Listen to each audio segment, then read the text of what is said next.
of State for Works, Mr. Bello Goronyo, praises President Bola Tinubu for The Minister of State for Works, Mr. Bello Goronyo, praises President Bola Tinubu for showing strong commitments to infrastructure development in Nigeria despite the country's economic challenges. During an inspection of project sites in Kebbi and Sokoto states, the minister highlights the ongoing construction of the Sokoto-Badagry Superhighway. He says the road, which cuts across Sokoto, Kebbi and Niger before linking Badagry in Lagos, will open new trade routes and boost business activities across West Africa. As you know, this corridor is one of the most important corridors of this nation because it's linking to an international market, a Lela market, all the way to Birnin Kebbi, to Niger, to Kwara, to Oyo, Ogun, and Lagos. If you look at this road network, is opening off the economic corridor, boosting socio-economic development, empowering people, generating employment, opening markets, opportunities, dams, businesses, small, medium, and large scales. So the vision of Mr. President is to, rejig our infrastructure that has been there for quite a very long time, lying without giving much attention.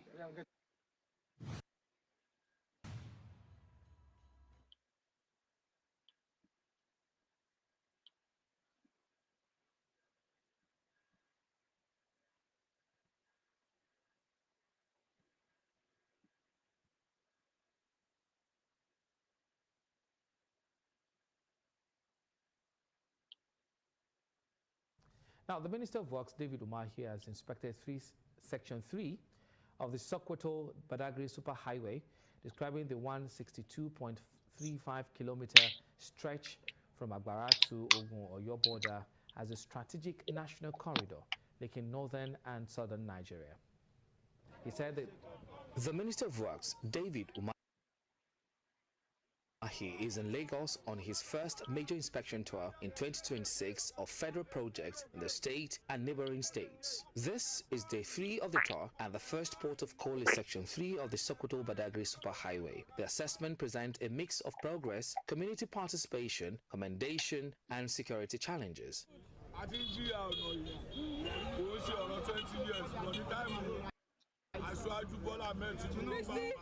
If you look around, you can see the locals and the community members here who are also here to join us on the inspection and also share their own heartfelt needs and appreciate President Bola Tinubu for the assiduous work he's been doing. The project started in November, which is just like 2 months ago, and within that period we've been able to achieve like 18 kilometers of earthworks.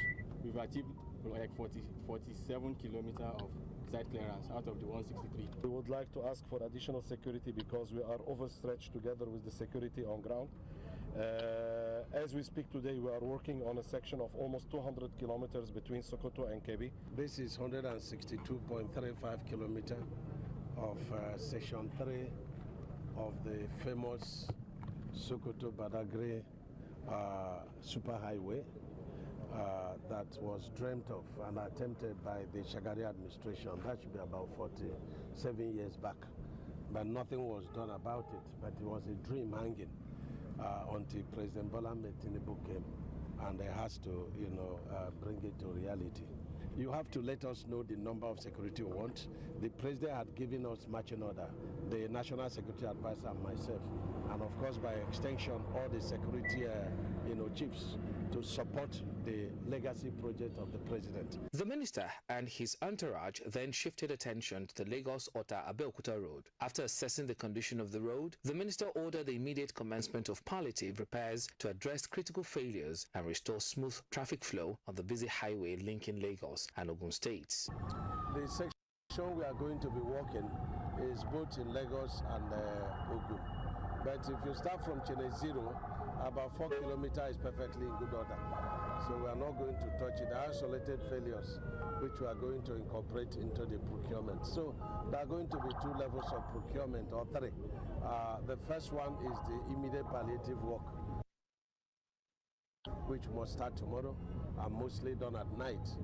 And the second one is to get the company that did the Tom Mainland Bridge, the resurfacing. We want the kind of resurfacing here, and some of the bridges they have to change the expansion joints. The minister assured motorists that once the repairs are completed, the concessionaire will take over the operation and maintenance of the road. Joshua Murakunyo, LTV News, Lagos.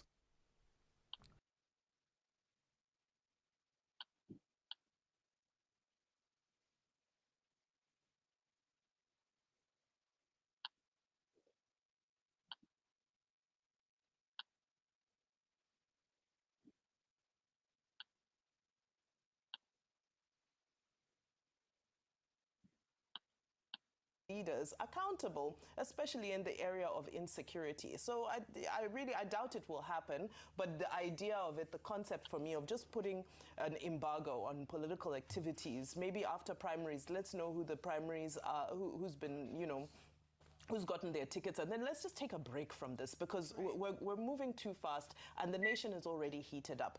Oh, they're already telling me next story. Let me round up on the issue of the Sokoto-Badagry Highway, which I think there's a general consensus that this is an important highway. This opening up this corridor is of huge significance to not just to national cohesion, but to economic activities as well. That goes without saying. But the question is it a priority for us to take foreign currency loan for at the moment? And the jury is out on that one. My argument in the morning was that infrastructure doesn't necessarily in itself create economic viability or economic activity. Some people buy into that argument. Other people are saying, look at the example of countries like China, Malaysia, Singapore, and so forth, who said we first invest in industries that can create products for export, then use that money to create infrastructure to export those things. A lot of economic theorists and analysts will tell you that infrastructure itself does not create economic. That's a flaw argument. It's only. That's a very flawed argument. How the fuck do you build infrastructure, build factories to start producing products without a route to move them around? How do you get to the seaport? How do you get to the next village? How do you get to the? I mean, this is fucking crazy for me.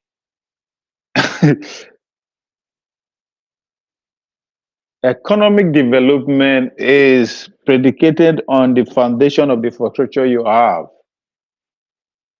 You cannot have factory in an auxiliary area. How do you take the product from your factory, from whatever that you are producing, to the next level, if you don't have roads, railway system? So the idea that you have to build let me work back to what she. Like China, Malaysia, Singapore, and so jury is out on that one. My argument in the morning was that infrastructure doesn't necessarily in itself create economic viability or economic activity. Some people buy into that argument. Other people are saying, look at the example of countries like What China, the Malaysia, fuck, Singapore, man? and so forth. Are you serious? We first invest in industries that can create products for export, then use that. How the fuck do you create industry, started producing product without road to it? Like, how the fuck do you people think? How you go stand for national television, they talk rubbish with confidence? Like, other people are saying, look at the example of countries like China, Malaysia, foreign currency loan for at the moment. And the jury is out on that one. My argument in the morning was that infrastructure doesn't necessarily in itself create economic viability or economic. what kind of fucking dumb argument is that? Some people buy into that argument. What the fuck? Let's enter this shit. My argument in the morning was that infrastructure doesn't necessarily in itself create economic viability or economic activity. Some people buy into that argument. Are you fucking kidding me?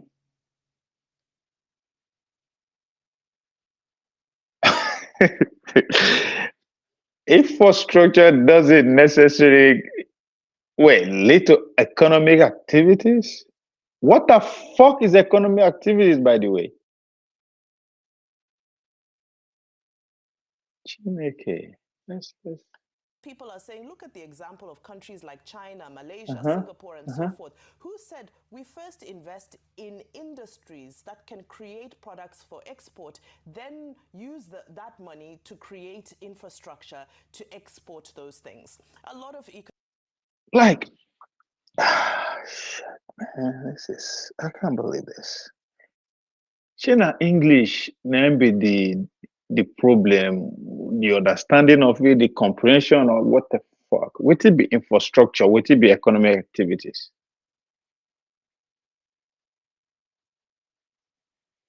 Like building the road itself is economic activity to which you agree with at the beginning of your submission. Like how the fuck do you use the road network is the foundation for any industrialization of any economic activities. Like how the fuck did you get from your house to the studio? So your whole ranting in the studio every day will not take place without that road in the first place. But most importantly, what is the difference between infrastructure and economic activities? Like, I'm okay. Make I listen to her again. So maybe I'm being paranoid. Create economic viability or economic activity.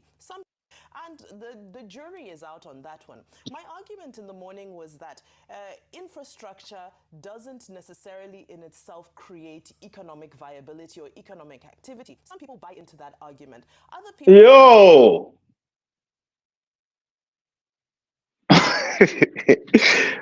I can't believe this. I have to involve third party. Let me see. Let me write what she. Let me write it out because this is unbelievable. Economic. You say infrastructure doesn't necessarily translate to economic activities, have you? Jury is out on that one. My argument in the morning was that infrastructure doesn't necessarily in itself create economic viability or economic activity. Some people... Infrastructure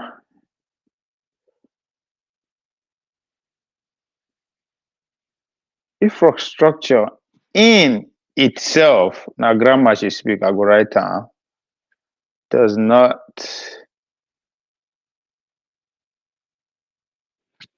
no, I won't use every word that she spoke. Other people I don't want foreign currency loan for at the moment. So the jury is out. The jury is out on that one. My argument in the morning was that infrastructure doesn't necessarily in itself create economic viability. Doesn't Some people buy into that argument. Necessarily Example of countries like China, Singapore, and so itself. Forth. We first invest in all these daft one I would just use mention China as an example. I'll come to that. Some people buy into that argument. Other people are saying, look at the example of countries like China, Malaysia. We'll come to that example of China and Malaysia.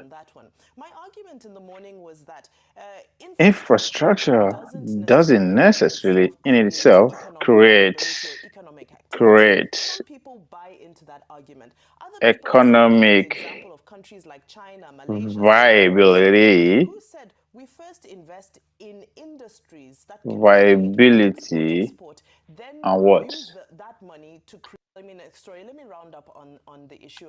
but to economic activities as well. That goes without saying. But the question is it a priority for us to take foreign currency loan for at the moment?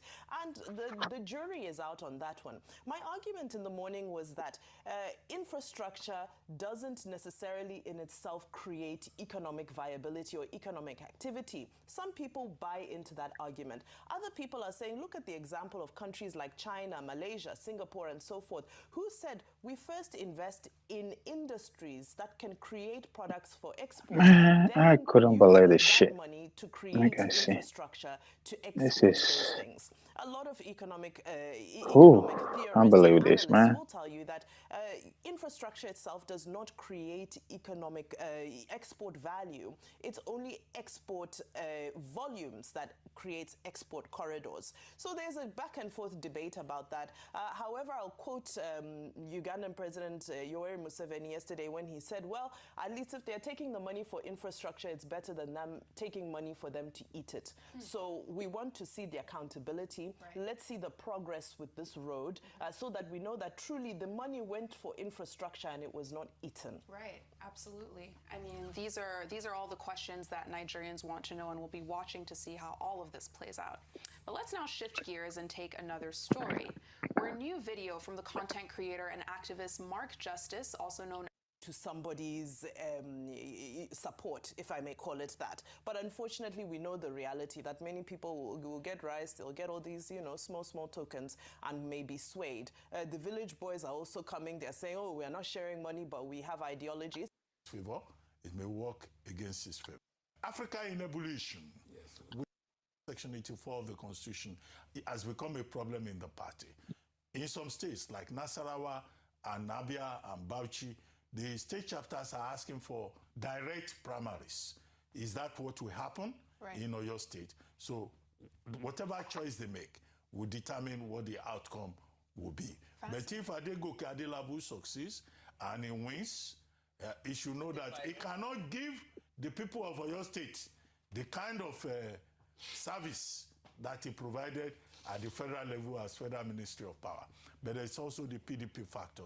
Sheyi Makinde, who has resolved that he will remain in PDP, he's not going to the APC, and that he's the one in charge in Oyo State. He may well like to prove a point that Oyo State belongs to the PDP, not APC. These are the issues, in my view. So many, as they've both stated, so many factors at play, and we'll be watching to see how it all plays out. But let's now head to Abuja, Vimbai, where people online are questioning President Bola Ahmed Tinubu's brand new request for a $516 million external loan to pay for parts of the 1,000-kilometer Sokoto-Badagry Superhighway, which came on Thursday. Now, the president's request letter was read out by Senate President Godswill Akpabio, with the request, which is expected to be sourced by the Germans through Deutsche Bank, now officially triggering legislative consideration. Let's watch. So I join you and my colleagues to commend Mr. President that in these difficult times, when we don't really have money, that it is better to borrow for projects. It's better to borrow for infrastructure so that at the end of the day, we'll have something to see. And then we can pay through even the infrastructure. Repayment can be done through the infrastructure. So this is highly commendable. Now, the money for this loan would be used to build sections 1, 1A, and 1B of the highway. And yes, infrastructure development is a positive step, as this road aims to connect about 7 states from Sokoto and Kebbi all the way down to Lagos. But the bigger questions remain about who will pay for this loan, how long will it take to pay back, and of course, what does it mean for future generations that will inevitably have to live with it? I'll take one quick reaction from X. AJ says, another loan, again. Nigerians are not against development, but we're tired of borrowing with no clear accountability. This superhighway sounds ambitious, but how many projects have we borrowed for that are still incomplete or abandoned? And meanwhile, in Edo State, President Tinubu's son, Sheyi Tinubu, and other members of the City Boy movement met with the state governor Monday Okpebolo, who called the group reflective of structure, vision, and purpose. Here they are together. This movement also set to meet with young people across all 18 local government areas of the state before continuing to other states in the region. And while Sheyi was there, he started trending for being seen driving himself, and of course, a local hype man had a lot to say. Let's watch.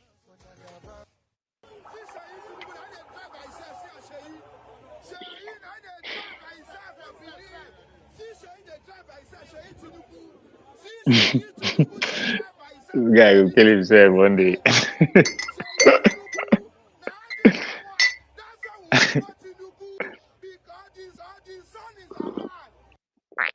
So Vimbai, you know, the City Boy movement, we've talked about it before, it's traveling, but of course this is coming as the president has demanded this new loan, and people have a lot of feelings about it because they're questioning how is this beneficial to me, and also are we thinking about security, because a lot of times people don't even want to travel by road because of fears of insecurity.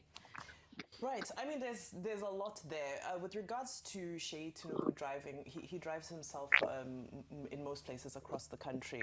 You know, But I know Martin now. so I maybe was. people are surprised because they haven't seen it before. But I'm not sure what the big furore is. Like Dr. Abatia said, there's an economy around campaigning. So that person hailing him was probably looking for his own moment in the sun. So that's that on that. City Boy movement, listen, I think that you've got a group of young people who have access to a lot of resources and are using it to deploy towards whatever they believe in, what they feel benefits them. So let them continue.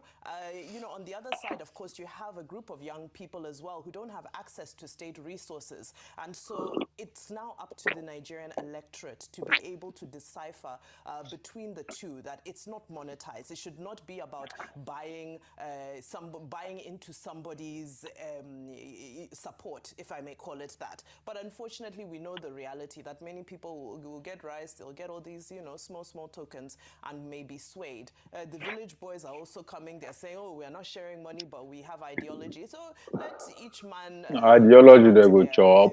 their feet and make their bed. You are supposed to be sharing ideology from 2023 as soon as you lost that election. In fact, before I move on, you spoke about Even Bible insecurity. says it's not for everything. This is not the time to share ideology. This is time to share These political money. activities actually just need to be stopped for now, because you have look at the amount of resources being deployed to, yes, they are private citizens, that's the city boys, but all this politicking is happening, and it's now leading the news cycle, and we're now forgetting to hold our lawmakers, our leaders accountable, especially in the area of insecurity. So I doubt it will happen, but the idea of it, the concept for me of just putting an embargo on political activities, maybe after primaries, let's know who the primaries are, who's been, you know, who's gotten their tickets, and then let's just take a break from this, because we're moving too fast and the nation is already heated up.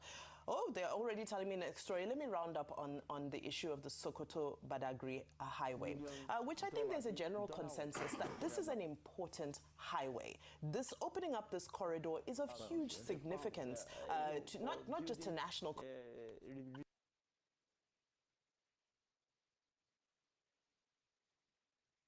Renovating Tinker Island and Papa Port. And I remember that when you talked about this earlier, at that point in time it happened, I think I was with you on it. Yes, we were together too. And we discussed that. And we were saying the majority of the work that will be done by the British. British, yes. Not even Nigeria. Yeah. So now, that almost the money. Majority of those items that will be purchased, we also from the British, so the money is not going to, and we will also repay the money. So the money is not actually going to circulate in our own economy. Yeah. And this particular one now,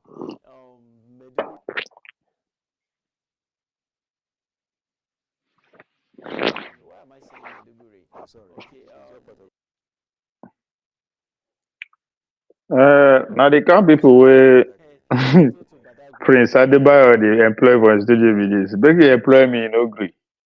Look at what they are saying. Confusing Sokoto and Meduguri. That is Dutch Bank. Anyway, that's allowed then. And I'm sure it's going to also yes, they are not telling, like what article criticizing the process, that there is no transparency for us to know the framework, the terms used in getting this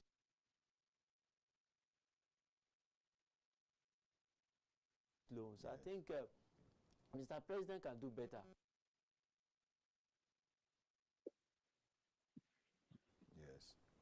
But yes, I know we all know as Nigerians that Sokoto to Badagry Road is very, very important. Nobody can deny that fact. It's important in the sense that when that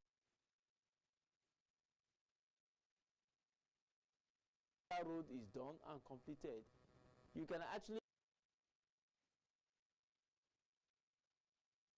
if you're going to Lagos, if the road is good and smooth, maybe you are coming from Maiduguri, probably you can just move straight down. From Sokoto? Yes, then from there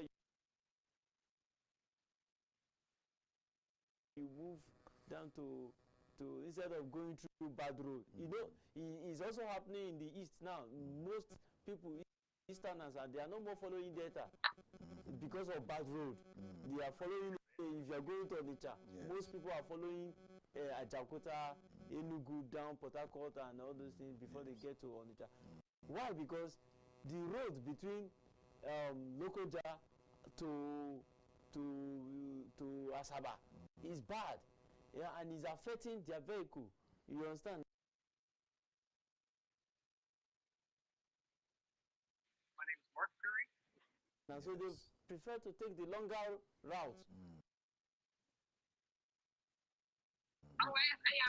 Instead of going through navigating through the bad road. Yes, we understand that doing that road is okay. It's key, but for some of us, the amount $516 million, huge. Already we don't have the bill of quantity. If you convert that money to naira, you be hearing billions.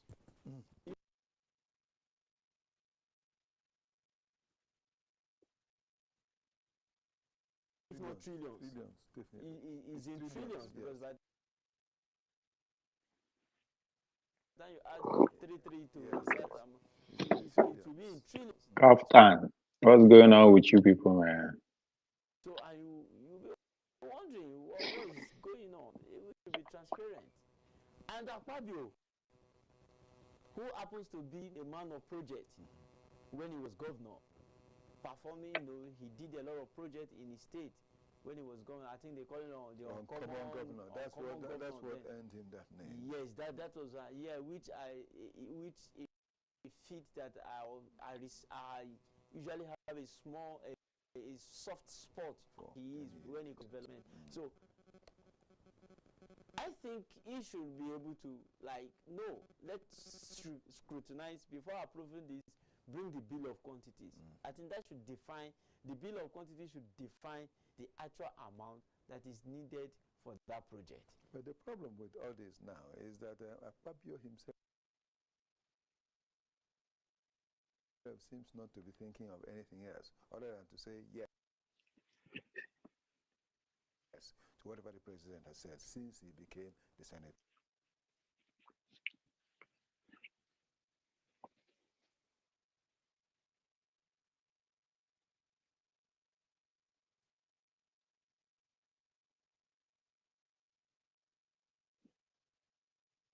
President. Yes, because more or less, let me be careful with what I'm going to say here now.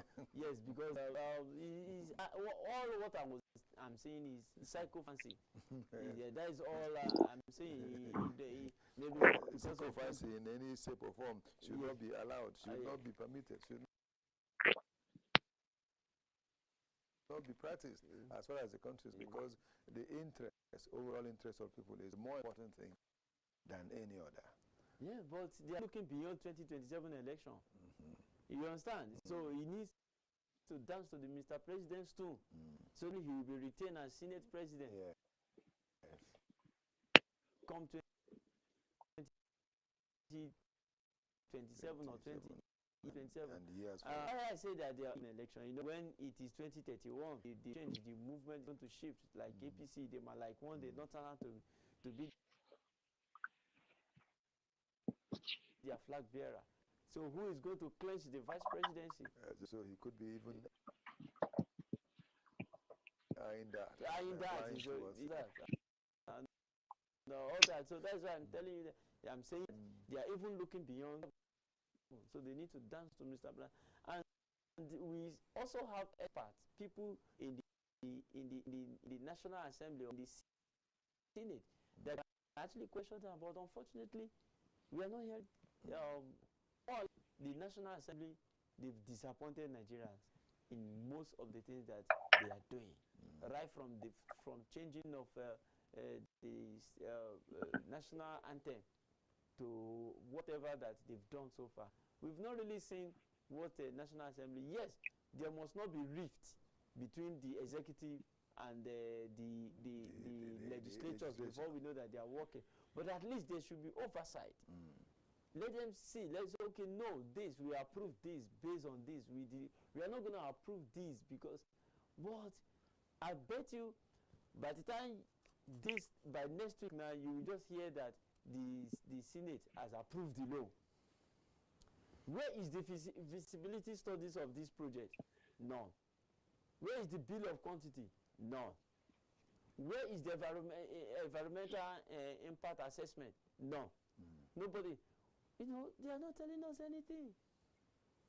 And they will just approve this money, $516 million.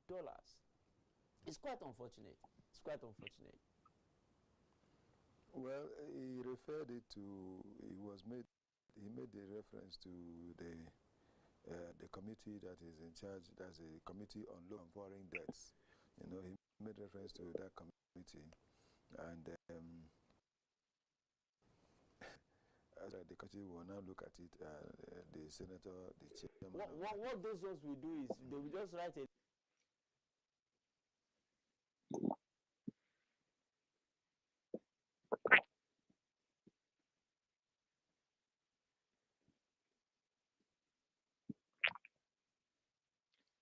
Captain people.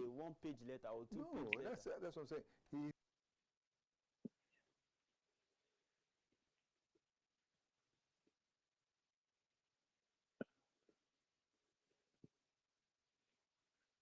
He's given them just 1 week. 1 week, yeah. So 1 week, is this enough to look at this kind of this enormous matter? So at the end of 1 week, they will write a two-page it's okay, let it go. then they will say recommendation, approve, and they will say if you are A, have it, and that ends it.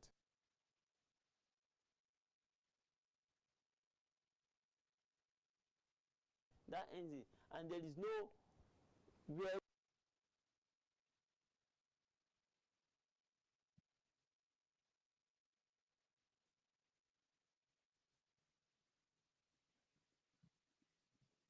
they will show us who and who voted for it because his voice notes, his voice votes.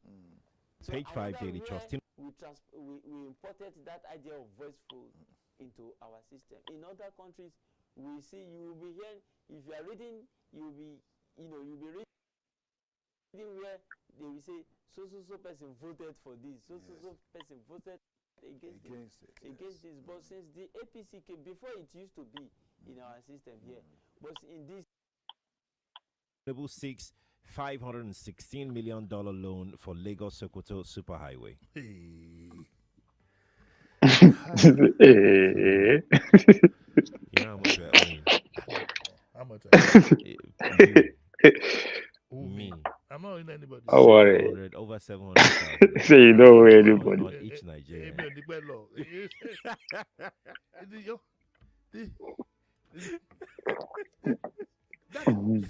part of the sad thing that I don't think anybody has bothered to ask is that when the liability for these loans does come up, are these members of this current government, are they likely to be around? The answer is no. And therefore, I would have thought that the young people would have said, wait a minute, all these debts everything are young people. Because some of them who they collect the loan, no be young people. When they say the young people must solve it, why would I not change? That's the young people's expectation, I think. So have the young people stopped to ask themselves, this debt, wait a minute, this debt, it is during our own time that we would have to pay for them. Now, it says this loan is for the Sokoto Lagos Highway, which would run from Ilela through Kebbi, Niger, Kwara, Oyo, and Ogun, terminating in Badagry. And the company that is running that contract too is the same company that is running the coastal road. The coastal road. Now, why would you want to pack so many things under one responsibility? That is a story for another day. But it doesn't. It doesn't look good.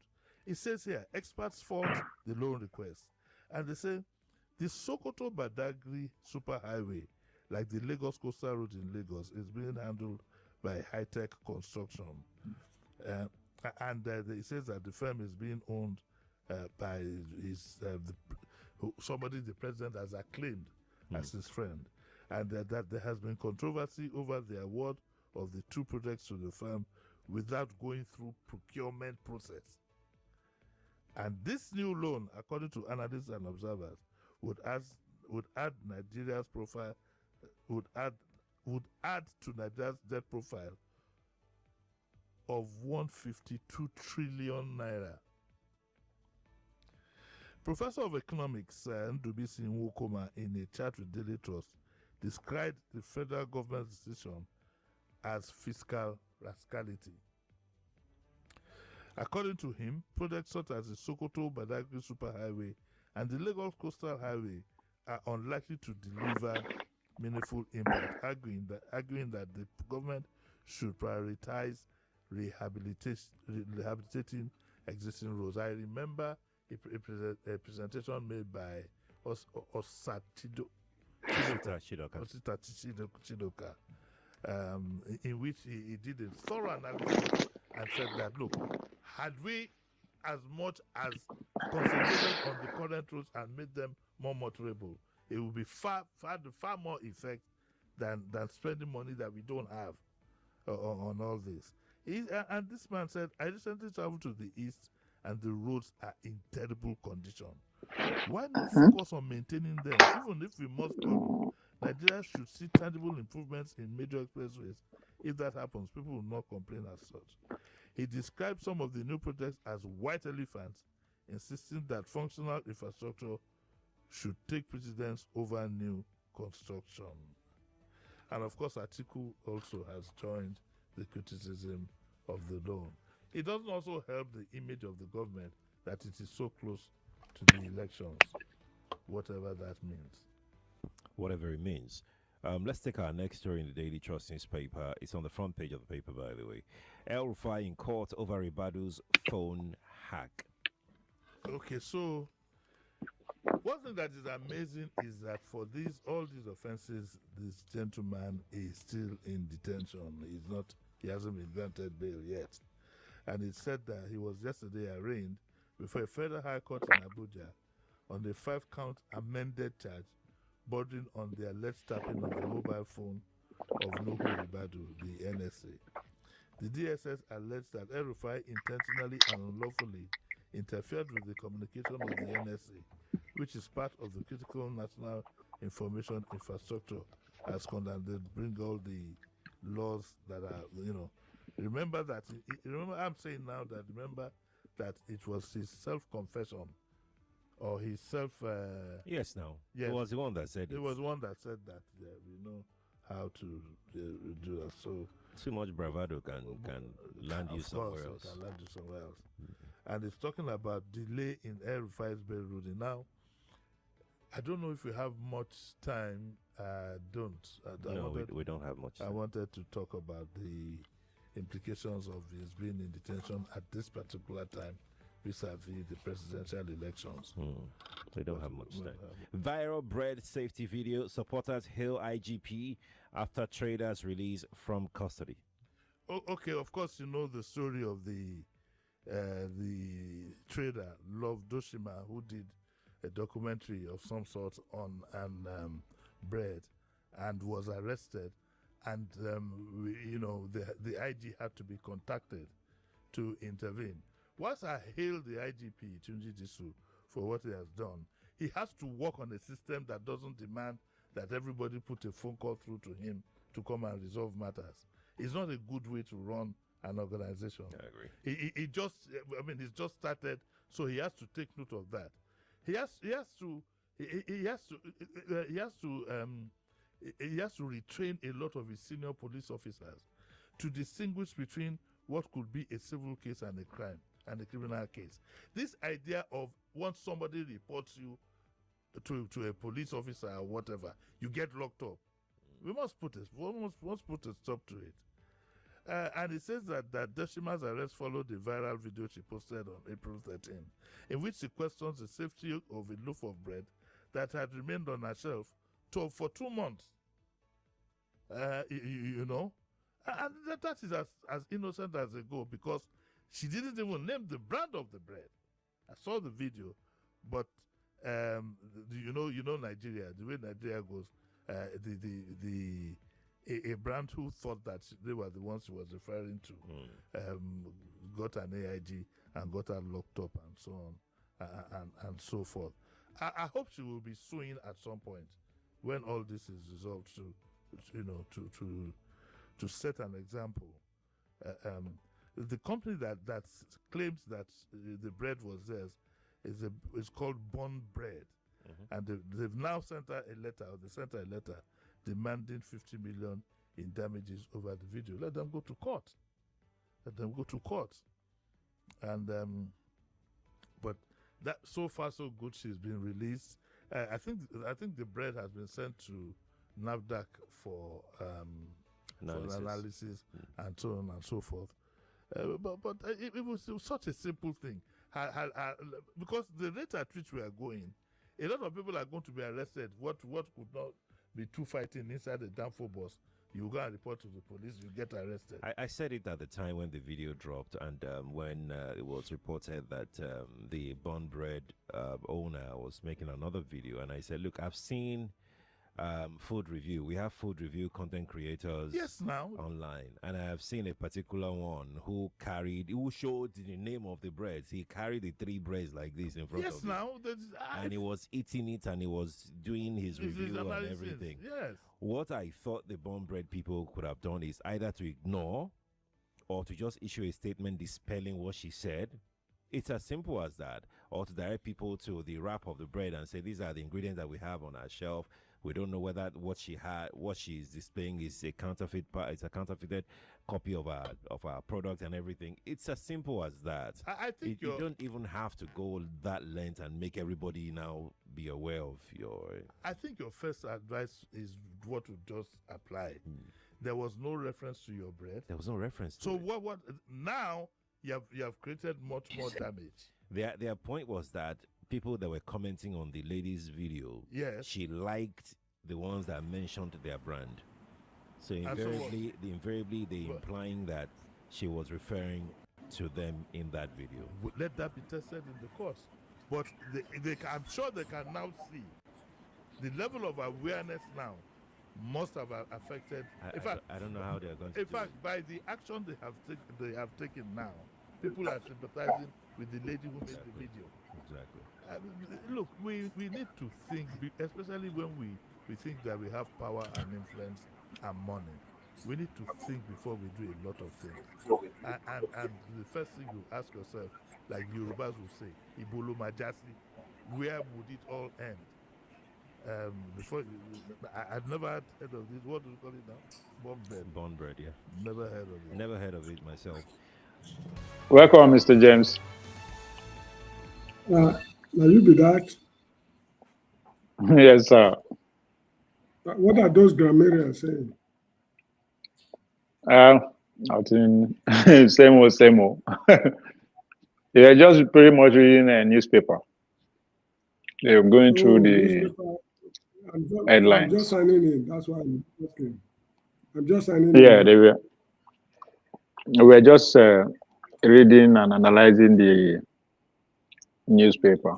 They end up talking about a lady who called out bread, and she got arrested by one bread factory. You know, the usual stuff.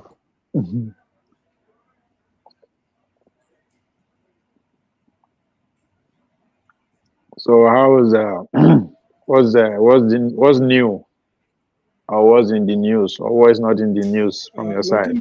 Nothing is new. Nothing is new, and everything is new. It's, it's 1 week, one trouble. 1 week, one trouble. True. Yeah, this man, Amos Tutuola, he wrote a book, I think, 1 week, one trouble. So I think Amos Tutuola.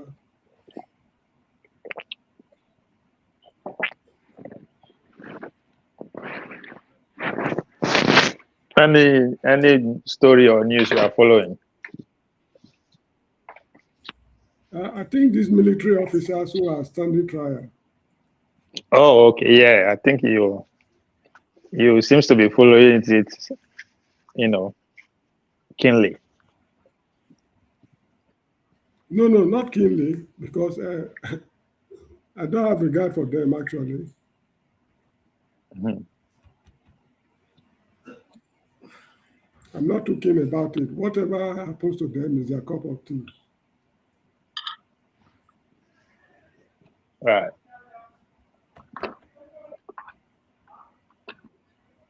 I still believe it's a cook-up story, so I really don't pay attention to It's not.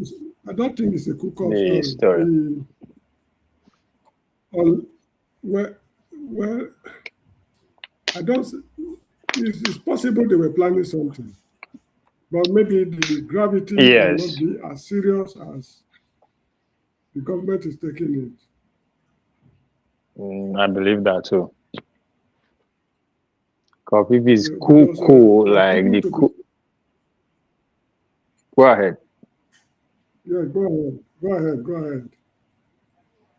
No, I was just saying if it's really cool that we know it to be cool. I mean, Nigeria has experienced a lot of cool. I don't think the Bola Tinubu administration would have taken it away. They would have taken more. They would have made it a major. In fact, even a campaign decider. So, but the way it's pretty much like it's secondary news. The way they are driving the whole thing. I know. Well, maybe it's actually a coup, but because of the country is in a very precarious situation at the moment. If they want to handle it the way they've been handling coups in the past, the outcome will be too much for the government to handle.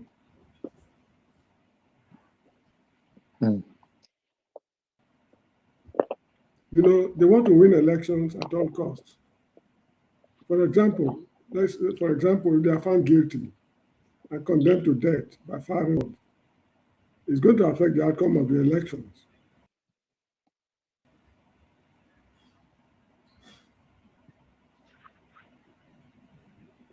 No, it's going to be on the president favor now. It's going to be on the president favor. It's actually a coup that is being planned. Prerogative of mercy. No. If it's actually a coup that is being planned against him, it will be on his favor because we are playing identity politics, right? And from the way I am, seeing the story from afar, majority of those people are from the north who are planning the coup, who are allegedly say they are planning the coup. Am I right? The line is not cleared. I say majority of the majority of the people who are on the list are from the north, if I'm right. Yes, that is true. Yes. Yeah. So the president would have just capitalized on that. Yeah, we would have been in his favor. Why? Because we play identity politics. No, I don't. Why is it that in turn? Why is it that in turn that they plan coup? It is possible. It is possible. This investigation behind the scene. It is possible that some key politicians in the north are afraid. They're afraid with what is going on. An investigation is already pointing at them. So the president actually can use it as a weapon against them. You either comply or we rope you in because you're already involved in something like that. Anyway, Yeah, that's what I'm saying. That yeah, that's why I say it would have been an easy favor for Tinubu. But It's their cup you of know, tea. That's them. not them. They all belong to the same school of thought. So they be friends. They are friends, relatives, and families. If husband and wife they quarrel at home, outsiders need not interfere because you don't know what is going on between them. That is how I see this. Yeah. They don't. Whatever happened is not them. It's a one. This crying of one party. It has been a one party system From for a since very long time. 1960 since 1960, any party in power is the party in power. All the others are marginalized. So this is not the first time it is happening. Although Bola Tinubu is not my star, but we should give the devil his due. That is how I see it. Yeah.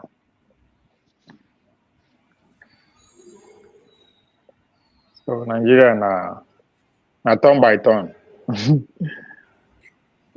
No, but that it phrase will was scatter one of these days. Don't turn by turn. We scatter one of these days. It will, but I don't know when because the people nobody knows when. It's just because the class of people who are parading themselves now, they are all the same. All these men who are parading themselves. Just as I was saying in 2022, all the political parties, even including Showore and others, they have no manifesto.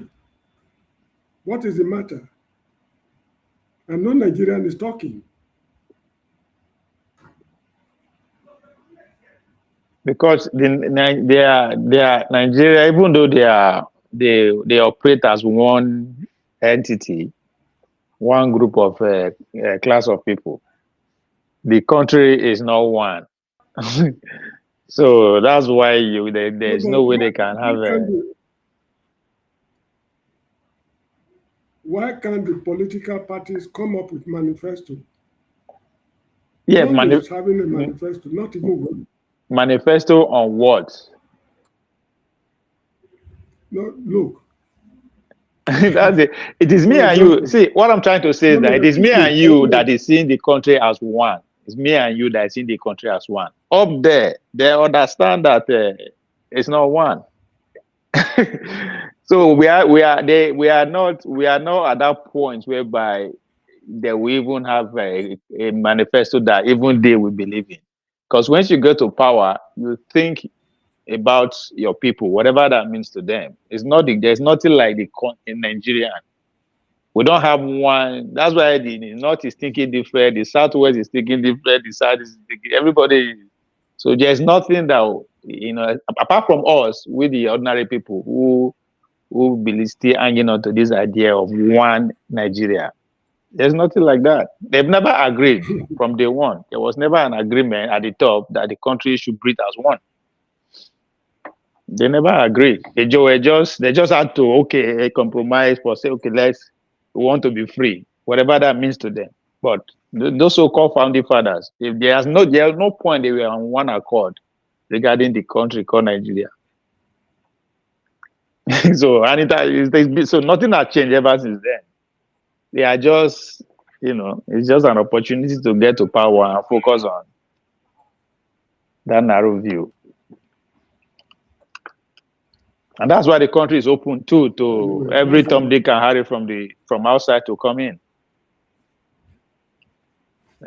At this point, 2026, we see they send our soldiers go train for outside, people to come train our soldiers. When we are supposed to be having three layers of when we are supposed to be having 3 layers of military, 3 layers. 3 layers. That Just is a like the very way simple Iranians are. waste. Yeah, just like every country gets secret military. Every country that I know of. America Before gets the outbreak, yeah. If you remember, before the outbreak of this Iran war, I've been one of the countries I always mention in our discussion is Iran. The return of Ayatollah 1979, you remember? Yeah. Good. Now, just look at it. The Americans are finding it difficult to understand them for one reason. In the case of Nigeria, we send our soldiers to Aldershot. Nigeria don't get any West secrets. Point. Both at the highest No, what level. I mean, to even train our soldiers, we send them to British military institutions. Yeah. What's that famous one? The one Yakubu Gowon attended. Is it Durban or something? It's not Aldershot. Aldershot is another. There's one popular British military institution. Anyway, we send them to Pakistan, to India. I mean, one thing is that if a country wants to fight a country like Nigeria, all they need to do is to understand the British military structure, their tactics. Iranians, I'm sure they don't send their soldiers to anywhere for training. No, they have their Islamic military guard is different from the secular military formation. They both have 2 different lives, breed as one. So if you take out the leader of the ROCCG, good luck. The secular army structure still remain. If you take out, so every country has that. America have a military squad that is off the record. The Chinese have it. The Russian have the famous what's they called running around the world. That's how every country operates. Now only Nigeria don't even have a top secret courts at the upper echelons of either military hierarchy or government. They don't have. You're supposed to have a secret place whereby their strategies and weapons is being developed that is off the record, even from the Nigerian people, not to talk of the outside world. So we are still a colony of the British, and Americans are trying to take over. That's the fight that is going on. If you remember now, the news now is that Bola Tinubu is sending our military to Turkey. Turkey is coming to build a base. That's a British. That is British wing. That's British. That's UN United Nations training field. The Turkeys are in charge of training their off the book military. Sorry, the line is breaking. Okay, I don't know what you heard last. I've said a lot. My internet is weak.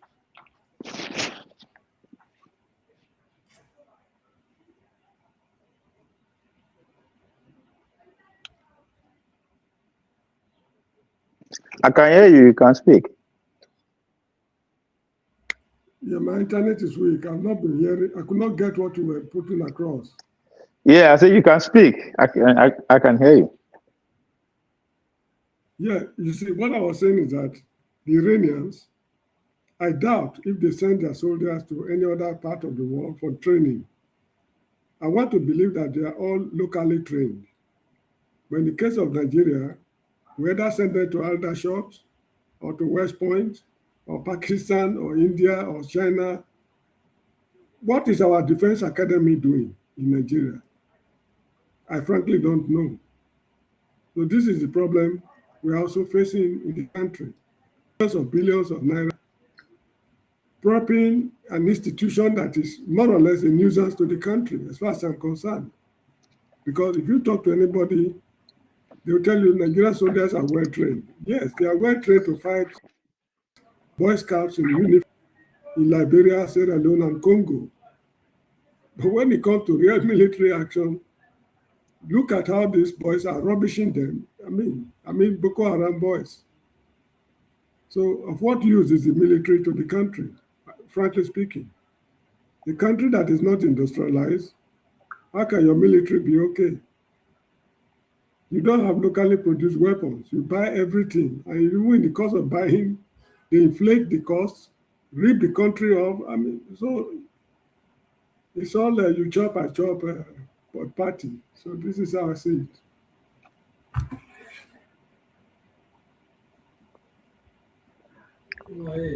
We are.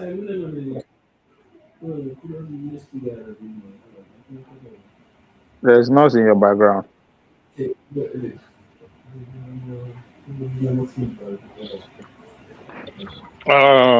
There's noise there, Mr. James. You say? There's noise coming from your background. Hold on.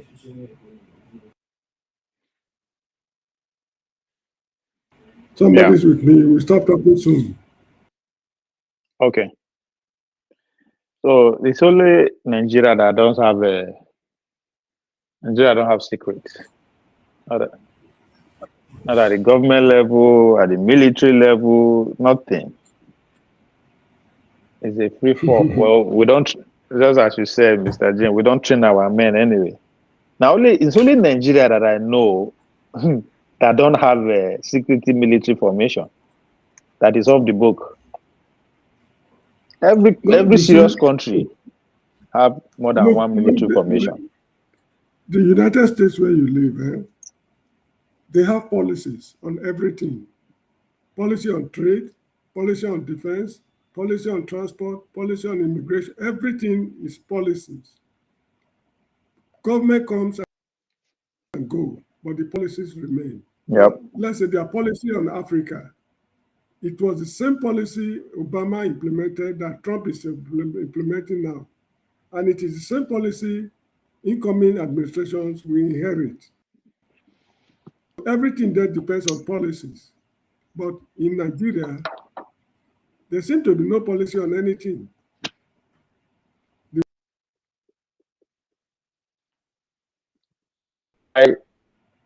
Why you see expecting them to have a manifesto? It's just it's a waste of time. So Bola Tinubu government should bring a manifesto on what? Knowing that when Obi comes to power, he will also bring his own. Everything that Tinubu done will be forgotten. The same thing if the next person also.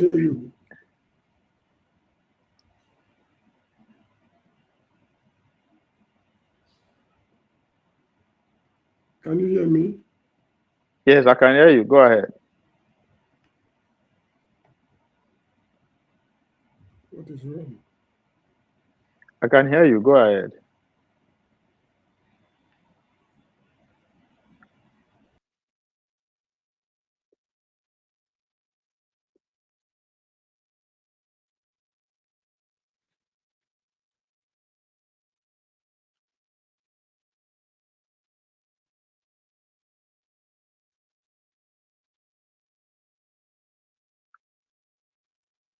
What I was saying is that. Yeah, go ahead. Yeah, in America, everything depends on policies. Policy on defense, policy on trade, transportation, commerce, agriculture, you name it. Whosoever comes and goes is the policies that will determine his action. But in Nigeria, there seems to be no policy on anything. The whims and caprices of the president is the policies of the country. So this is another problem. They need to, I don't know, we need to restructure our governance style in such a way that the powers of the president should be whittled down. The president we are getting so much powers to the president that is the alpha and omega, the beginning and the end. And they are not, how do I put it, they are not enlightened enough. Enough to touch enormous powers and responsibilities on their shoulders. So there is need for the country to come up with a governance style that will whittle down the powers of the president and make policies the basis for running the country, instead of relying on the whims and caprices of the president.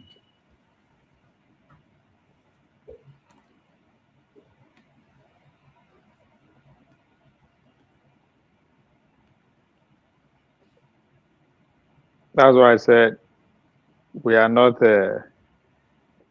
yet a nation. They can argue that that's what they are trying to build. That's fine.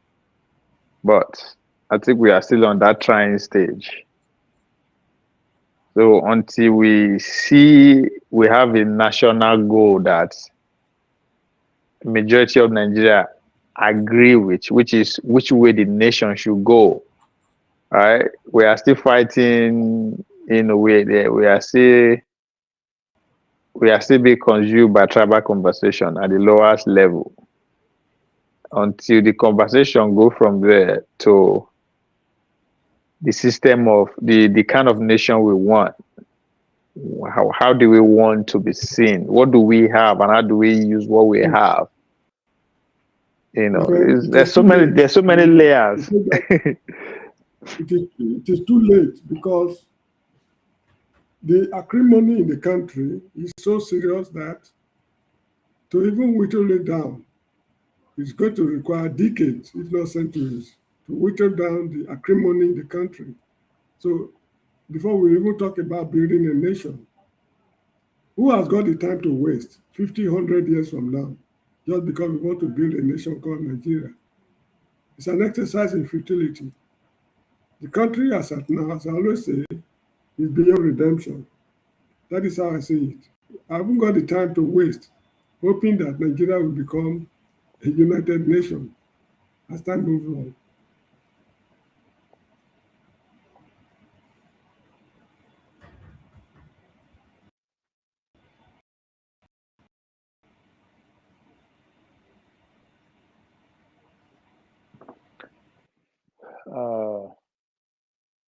Let me play this to portrays what we are talking about.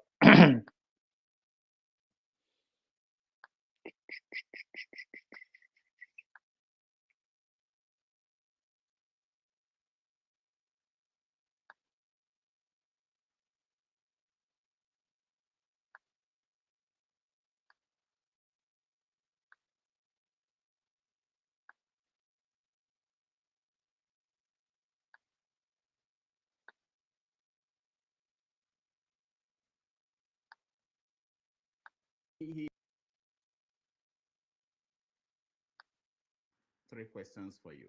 I thought there would be a lot of people that he will be able to ask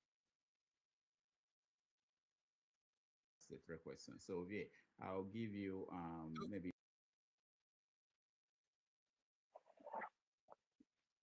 those days we had a time limit for this show. Does this still work?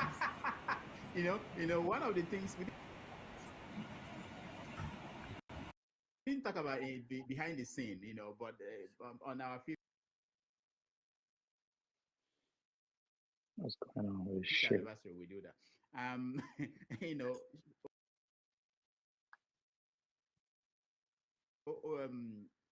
Shido was of the opinion that it should be 90 minutes. At 90 minutes, we close shop and go home. So when he went on vacation, we stretched it to 3 hours. Yeah, so You didn't tell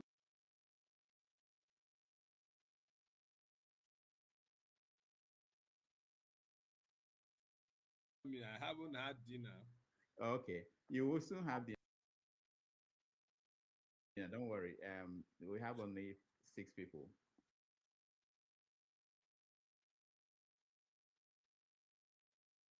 Ovie, go ahead. Thank you. Thank you, the real doctor, not with the fake one, for for your time. I mean, to be honest, after spending a couple of weeks diving into your work, I got intimidated. So I decided to suspend taking loan to buy suits for this auditioning. I want to be sure if I'll get it first before I'll take that risk. So let me start with the quote from your book, Nigeria is Inevitable. It said, the problem with Nigeria is not just leadership. It is the very structure of the country that make bad leadership inevitable. Nigeria is not negotiable. As provocative and influential the collection of essays that book is, I am more in line with your school of thought, not because it pushes back on the political mantra in Nigeria that says the unity of Nigeria is non-negotiable.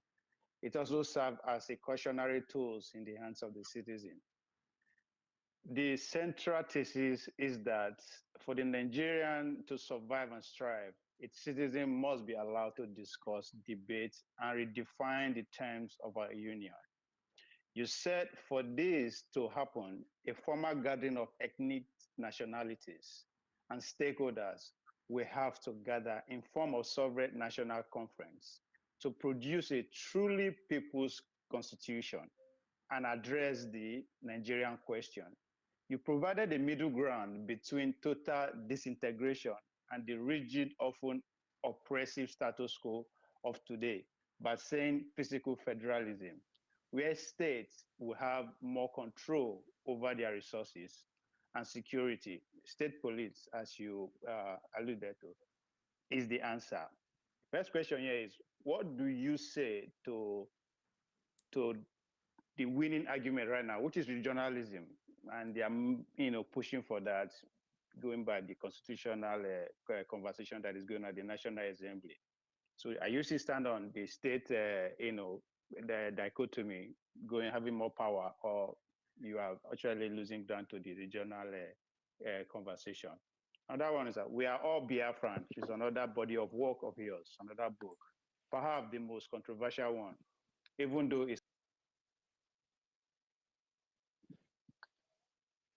not a book about secessionist movement in a real literal sense. Rather, you use Biafra as a metaphor for systematic marginalization and structural failure experienced by almost every Nigerian, regardless of their ethnicity or religion. The central premise is that the grievances that led to the Biafran War, inequality, injustice, and broken federal structure have now become a national reality of the average Nigerian. Those are facts. So the question go with that is, with what has happened since 2023, Tinubu taking power with the Muslim ticket, the narrative of Christian genocide gaining worldwide attention, and Trump responding, by bombing terrorists in Sokoto on behalf of Nigerian Christians. Do you still believe that we are all Biafrans? Now, on the professional level, professionalism versus professional circumstances, you, as a sharp critic of brown envelope journalism, bribery in the press, you advocated for economic independence for media. You argued that for the media to be true fourth estates of democracy, it must be economically viable and independent of state patronage. The elephant in the room here is the classic tension in political activism and journalism, the gap between theoretical idea and operational reality, where a vocal critic like you, an advocate for media independence like you, is now associated or working for an organization funded by a foreign state like Qatar. It creates a complex credibility paradox. And the last one here is short. Dr. Dameji wrote a book, A Case That Never Was, literally romanticizing a Biafra. And I'm also a Nigerian that you can only fantasize. And I would say to some extent is right, or who is right, or who could be right, going by your body of work. Thank you. Okay. Well, that's a hand and mouthful. Thank you so much for that. I think you actually qualify to take over my job. If I don't show up in the next 5 years, please.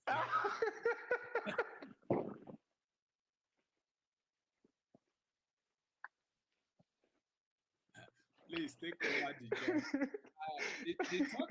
The third question wasn't really clear. You were talking about working for Qatar.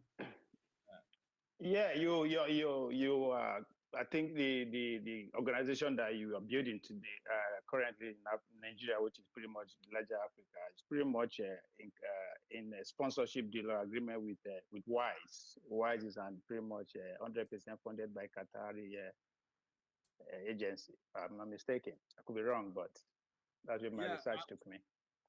Okay. Well, I don't know how or where your research took you. The I run an organization, the African Center for Media and Information. Is a non-governmental organization. We work around empowering young people and civil society with media and information literacy skills. And we get, just like uh, many organizations, civil society organizations, we receive our funding from Rudolph's America foundations like Ford Foundation and MacArthur Foundation. It's not Qatari, but again, it's also a case of between the devil and the deep blue sea. And I think this is the issue I raised in my PhD work, where I did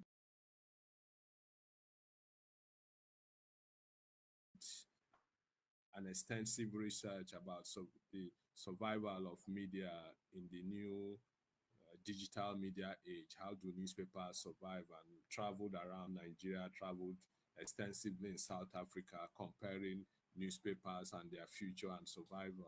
And one of the things that came out of that research, again, is it goes in line with the fantastic book about media viability, Saving the Media by the French scholar. I don't remember her name now.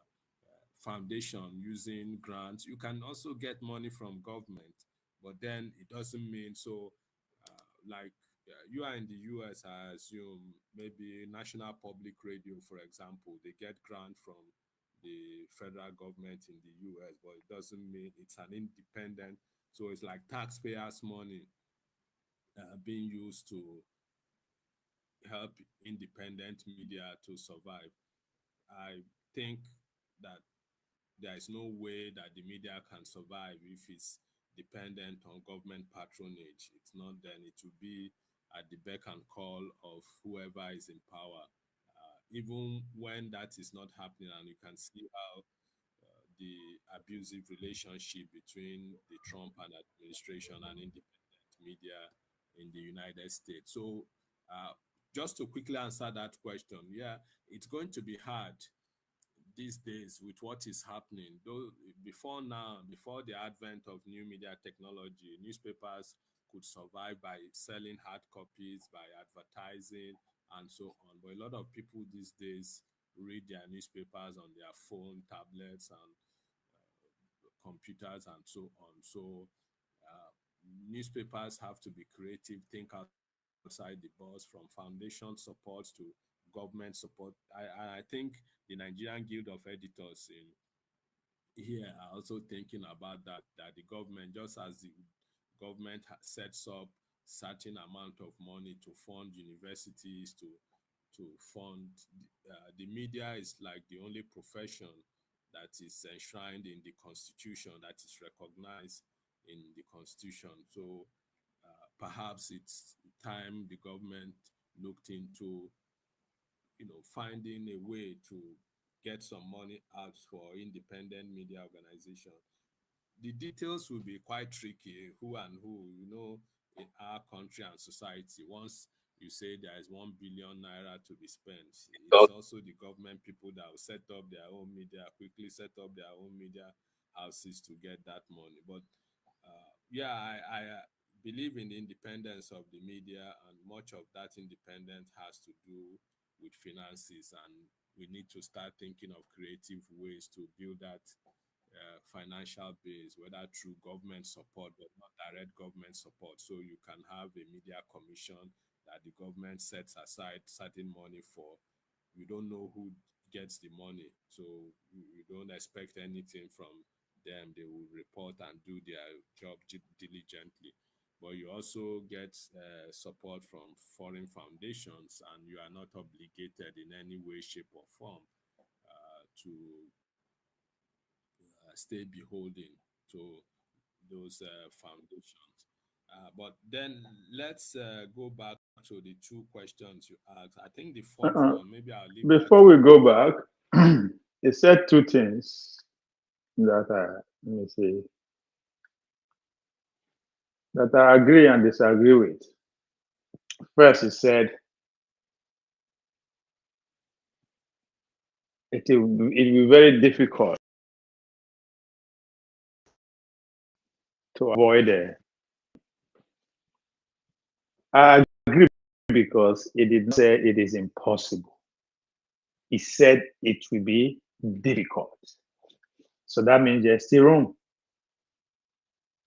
for us to keep going. Then two, yes, even though I accuse him of Qatari sponsorship or deal, he said, no, it's not Qatari. It's Rudolph America, the likes of Ford Foundation, McCarthy, and all those people. What is the difference? For our own national security purpose, there is no difference. So these are the two things that stood out for me in that response to my accusation of him directly. So but I appreciate the honesty. He didn't try to be political about it or go around and go around, but it still end up provide a solution how we can actually get out of there, which is public funding, which is why he's saying that the federal government should set aside money for that. I agree, but these people should also go to the communities. That's my problem with the kind of organization that these people are floating, the think tankers, the at hybrid, all of them are hybrid level.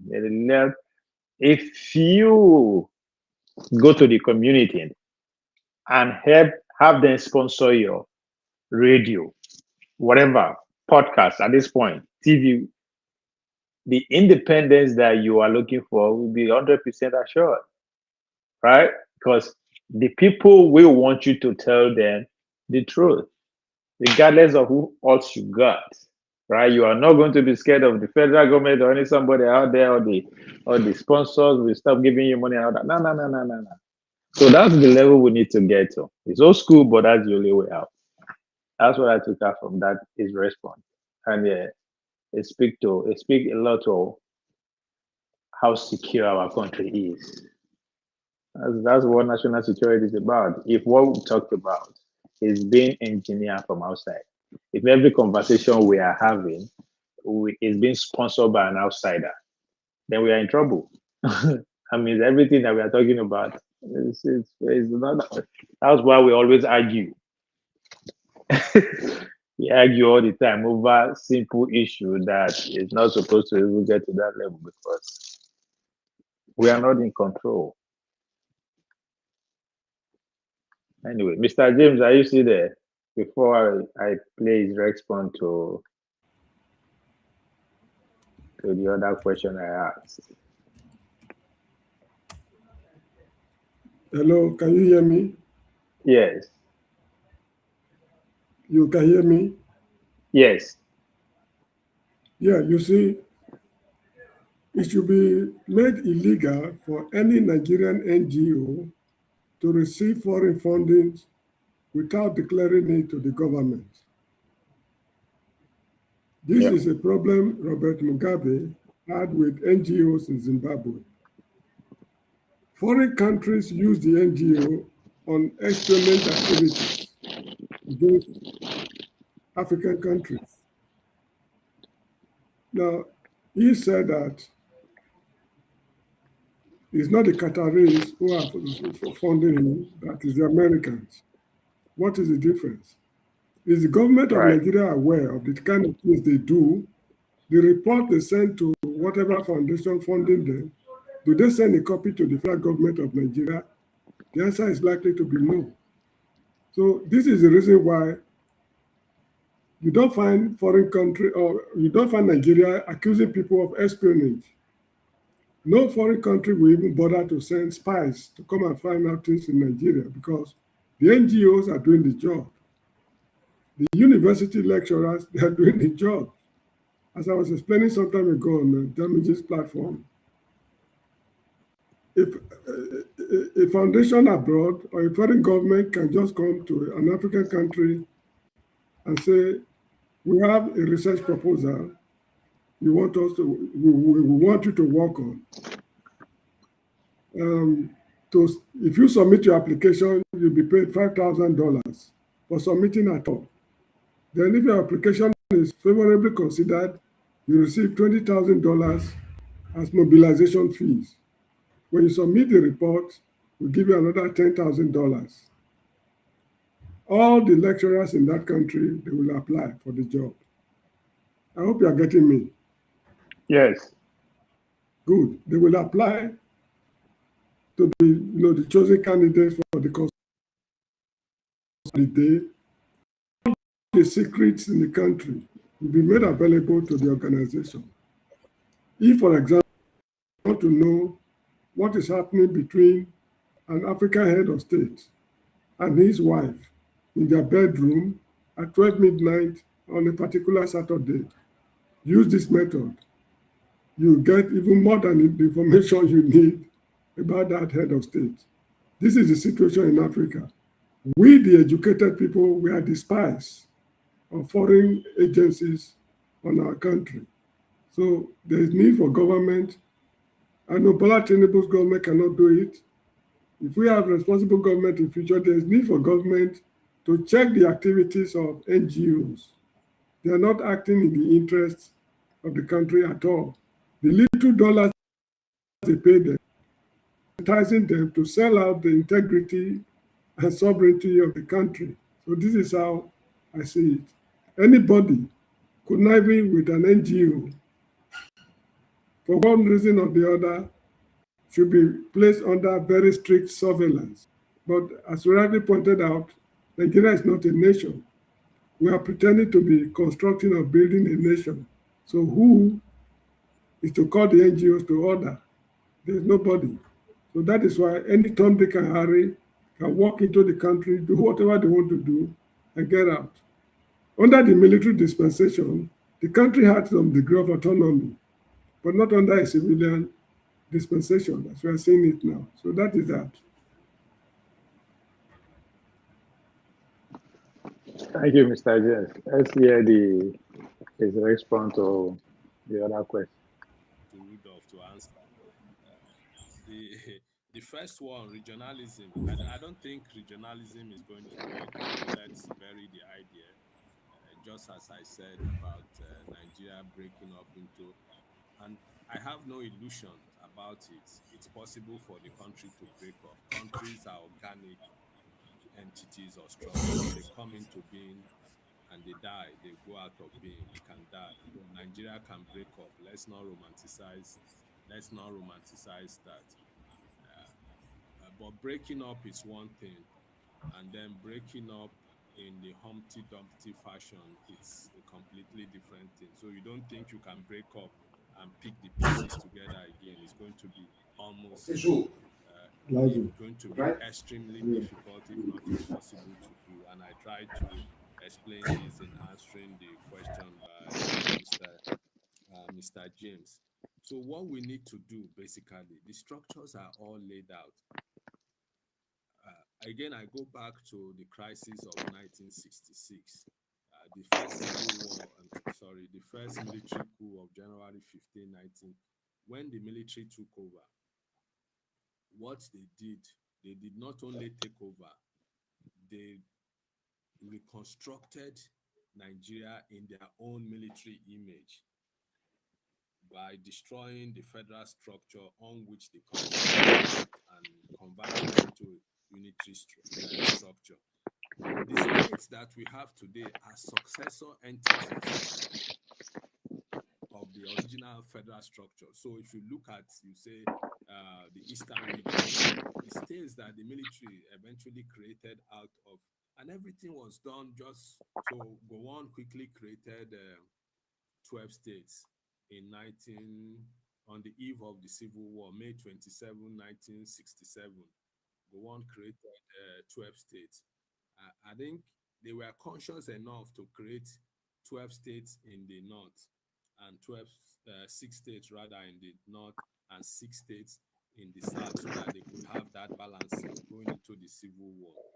The next state creation was done in February, a week before Murtala was assassinated on February 13, 1976. And from my own research and reading, I understand that the idea was to create, what's it called, 20 states, to have 10 states in the north and 10 states to continue that balancing. But the military hegemony decided to do otherwise. So they had 19 states, 10 in the north, 9 in the south. Fast forward to 1987, when they created additional states, I think Akwa Ibom and Katsina states in 1987. The idea, the suggestion, which came out from the works of the likes of Edwin Managu, who was a member of the political bureau that Babangida created in 1986 before he was sacked for, according to them, not doing the bidding of the committee. What they recommended was that they should only create Akwa Ibom state to balance. So part of the challenge of the Nigerian society today is also ethnic structural balancing and all of that. We talked about the fact that the Nigeria's peculiarity is the fact that we are perhaps the only country in the world where you have both major religion, Christianity and Islam, at par. If we know of any other country, we can debate it here. Nigeria is the only country in the world where you have 3 major ethnic groups. Most places you have 1, at most 2, but in Nigeria you have 3.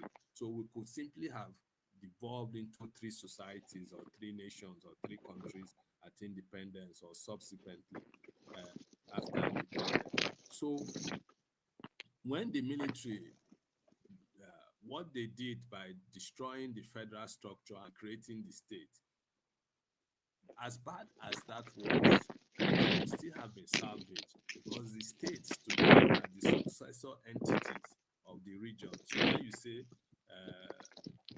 Imo State, Abia State, Anambra State, Enugu State, and so on, they were part of the original regional structure that were created in 1946 when the whole regionalism thing took effect.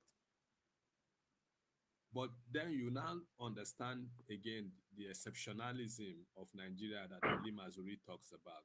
That same eastern region also contains minorities. So you have part of that eastern region includes Akwa Ibom, includes Rivers, includes Bayelsa, and so on, just as the western region includes Edo and Delta State. Do you want to go back? How do you structure a region now that incorporates all these people? What we can do is to leave the states the way they are. Very wrong and obnoxious about the Nigerian Federation. And if you look at the 20 or so countries around the world that practice federalism, the United States, Canada, India, Spain, which other country? I think Switzerland, and so on.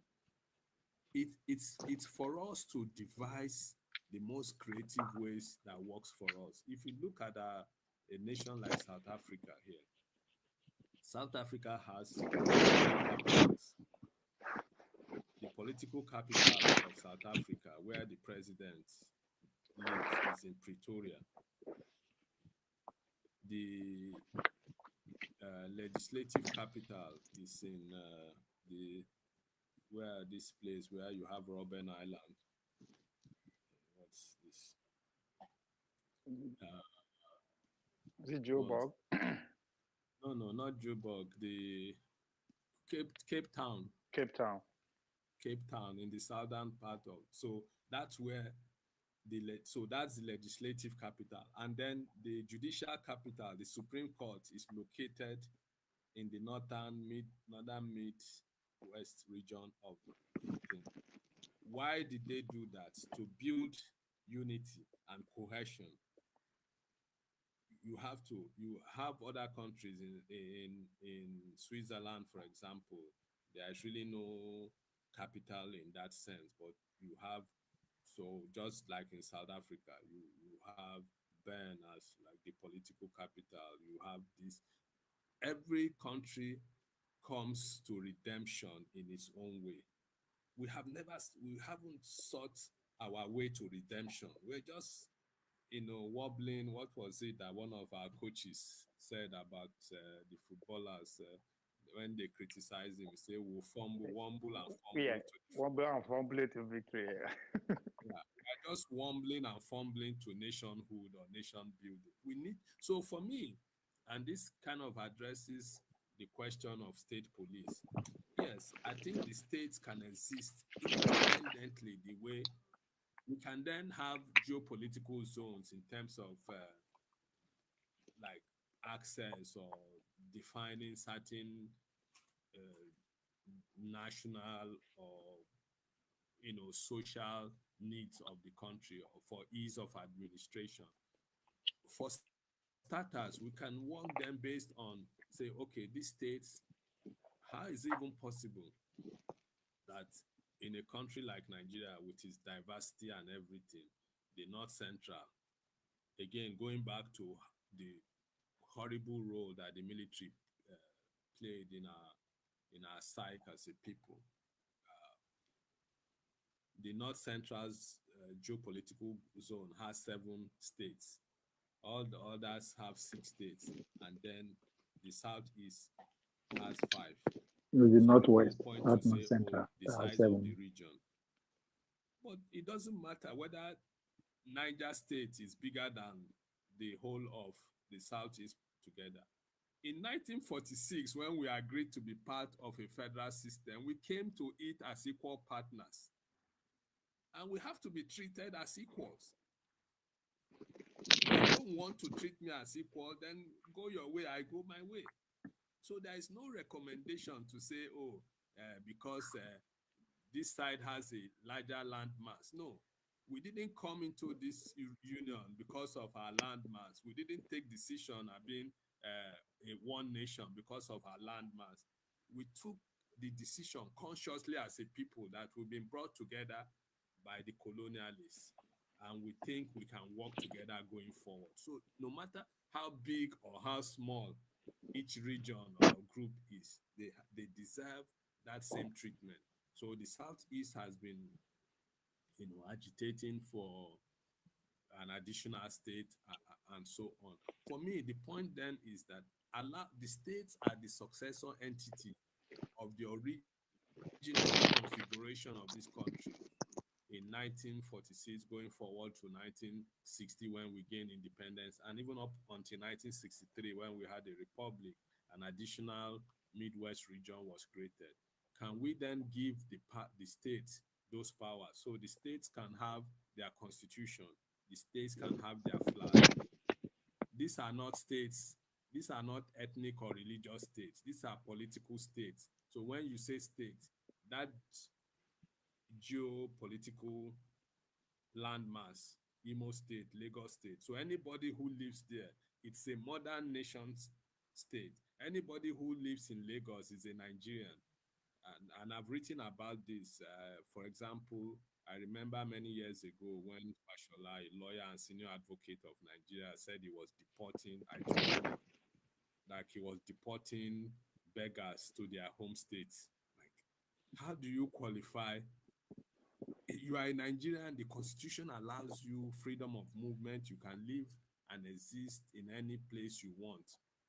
And you tell me I'm causing nuisance in Lagos and I'm not from Lagos State. How do you define? I'm a Nigerian and I have the right to stay in Lagos. So those states are not ethnic, they are not religious states. They are modern states. Every Nigerian can live in anywhere they find themselves. Those states would have their police, they will have their own structure, they have whatever works for them. All of that within the context of a nation called Nigeria. So Nigeria, the center will continue to control things around foreign policy, immigration, and currency, and a few things, so that the states can become viable and competitive.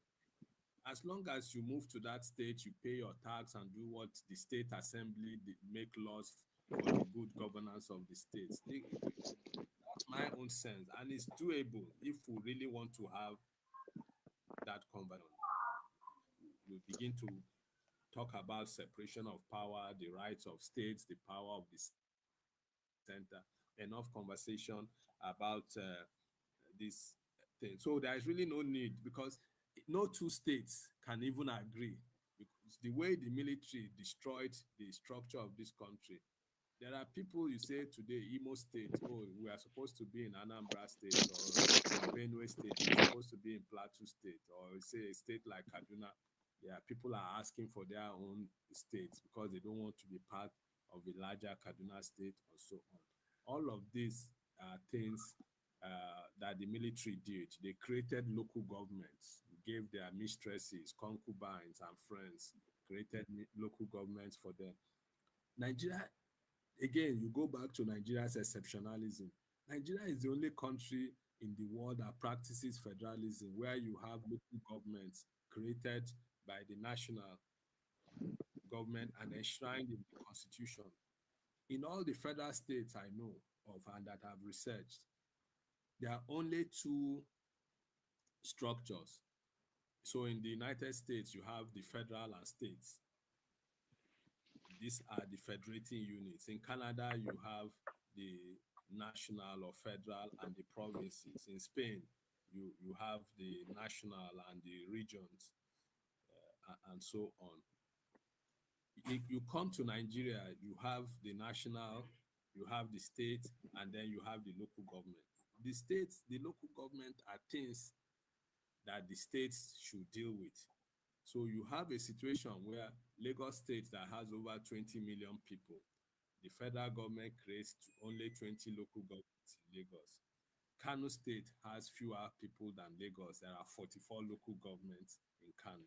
Jigawa State was created and carved out of Kano State. There are 20 local governments in Jigawa. So if you add 20 to 44, that's, if my math is right, that's 64 local governments. And if you add the population of of Kano and Jigawa, most likely there are fewer people in those two states than Lagos. And Lagos has 20 local governments. So you begin to understand the whole theory.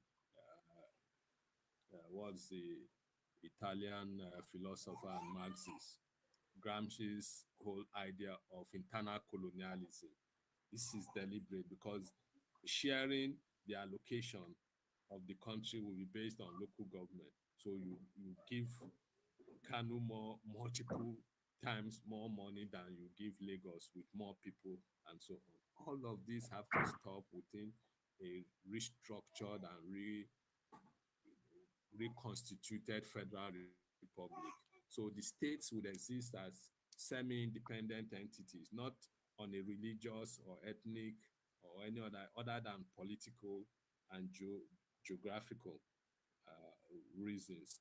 So that's my sense. And then you quickly to the I think this is one of the most comprehensive masterclass of contemporary Nigerian federalism and the structure that we have today, how we get to this place. And I totally agree with him. That is what I've always advocated for. We need dual sovereignty, states and federal. I don't have any business as a source of man and doorman with what the man at the federal thinks.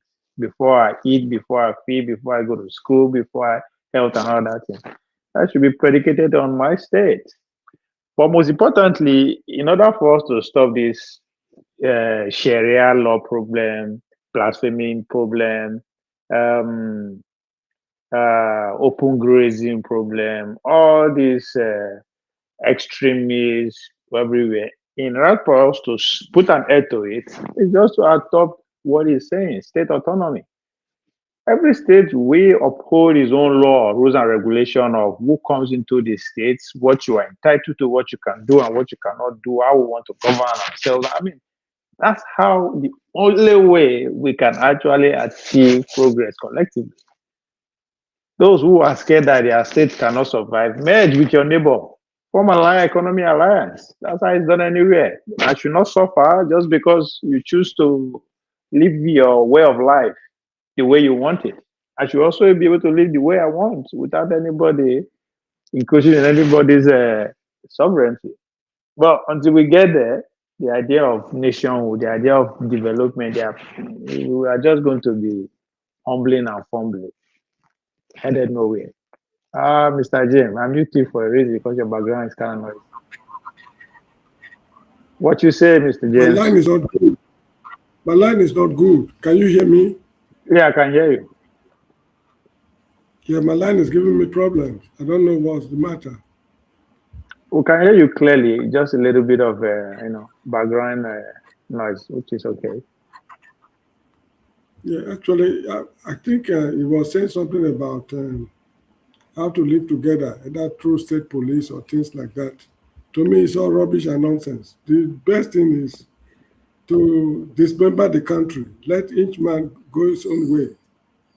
Like the Togolese on their own, the Beninois, the Nigerians, the Chadians, if possible, let every state just form a country of its own. If those That's other, exactly that's what he is saying. That every state needs its own autonomy.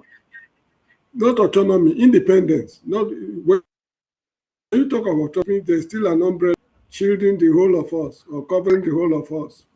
No, Total I mean independence.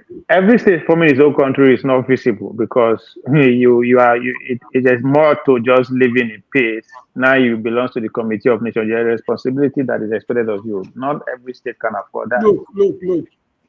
If the British at independence decided that the country should disintegrate into 30 different, will they say no? Yeah, that's what that's what if up till what 1945.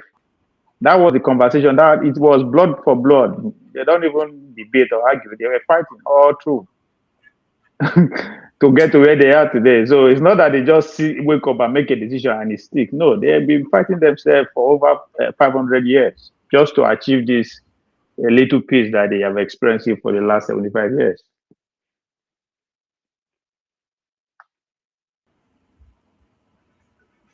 It's not an easy thing to form a state. On the country. I've given up on the country.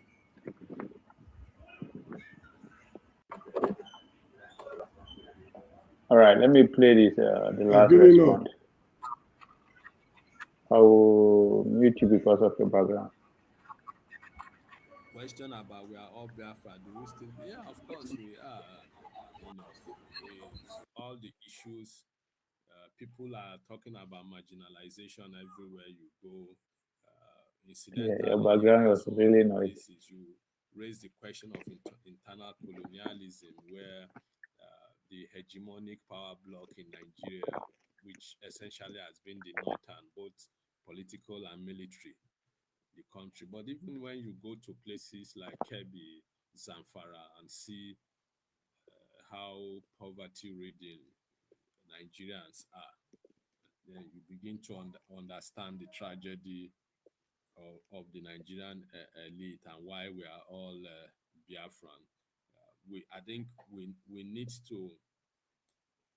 to begin to reconstruct Nigeria in the image of Nigeria as the true owner of this republic.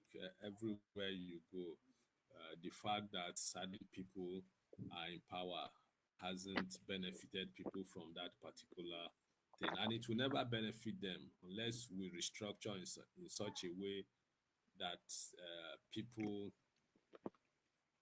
the money that should go to Nigerians gets to them. So I have a friend who works in the local government system. We call him allocation. And this is not my choice of word. It's is his, because he tells us this still that anytime, is it once a month? I don't remember now, once a month or once every quarter, when the allocation comes, they come to Abuja to share it, and by the time they go back to their local government, maybe half of the money is gone. They are paying godfathers off, they are paying even people who are giving them their allocation. Money that should just come directly, to the states, and the states will manage their affairs the way they want to. But it's what it is. We have a responsibility to deal with that challenge. I hope Ovie, I've been able to address some of the concerns you have. The last question, maybe I'll leave that for Rudolph to discuss. Rudolph is the true Biafran, and I think he's more than that. Yeah, thank you very much. Thank you very much. Yes, I am satisfied. Thank you, Chido. So today we are focusing on Chido, so I don't want to take the shine off. Mr. James, are you there? Chido, so I don't want to take it. Your background is yeah. I wish, can I change my location? Yes, if you can, please. Yes. All right. All right.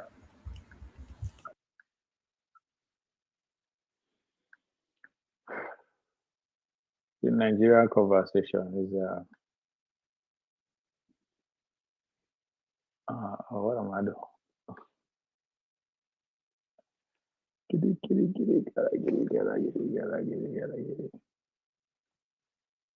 I was a classic delivery from Chido, Dr. Chido. The good people of KB Central. Mr. President, Sokoto-Badagry Superhighway is a milestone project initiated by Mr. President Bola Ahmed Tinubu. This project has been on the drawing board for more than 55 years. And it has only come to reality. How many years? 55 years. 55 years. It has been on the drawing board for the last 55 years. And I want to tell this honorable chamber, and indeed Nigerians, that this project is now a reality.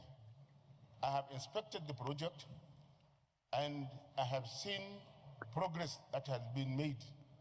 I'm highly impressed with what I saw. That is standard construction of concrete road, not asphalt road, concrete road. And not only that, the road is also furnished with street light, solar street lights. I witnessed more than 45 kilometers of that road, and more than 250 kilometers of that road is passing through Kebbi State, then going into Niger State, Kwara State, Oyo State, Ogun State, and finally Lagos State.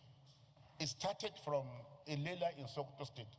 So to us, Mr. President, we must thank Mr. President Bola Ahmed Tinubu for initiating this project. It's a project that will change the lives of so many people in the Northwest geopolitical zone, North Central, and even Southwest. It will reduce the distance of traveling by road from Sokoto to Lagos by more than 70%. In less than 6 hours from Sokoto, you can reach Lagos, instead of spending close to about 13 hours. So this is a milestone achievement, and I therefore urge the Senate, immediately the report comes back from the Committee on Local and Foreign Debt, we should expeditiously approve it. Thank you, Mr. President. Thank you. The distinguished, I share your opinion. A project of 1,000 kilometers in Nigeria is a game changer economically, and it will also save lives. So I share in your opinion, and I'm happy that you have already traversed the road. So it is not a story, it is also a reality. You've gone over 45 kilometers and 245 kilometers passed through Kebbi State already and heading towards Badagry. So I join you and my colleagues to commend Mr. President that in these difficult times, when we don't really have money, that it is better to borrow for projects. It's better to borrow for infrastructure so that at the end of the day, we'll have something to see. And then we can pay through even the infrastructure. Repayment can be done through the infrastructure. So this is highly commendable. And I urge the Committee on Local and Foreign Debts to do a job and bring it back to us for expeditious approval. Congratulations for all those in that corridor. But I wish you find a way to curve it towards Calabar. Thank you. Leader of the Senate, so like Pabio GCN. The Senior Senate President requests for the resolution of the National Assembly to approve USD 516,333,007 syndicated financing from Deutsche Bank AG for the construction of the Sokoto-Badagry Superhighway Project Sections 1, Phase 1A and Phase 1B. The purpose of this letter is to request the Senate for the resolution of the National Assembly pursuant to the provisions of Sections 16 and 21 of the Debt Management Bureau Establishment Act 2011 for the following. A. Approve the syndicated financing from Deutsche Bank in the sum of USD $516 million, $333,000, and $7 United States for the construction of the Sokoto-Badagry Superhighway Project, Sections 1, Phase 1A and 1B. B. Approve the inclusion of the financing in the borrowing plan earlier approved by the National Assembly. The Senate is invited to note that Sokoto-Badagry Superhighway is a flagship infrastructure project of the New Renewed Hope Agenda and designed to open Nigeria's northwest-southwest axis through the construction of an approximately 1,000 kilometers inland dual carriageway linking Sokoto State, Kebbi State, Niger State, Kwara State, Oyo State, Ogun State, and Lagos State, running from Ilela to Badagry. The project will, 1, improve north-south connectivity, safety, and network performance on the corridor, reduce logistics costs and travel times by providing a continuous high-capacity expressway standard link to downstream markets, strengthen trade facilitation, food security, and national cohesion through improved access between production zones, markets, and the ports,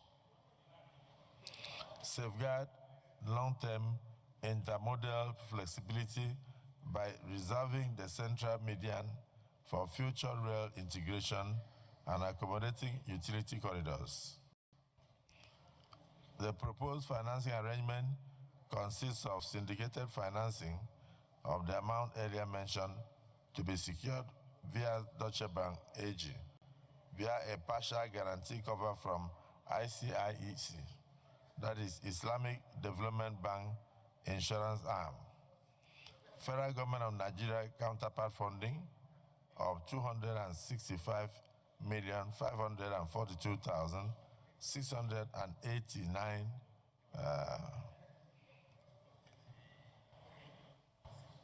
689,569 naira and then 50 kobo as part of the land acquisition, compensation, and support infrastructure, etc.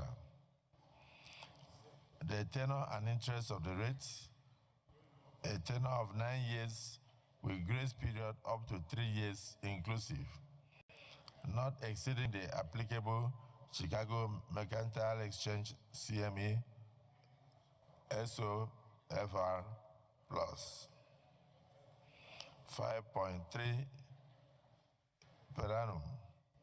The proposal is for the Senate to approve the financing arrangement and terms as set out in paragraph 3 above, which have also been approved by the Federal Executive Council. Based on the foregoing, I wish to request for the resolution of the National Assembly to 1, approve the syndicated financing from Deutsche Bank in the sum of 516,333,007 United States dollars for the construction of the Sokoto-Badagry Superhighway projects sections 1 and phase 1A and 1B. Total number of kilometers, 120 kilometers. Approve the inclusion of the financing in the borrowing plan. A specimen of the resolution required is attached as an extra 1 for ease of reference. While I look forward to the timely issuance of the resolution by the Senate, please accept, distinguished Senate President and distinguished Senators, the assurances of my highest regard. Signed, Bola Ahmed Tinubu, President, Commander-in-Chief, Armed Forces of the Federal Republic of Nigeria. I see the hand of my leader, Senator Aliru, up, but this letter from Mr. President is hereby referred to the Committee on Local and Foreign Debts to work on it and refer to the Senate within the next possible 1 week. Yes. Thank you very much, Mr. President.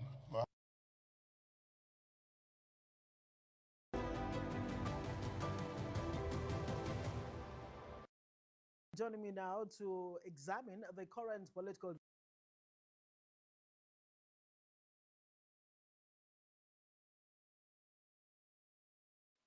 Hello, Mr. James.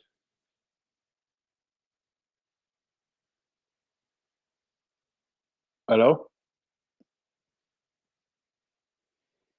Mr. James.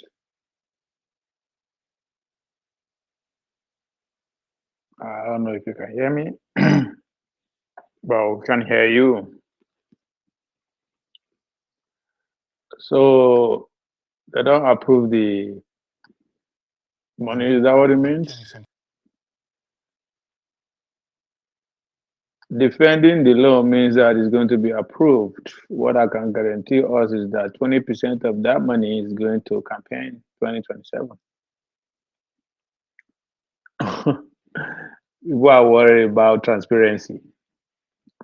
That's why. Portion of that money is going to finance Northwest, Northwest, Southwest campaign 2027. As yearly admission there. Every other thing, it's okay, it's in order for me. It's a capital infrastructure. If we don't do it now, what we will do it? Just because the people who are in charge of affairs are not credible or you don't like them, doesn't mean everything that they embark on should be discredited. Do we need that road? Yes. Is it important? Yes. When do we need it? Yesterday. Is the financing, is the money too much? Maybe.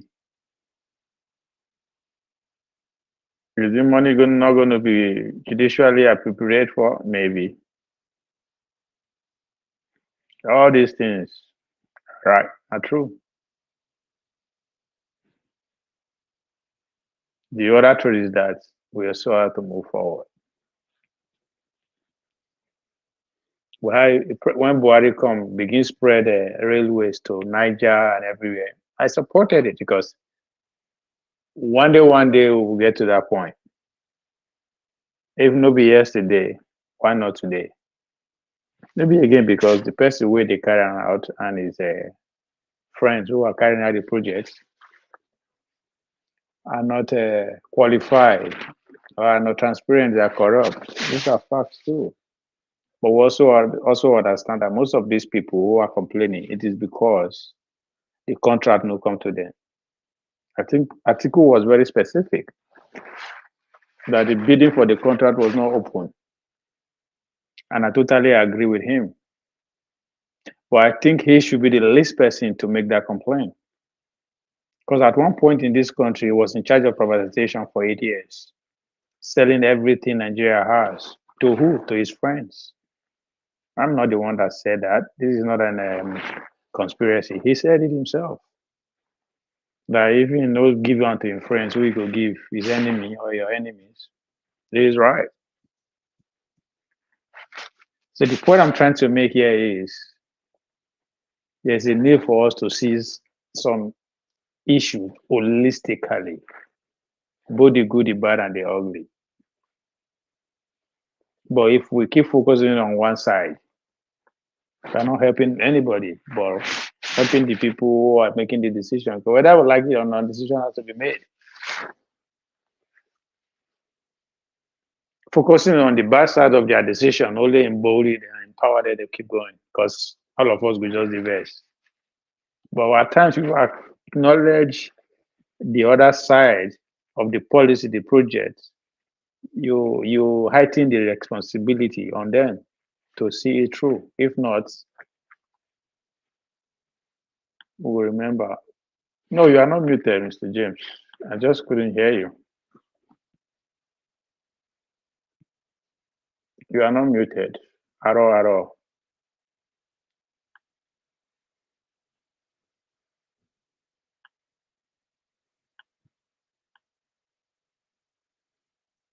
If you can hear me, you is not muted. I just couldn't hear you.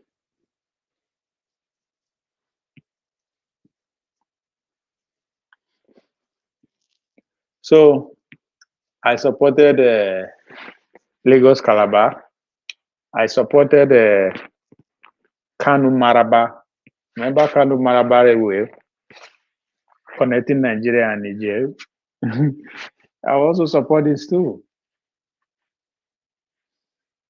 One way or the other, it has to be built. Some people are talking about priority. I also agree with them. All right.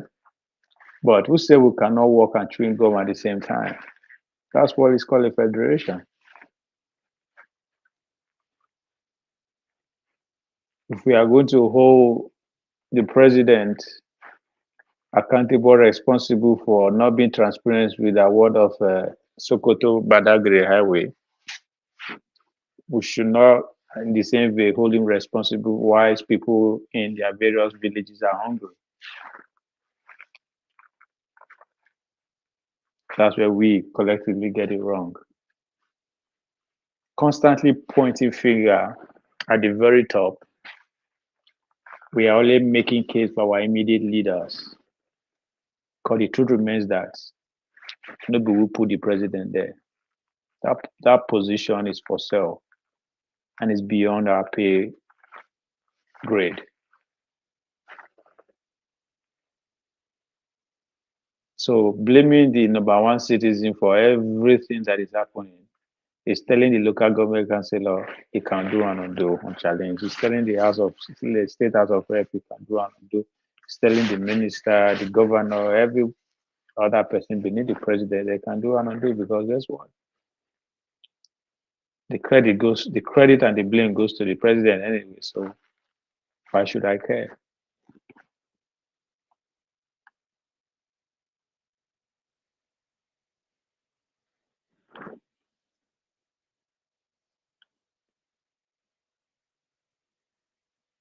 Badagry Superhighway is a milestone project initiated by Mr. President Bola Ahmed Tinubu This project has been on the drawing board for more than 55 years. And it has only come to reality. How many years? 55 years. 50. Yeah, Mr. James, I think you are audible now. My system is very faulty. I'm just managing it. Can you hear me? Yeah, loud and clear. No, I can't hear you properly. I can hear you. My laptop is corrupted, so it's giving me problems.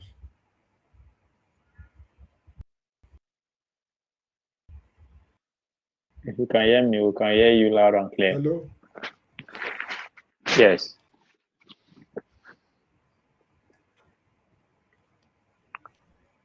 Hello, I can hear you if you can hear me. Yeah, so what were you talking about? I've been offline. No, I was playing. They're talking about the road that Bola Tinubu is asking loan for. Hello?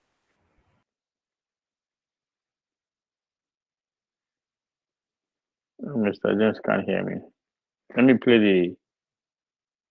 Maybe you will hear from the horse's mouth. Of traveling by road from Sokoto to Lagos by more than 70%. In less than 6 hours from Sokoto, you can reach Lagos instead of spending close to about 13 hours. So this is a milestone achievement, and I therefore urge the Senate, immediately the report comes back from the Committee on Local and Foreign Debt, we should expeditiously approve it. Thank you, Mr. President. Thank you. The distinguished, I share your opinion. A project of 1,000 kilometers in Nigeria is a game changer economically, and it will also save lives. So I share in your opinion, and I'm happy that you have already traversed the road. So it is not a story, it is also a reality.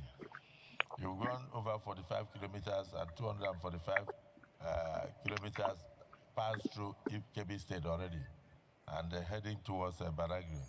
So I join you and my colleagues to commend Mr. President that in these difficult times, when we don't really have money, that it is better to borrow for projects. It's better to borrow for infrastructure so that at the end of the day, we'll have something to see. And then we can pay through even the infrastructure. Repayment can be done through the infrastructure. So this is highly commendable.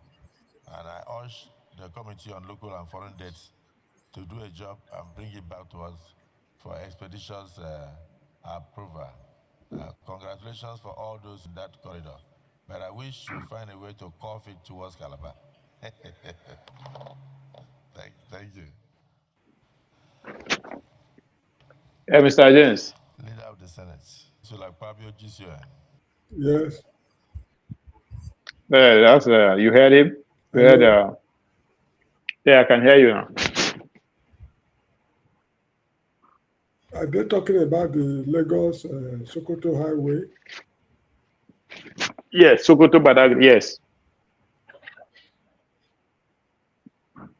Okay, what has happened to the money for Lagos Calabar Highway? That one is going on too. This is a second project. Going on where? They've already started. There's one from Lagos to Calabar. There's another one from Sokoto to Badagry. No, my friend, this people take it or leave it. During the military era, while they were executing projects, capital projects, they were building universities. In fact, in Bender State, where we grew up, Ogbemudia built a stadium, Ogbe Stadium at Ogbe Quarters. He did not make noise over it. You get the point? He tarred the roads. He didn't make noise over it. He built what's it called, a Bender Brewery. no noise was made over it. Iyadomo Global Research Institute, no noise was made over it. University of Benin, over it. What's it place? University of Benin Teaching Hospital, no noise was made over it. Auchi Polytechnic, no noise was made. It's on ending. There are about 80 projects the man executed, in fact, more than 80, during a period of 8 years. So on the average, 10 capital projects every year. That's what that man was implementing. So what is the federal government doing now? They are tarring a road from one to another. They are disturbing the whole world. That look, I've given up on the country.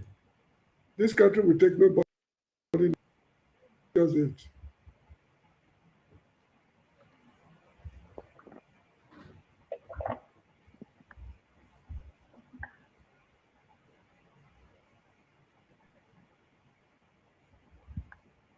I think Cerudo is coming on for second time.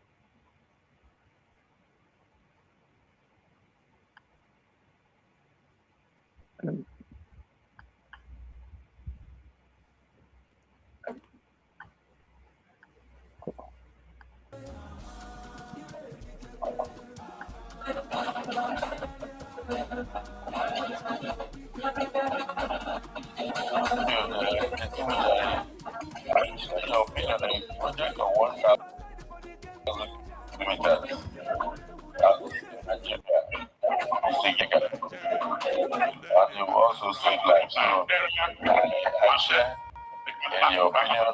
I'm happy that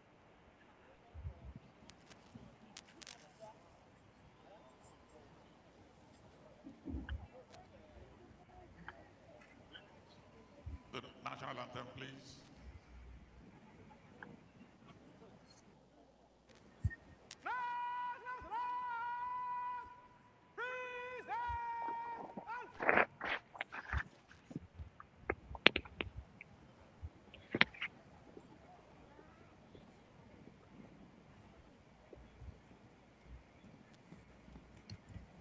The police band will be leading us. The national anthem, please.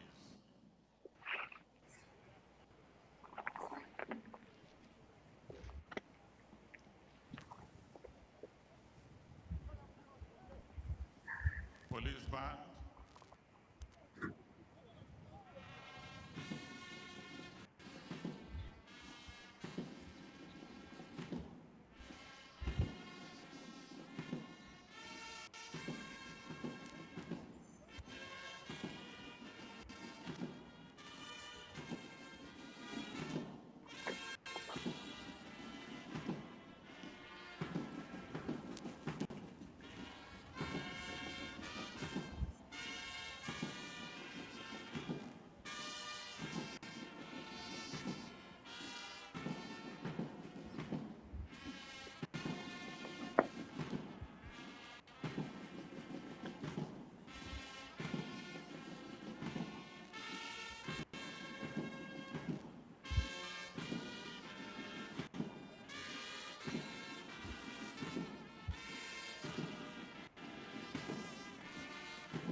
Of Nigeria. To the Federal Republic of Nigeria.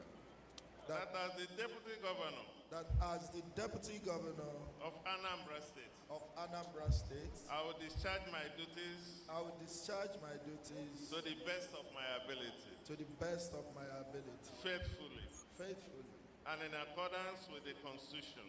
And in accordance with the Constitution. Of the Federal Republic of Nigeria. Of the Federal Republic of Nigeria. And the law. And the law.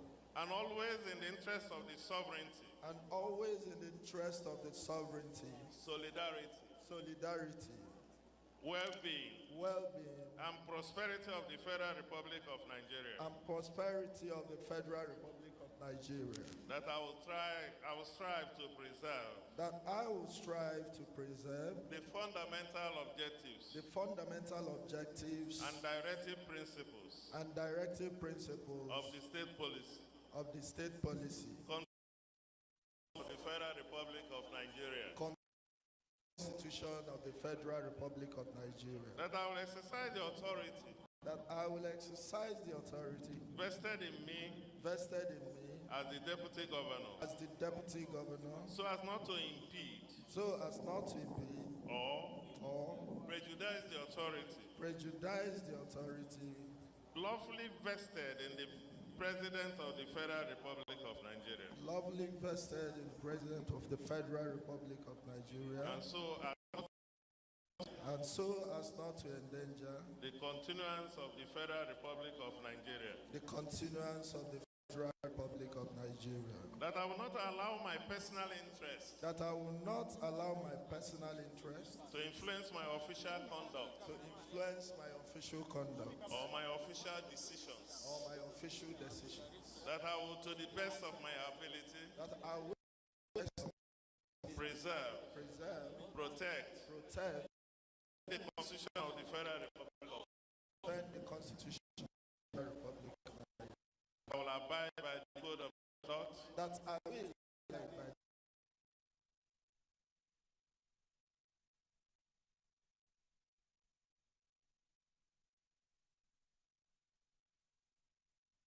that in all circumstances I will do right to all manner of people. I will do right to all manner of people According to law. Without fear or ill will. affection or ill will. That I will not directly or indirectly communicate, reveal to any person, any matter which shall be brought under my consideration, or shall become known to me as the Deputy Governor of Anambra State, except as may be required for the due discharge of my duties as Deputy Governor, and that I will devote myself to the service and well-being of the people of Nigeria. So help me God. So help me God. Congratulations. Please, a round of applause for the Deputy Governor as he has taken his oath of allegiance and oath of office. He will now sign.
For a moment, ladies and gentlemen, the Anambra spoke, and loudly so. It was unprecedented. Never in the history of a state has 75% of the vote cast. It has never happened. The people believed, the people saw the works, the people are happy. And that is why we all gathered to say, Oluwa Tuegu, Elanye Gaba. Oluwa Tuegu, you've done well. Mr. Governor and the Deputy Governor have shown the Anambra that any money given to them or put in their palm, they will show the Anambra where the money goes. That is why they votes were allowed. Put your hands together, distinguished ladies and gentlemen. All right, the Deputy Governor, the wife and the children and the entire family may now be seated.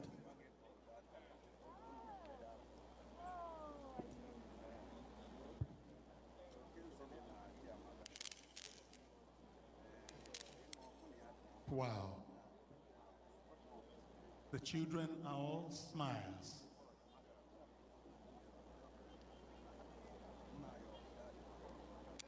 Now, distinguished guests,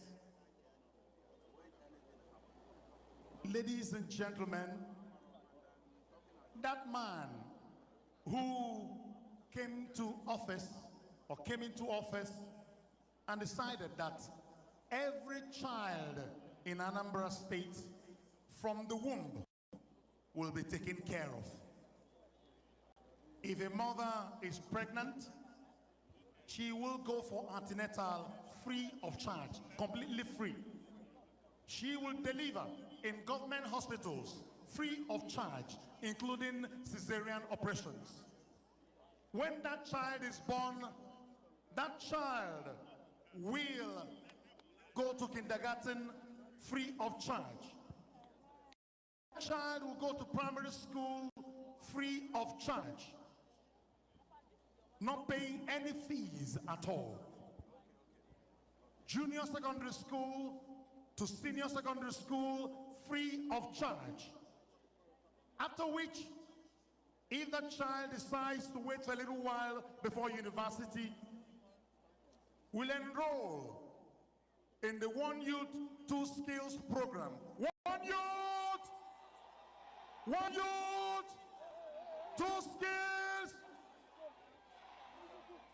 After which, Mr. Governor will dole out seed monies, startups for them to start their businesses. And when the child eventually goes to tertiary education, there will be bursary available for that child.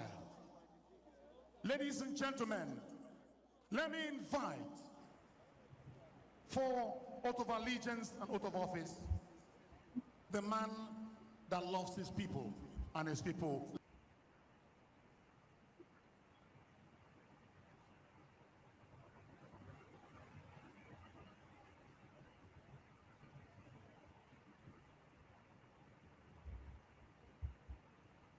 Mr. James, sorry, I muted you because of your background. A little bit of noise. Are you still there? Yes. I'm here. Can you hear me? Yes. Yeah, so my problem is with the system. Okay. Can you hear me? Yeah, I can hear you clear now. It's okay. Let's hope so. Huh? You are showing a number state. Yeah, this is the swearing in of Soludo second term. When did it happen? It's happening now. I think. It's today. Oh, I see. And they're promising free education. They are jokers.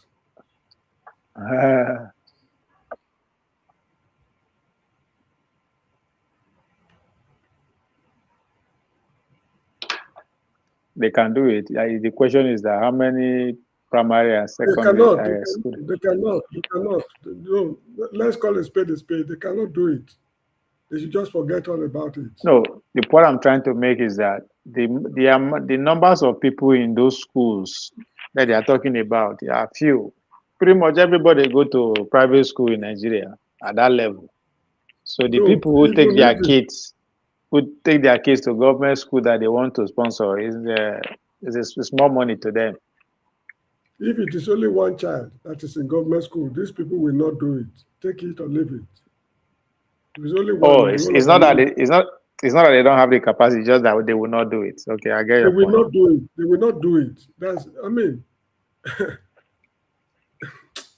look, we are jokers. We should pack up the country. The earlier we do it, the better. Yeah, but who is going to pack it? There's no one body out there that is going what you are saying. Huh? Event will pack it up. Event, look, it's just like Yeah, the but the events are going to be carried out by Nigerians. We Nigerians who are already in the system now. Where Babangida was dealing darling over handing over, little did he know that a catastrophe is coming by his annulment of the election results. He never knew that the He annulment knew. of the result is what. No, never knew. While he was They annulling knew. it, he did not know. Okay, He that what? did not know that is what will remove him from office. No, he knew. He never knew. No. He knew. Mr. James, well, let's be have a honest conversation. He knew there's no way he's going to be in the office for 10 years. It doesn't happen in the military hierarchy. Forget the Nigerian people. Within the military hierarchy, once you pass 10 years, you are going to be there for life. So he knew. It's not that he doesn't know. Is he not working for the USAID, the Americans and the foreign? He was working for them, so they knew. He called for the election. If he knows he's not going to be, he's still going to be in the office, it will not happen. So those are just narrative they are telling us that so that's why I say now them. Are they not even still in power? It's still very much. Babangida said have a lot of influence. I think maybe now only Obasanjo will get influence past him in Nigeria today. Most of these men, boys, are in the office today. They are working for him. Yeah, they are working for him because they are not men of substance. That's why they are leaning on people. Yeah. You get the point? Yeah, the men I of agree. substance should not be leaning on people dead women. So they are not men of substance. They are hollowed people. So Yeah, that's why I'm saying that those people who don't fall into their own orbit are not even interested in even taking the fight to them, either internally or from outside. So they recycle themselves.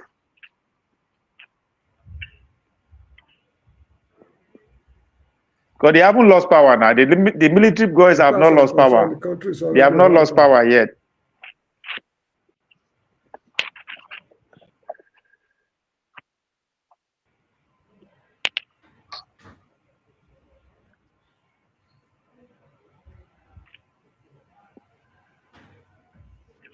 The pressure from the Christian angle is still marching on. I'm curious to see what they are going to achieve. Whether they are going to get vice presidential candidate or they will succeed in taking out Sharia law from our constitution.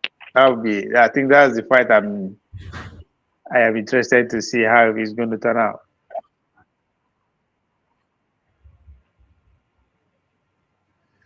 Well, because people like you are optimistic. No, I'm not. Mr. James, I don't think about tomorrow. So the idea of being optimistic, I'm just following what I'm seeing.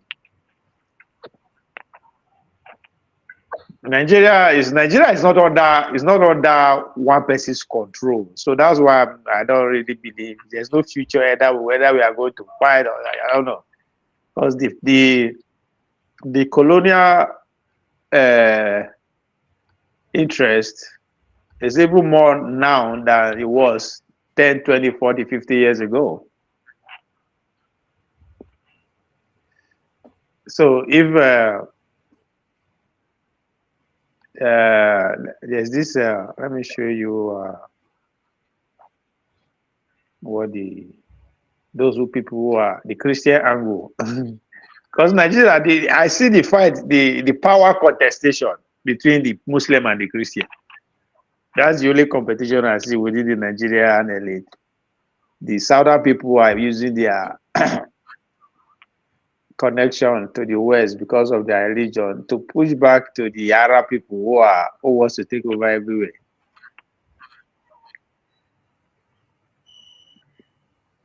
They were having they have a congregation section in the Washington D.C. I think yesterday. Threats in Africa and the acute risk this poses to U.S. national security. For decades, when Americans thought about terrorism, they thought first about the Middle East. And for good reason. Iran is still the world's top state sponsor of terrorism, and they have built a global network of terrorist proxies. The extremism and violence they generated created a symbiotic relationship with Sunni terrorists, Mr. James, including Al-Qaeda. You know the country, the country has doubled from that Babangida time period to now.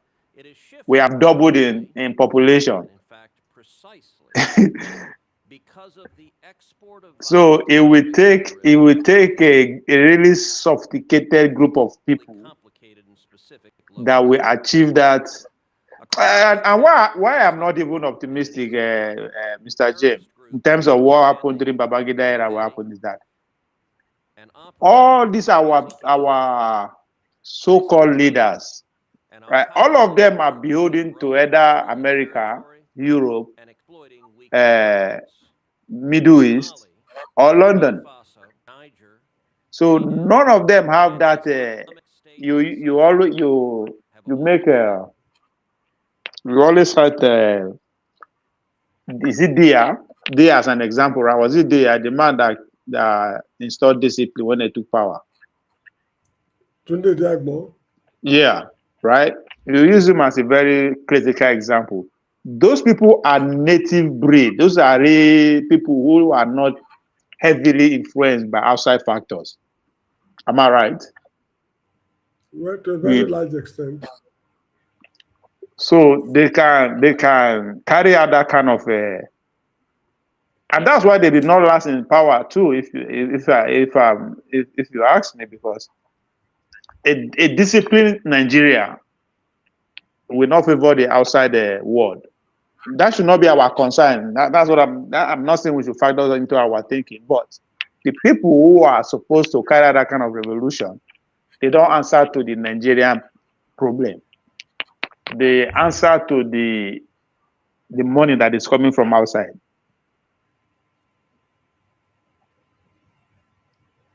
That's why I'm kind of like, even if that revolution is going to come, we're not going to get anything from it as a people.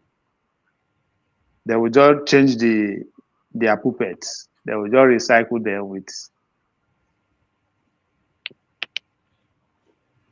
I could be wrong, but I don't see any voice, not to talk of group, any voice, one person who is thinking different. None of them is thinking, outside the normal current. Just pay attention to this. Just let me play this video for you, then you'll see.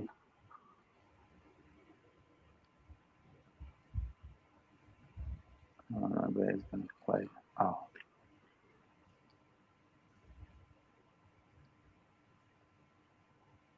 Oh, well.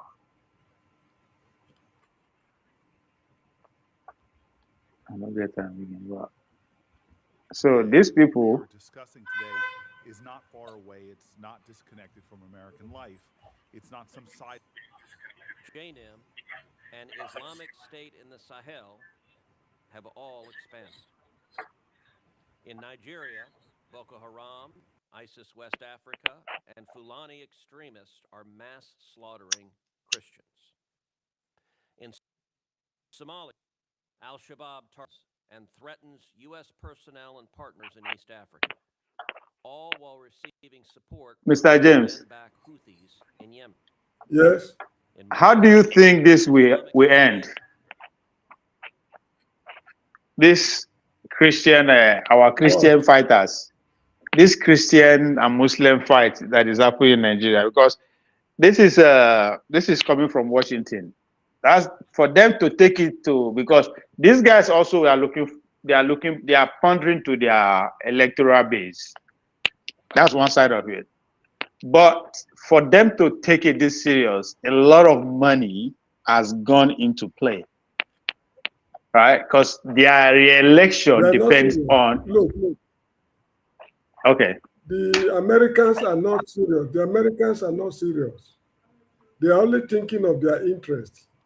If they are serious, the 200 troops they brought to Nigeria, what have they been doing? That's point number one. Number two, they've been talking like this since God knows where, even before independence. Nothing has come out of all these talks. This is what they want the public to hear. What they discuss behind the scene, you and me will never know. The more disorganized Nigeria is, the better it is for them.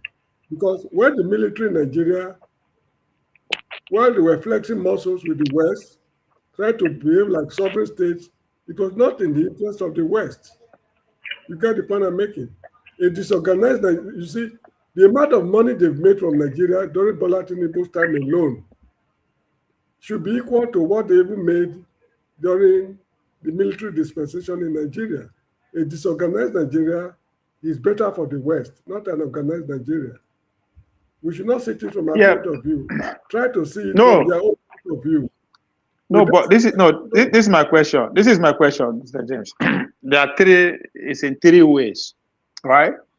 I'm saying that when I say the Christians, now I'm talking about the Nigerian, because these people have a connection with the Nigerian, the Christian elite. So, in other words, the Christian elite in Nigeria, for them to fight the Islamic extremists, the Sharia law that's cropping its way into constitution, they felt they have to form a partnership with the Americans. I totally agree with you. The Americans have their own priority. They are not in Nigeria to stop whatever they are telling us. They are in Nigeria to police the resources that we have, right?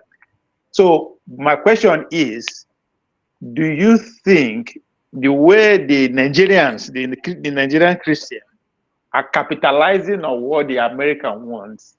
How do you think it will turn out? That's what I'm saying. I'm not saying, of course, the American, their own interests, that's not negotiable from their own perspective. But our own people on ground who are capitalizing on that, who are spending millions to lobby all these kind of politicians to carry their cross for them. How do you think it's going to end? That's my question. It depends on what they have to offer.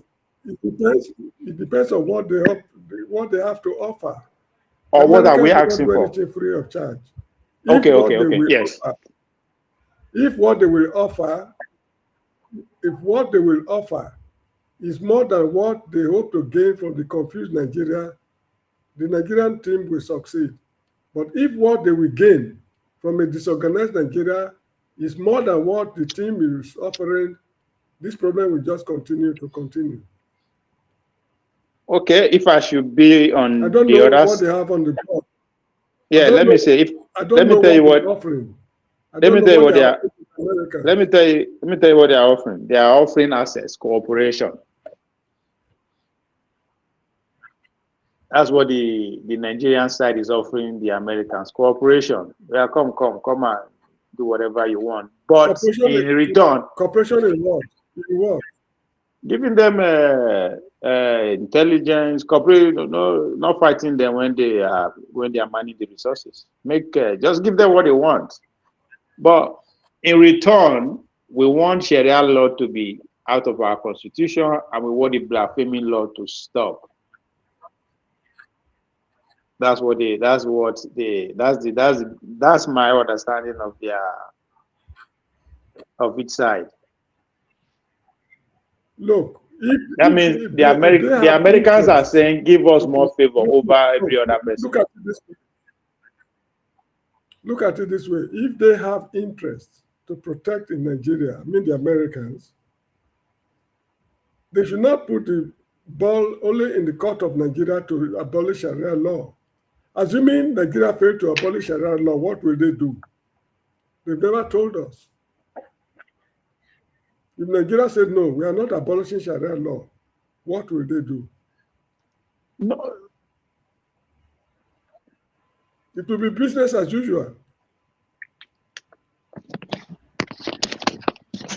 But no, you see, they are not doing anything. but is it not? Is it not They are on? not Is doing it not? anything. Yeah, no. But They are not is it doing not on anything. the others? They are not doing anything. Yeah, but is it not on the Nigerian side to say, if we don't get this, we are not going to do this? They are not doing anything concrete to abolish Sharia law. They are just saying it. Assuming Nigeria abolishes it now, they will say, we made you to abolish it. In what way did they make us to abolish it? They cannot explain. You see, it's the kind of leadership we have in the country. Even the Christians who are going there, what do they have to offer? You get Yeah, the that's point? what. See, The Americans Mr. are not James, losing Mr. anything. James, Mr. James. No, Mr. James. Okay, I don't think you understand my question. I am not anybody who is expecting America, Chinese, any Ghana to put their own interests second will be deceiving himself. So I am not asking what the Americans are going to do. I am saying those people who are taking their fight to them to ask for help, are they going to succeed in getting what they are fighting for? That's my question. I am not saying America is going to. No, I don't expect America to do anything. But I'm not the one that went to go and report my Muslim brother to them. Some people did. So I'm saying those people who did, I'm not saying they are right or wrong. I'm saying how is their journey going to turn? What is going to be the end of their adventure? I don't know if you understand what I'm saying. I don't know what the end will be, but it depends on what they have to offer. If they offer something reasonable, like if you help us solve the problem, we will have unrestricted access to our minerals, we will change the way the Chinese for your own good, then the Americans will be interested. But going there to preach the Bible, that Jesus Christ said this and that, the Americans will never act on that. Yeah, but that's exactly what I'm telling you. That is what they are offering, and that is exactly what they are getting.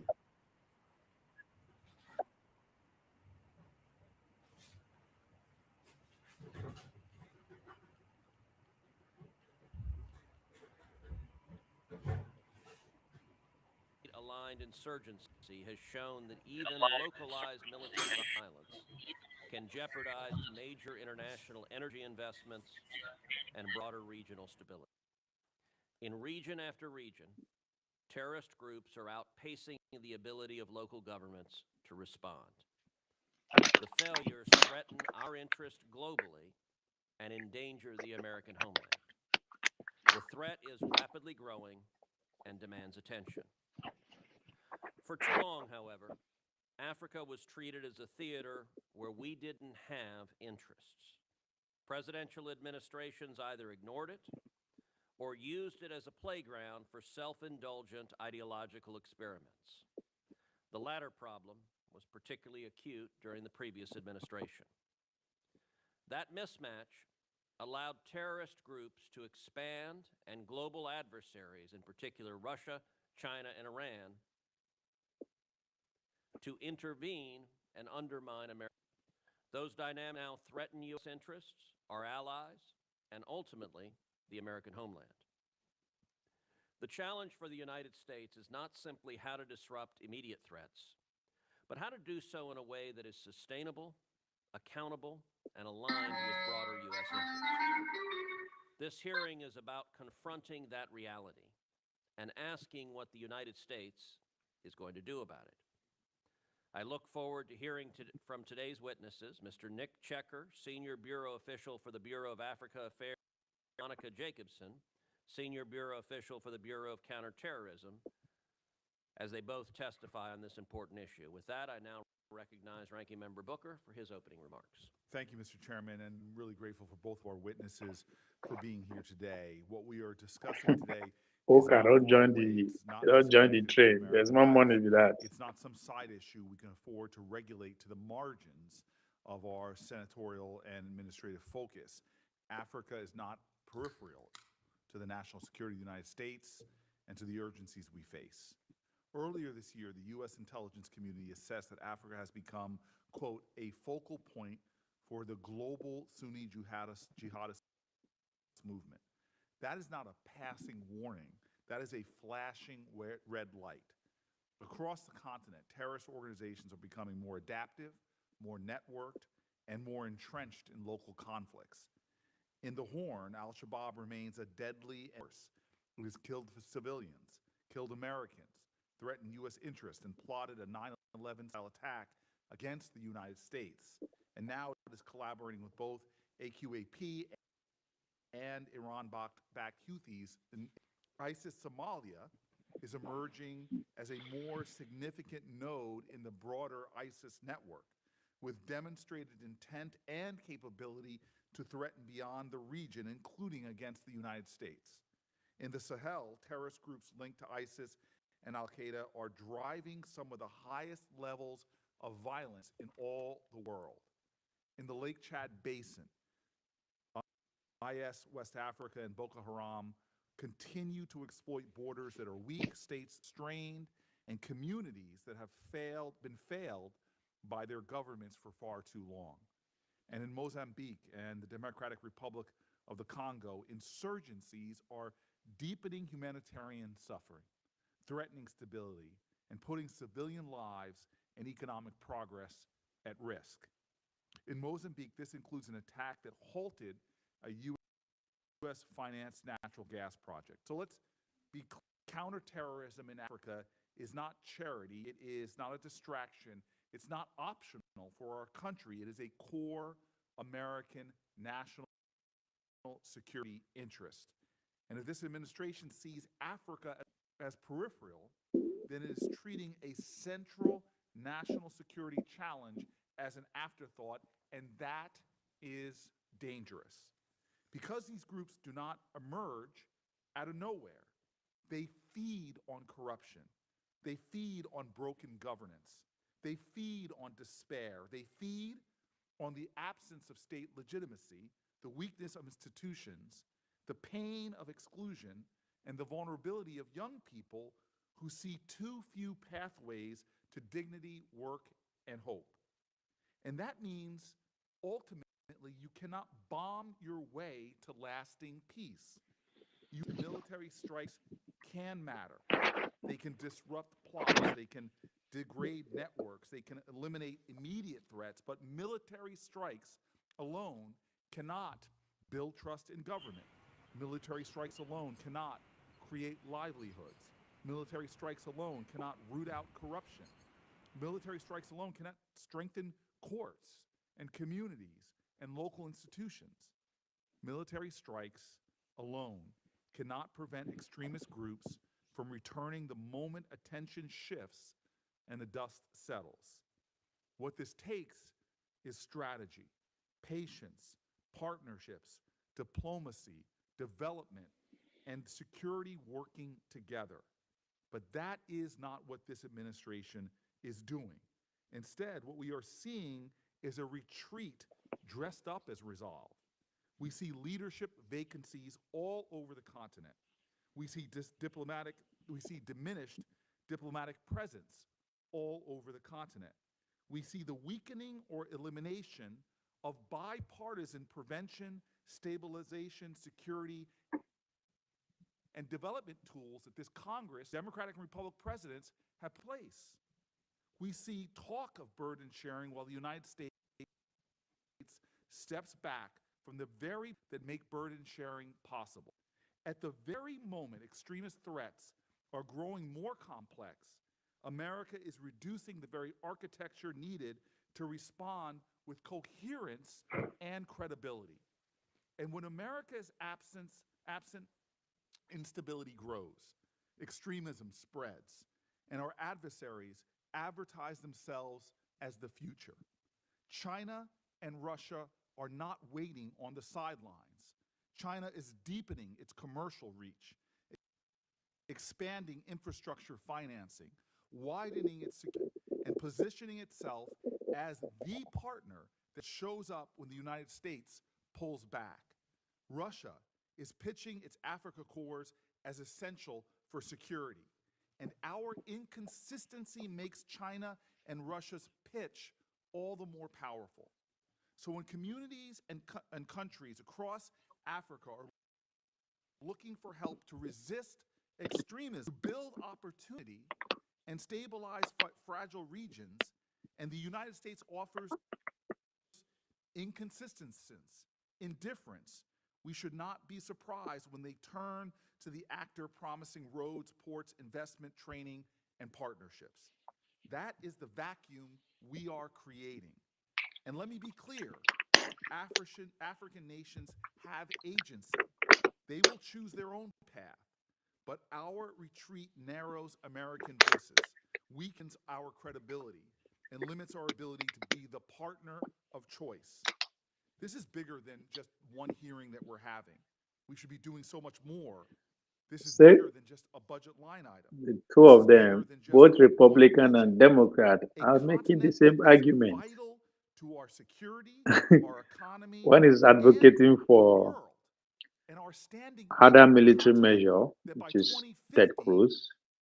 We'll have 1 out of every 4 human beings on the planet, and 1 Why? out of every working people be treated as an without what was this senator's name again? The man on the screen is arguing for more soft power. A whack-a-mole policy dressed up as counterterrorism. As you said, it is fragmented. It is reactive. It is too often militarized and under-strategized. Man is arguing for USAID and arguing for if you cut vital State Department action. Get me more bullets. But military responses alone are not the whole of government strategies we need. And if we continue down this path, we will keep striking at symptoms while the deeper spreads. America, we need a reset. We need to restore conflict prevention and stabilization efforts that address the conditions extremists exploit. We need to strengthen our diplomatic presence and our development capacity on the ground. We need to deepen partnerships with African nations and regional institutions, not abandon the field and then pretend influence can be maintained from a distance or from bombs from the air. We need military tools, but they need to be part of a broader strategy, not a substitute for one. And we need an actual long-term counterterrorism strategy for Africa that is serious, coordinated, and worthy of the high stakes before us.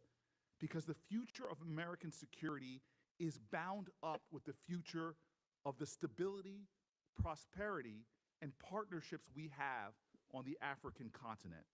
We need a strategy that reflects the true conditions on the ground and not only frames Africa as a problem, but actually sees the real framing, that it is an extraordinary asset. It is an extraordinary continent filled with extraordinary people that America should be having a much bolder engagement with. Thank you, Mr. Chairman. Thank you, Senator Booker. I'd now like to introduce our witnesses for today. Our first witness is Mr. Nick Checker, Senior Bureau Official of the African Affairs Bureau. Our second witness is Ms. Monica Jacobson, Senior Bureau Official of the Counterterrorism Bureau. Recognized for your opening statement. This is a classic Berlin 1850. Berlin 1854, I mean 1845. These are both the the two witnesses. Mr. J, your background is it's too noisy, so I have to mute you again. So you are seeing both the two witnesses are are Americans, both the chairman of the occasions are American. So all the case, everything is decided, you know, before they will come and implement it. That's why I was asking Mr. James earlier on, what do you think is going to be the end of it? Because as far as I'm concerned, it's just getting started. I've been asking this question for X amount of years now. What is the future of Nigeria? Is it Islamic social state or a Christian capitalist run state? I ask this question for a reason because I know what is in the pipeline. I know what is coming. 2031 is going to be an interesting year for Nigeria. However, that year is going to turn out, we are seeing the fireworks right now. So, the chairman of the occasion here, Senate Foreign Relations Committee here, was reading the hearing, the person of Senator Ted Cruz from Texas, says staunch Republican. Right? He is arguing that in order for us to stop what they term as their national security threat, which is the extremist activities in northern Nigeria, is by firepower. More firepower, more bomb, and bomb the shit out of them, according to Donald Trump, we always say. Right? And the other divide, a Democrat, Senator Booker from New Jersey, he's saying that, yes, even though it's important that we have a firepower in place, but the idea of stopping USAID, I think is a bad idea. We need to be more involved. And they don't stop USAID, by the way. They have more advanced technology. So there's no point having boot on the ground in terms of men of USAID in the name of NGOs and all those, good stuff. Instead, they will take that money, put it in the State Department, and apply it direct. Any aid that will be coming to Nigeria will be coming from the State Department, of course, accompanied by firepower. Right? Two, Booker is advocating that there's no point in us retrieving. We need to be more involved on ground. That's a Democrat style, right? We need to apply the usual soft power that we used to have. Partner with NGOs, partner with institutions that will keep us doing the same thing. So the fact that these two people agree and put Nigeria on the center stage, this is beyond just rhetoric. They've already concluded what they are going to do. And what that is, I don't know. But with all this brouhaha that is playing out, there is going to be a hell of changes that will come in the next couple of years. Mr. James, I will join you again in 20 minutes. I went to attend to an issue in Egypt. Okay. Yeah, there was also noise coming from your background. Maybe by that time, things will get better. All right, Mr. J. So this is not just everything is being applied right now. Firepower is already on ground. Military boot is already on ground, and they won't apply other measures. So something has to give. Something has to give. The Islamic State is not doubling down. It's not giving up. They are doubling down in their action. More territory have been attacked. More rhetoric is being fired up. And the political is playing out in the politics of things too. It's playing out. So as far as I'm concerned, this is just the beginning of the end. The end of what? I cannot say. The end of the Christian-Muslim relationship in Nigeria? Maybe. The end of the Nigerian state that it is? Maybe. But all I know is that this is the beginning of the end of something. It's the beginning of the end of something. And that's something we are yet to find out. Thank you, Senator Booker. I'd now like to introduce our witnesses for today. Our first witness is Mr. Nick Checker, Senior Bureau It's pretty Official much bipartisan of the agreement African on Affairs Nigeria. Bureau. Our second witness is Ms. Monica Jacobson, Senior Bureau Official of the Counterterrorism Bureau. Mr. Checker, you're recognized for your opening statement. Good morning, or good afternoon, Chairman Cruz, Ranking Member Booker, and distinguished members of the subcommittee. Thank you for the opportunity to testify in the Trump administration's counterterrorism policy in Africa. Africa will play an important role in America's economic future. The continent holds vast critical minerals, energy resources, and tremendous human capital. However, these opportunities cannot be fully That's their realized interest amid first. persistent instability in parts of the continent, including terrorist threats which continue to affect U.S. interests. Currently, U.S. policy towards the continent is undergoing a necessary reset because past approaches failed to deliver outcomes for American interests or for partner African countries. Under President Trump and Secretary Rubio's leadership, this administration has responded with clarity. We will pursue a disciplined, interest-driven strategy rooted in flexible realism. This strategy calls for partnership over dependency. No longer will it be open-ended commitments and diffuse objectives that prioritize aspirations over outcomes. For decades, U.S. engagement in Africa was defined by age-centric models that too often fostered reliance rather than self-sufficiency, including in the counterterrorism space. Going forward, we'll prioritize enabling and cooperating with African nations and demonstrating commitment and capacity to take the lead in addressing their security gaps while advancing core U.S. national interests. We will no longer make open-ended investments in nations that are unable or unwilling to sustain CT efforts. But we are not naive. Burden sharing and shifting must extend beyond the continent. We are working closely with European allies, partners in the Middle East, and other like-minded nations to ensure a more coordinated response to this challenge. These partners have stepped up, benefiting from long-standing ties, geographic proximity, and complementary capabilities that are essential for success. Our role is to reinforce their leadership, not substitute for it, and encourage greater regional support. More sustained external involvement can then neither be feasible or effective. First, our counterterrorism posture in Africa is narrowly focused and aligned with U.S. national security priorities. The primary objective is clear. We will protect the homeland from threats while safeguarding U.S. citizens and commercial interests abroad. Groups affiliated with ISIS and Al-Qaeda remain active in the Sahel, Nigeria, and parts of East Africa. These threats are real, but the response must be disciplined. We will not pursue large-scale, indefinite military engagements or nation-building efforts. Instead, we were adopting a targeted approach that emphasizes intelligence sharing and limited, high-impact security cooperation with partners that demonstrate both capability and political will. Second, our strategy recognizes that counterterrorism cannot be separated from the broader political and economic dynamics. Instability creates space for terrorist networks to operate, but the solution is not simply more security assistance.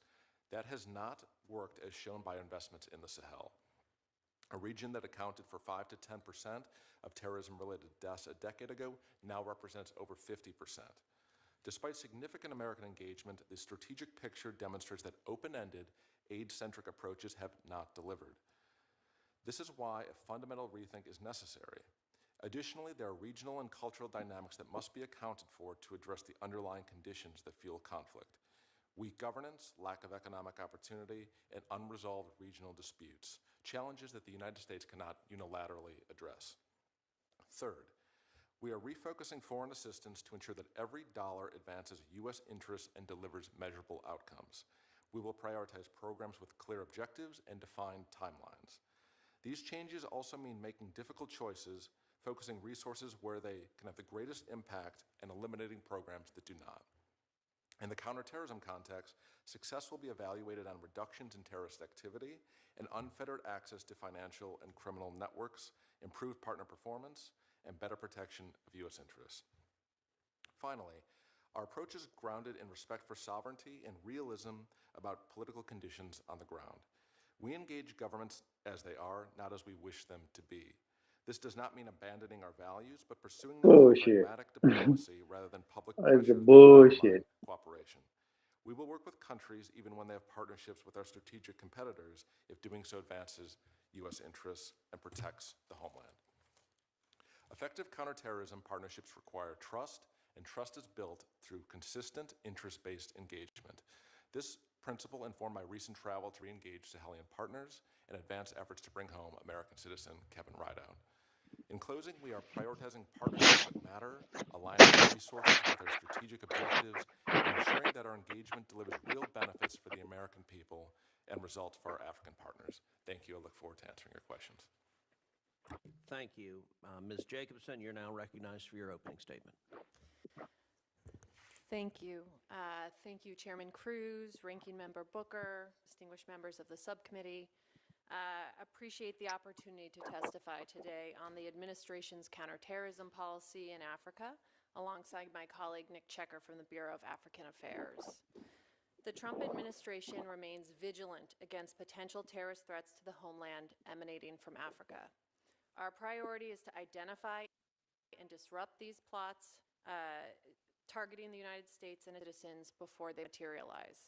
As President Trump stated in his inaugural address, our top priority is to defend our nation and protect our citizens, and that principle guides the department's counterterrorism approach in Africa.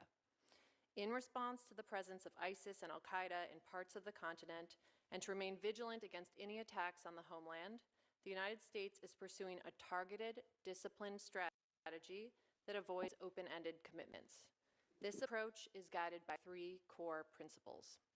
First, the Bureau of Counterterrorism, which we call CT, focuses on identifying and neutralizing terrorist threats before they reach the United States. We leverage a full range of counterterrorism tools, including visa restrictions, designations, information sharing, and, where appropriate, targeted security assistance. The CT Bureau works closely with interagency partners such as the Transportation Security Administration, Customs and Border Protection, to strengthen border security and prevent terrorist travel, including through aviation security programs in Nigeria, Senegal, and Kenya. In coordination with the Department of Treasury, we also disrupt terrorist financing and constrain the resources that support terrorist operations and external plotting. At the same time, we maintain active diplomatic engagement across Africa to sustain the partnerships we need to safeguard U.S. national security interests. Among other benefits, these relationships allow us to deploy our personal identification, secure comparison, and evaluation systems, also known as PICES, across 15 countries in Africa. PICES extends U.S. borders by enhancing countries' border security capabilities and allowing them to share terrorist data with the United States and other international partners. Second, we work with partners in the region to take responsibility for their own security. We enable partners, we do not replace them. For example, Moroccan forces, previously trained by the Bureau of Counterterrorism, now train Sahelian forces across sub-Saharan Africa using U.S.-provided curricula. This is precisely the model we seek to expand, with regional partners leading and sustaining regional security efforts. Finally, where clear partnerships exist, we deploy counterterrorism capabilities to help secure supply chains for critical resources that underpin U.S. economic prosperity and national security. In Mozambique, for example, the United States Export-Import Bank approved a $5 billion loan last year for a liquefied natural gas project in Cabo Delgado province, which is also home to the world's only graphite mine, whose entire offtake is processed in the United States. These strategic assets face persistent threats from ISIS Mozambique, a localized threat that endangers billions in U.S. investment. In response, my team, working with the Bureau of African Affairs and other security assistance bureaus in the State Department, traveled to Mozambique earlier this year to plan and advance potential targeted CT assistance. These efforts will help the government of Mozambique counter the ISIS threat while safeguarding investments vital to U.S. economic and national security interests.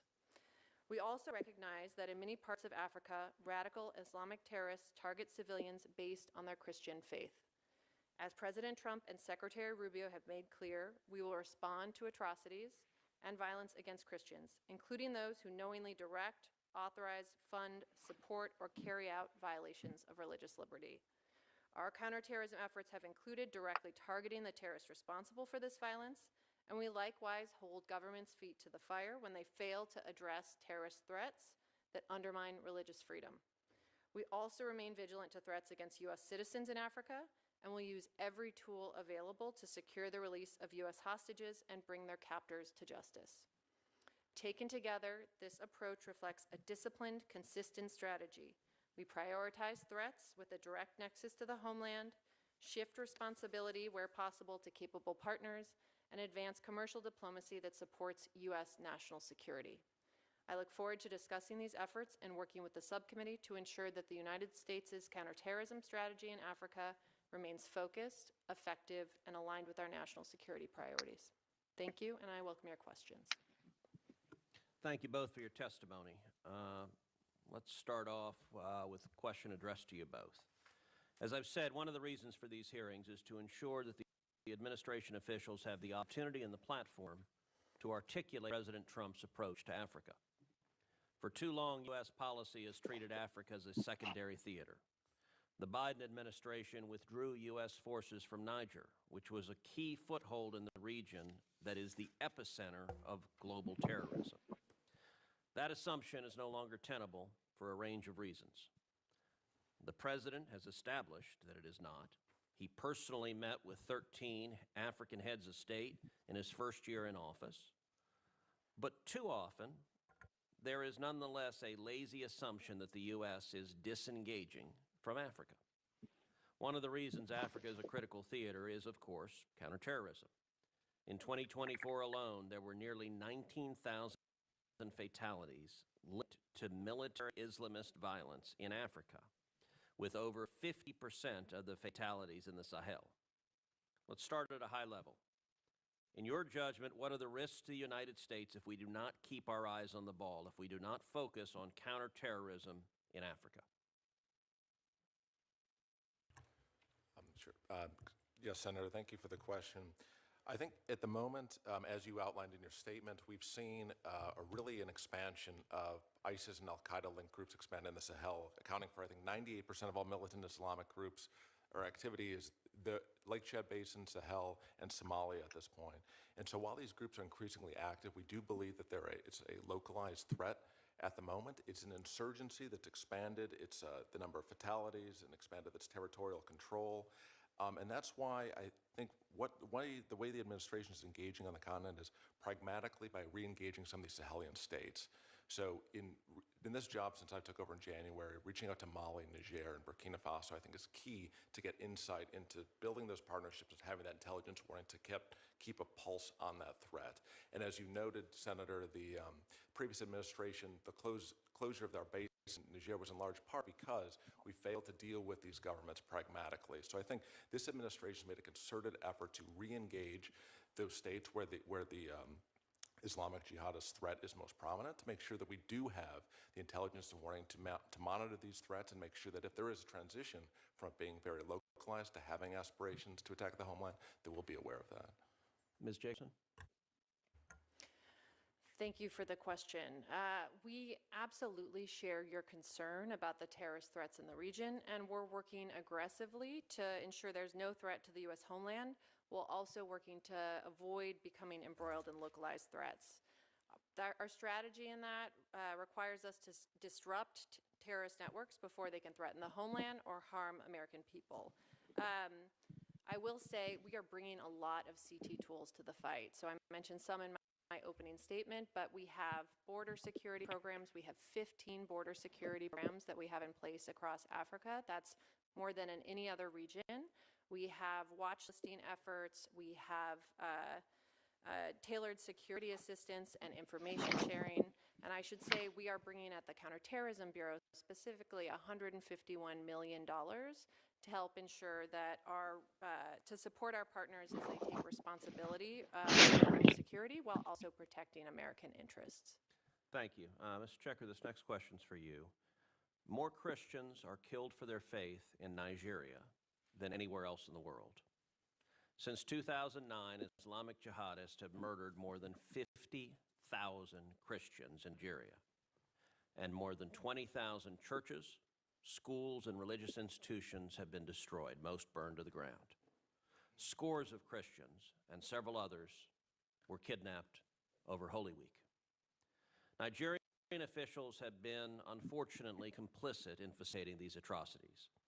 At the state level, a dozen Nigerian states implement Islamist blasphemy and Sharia laws.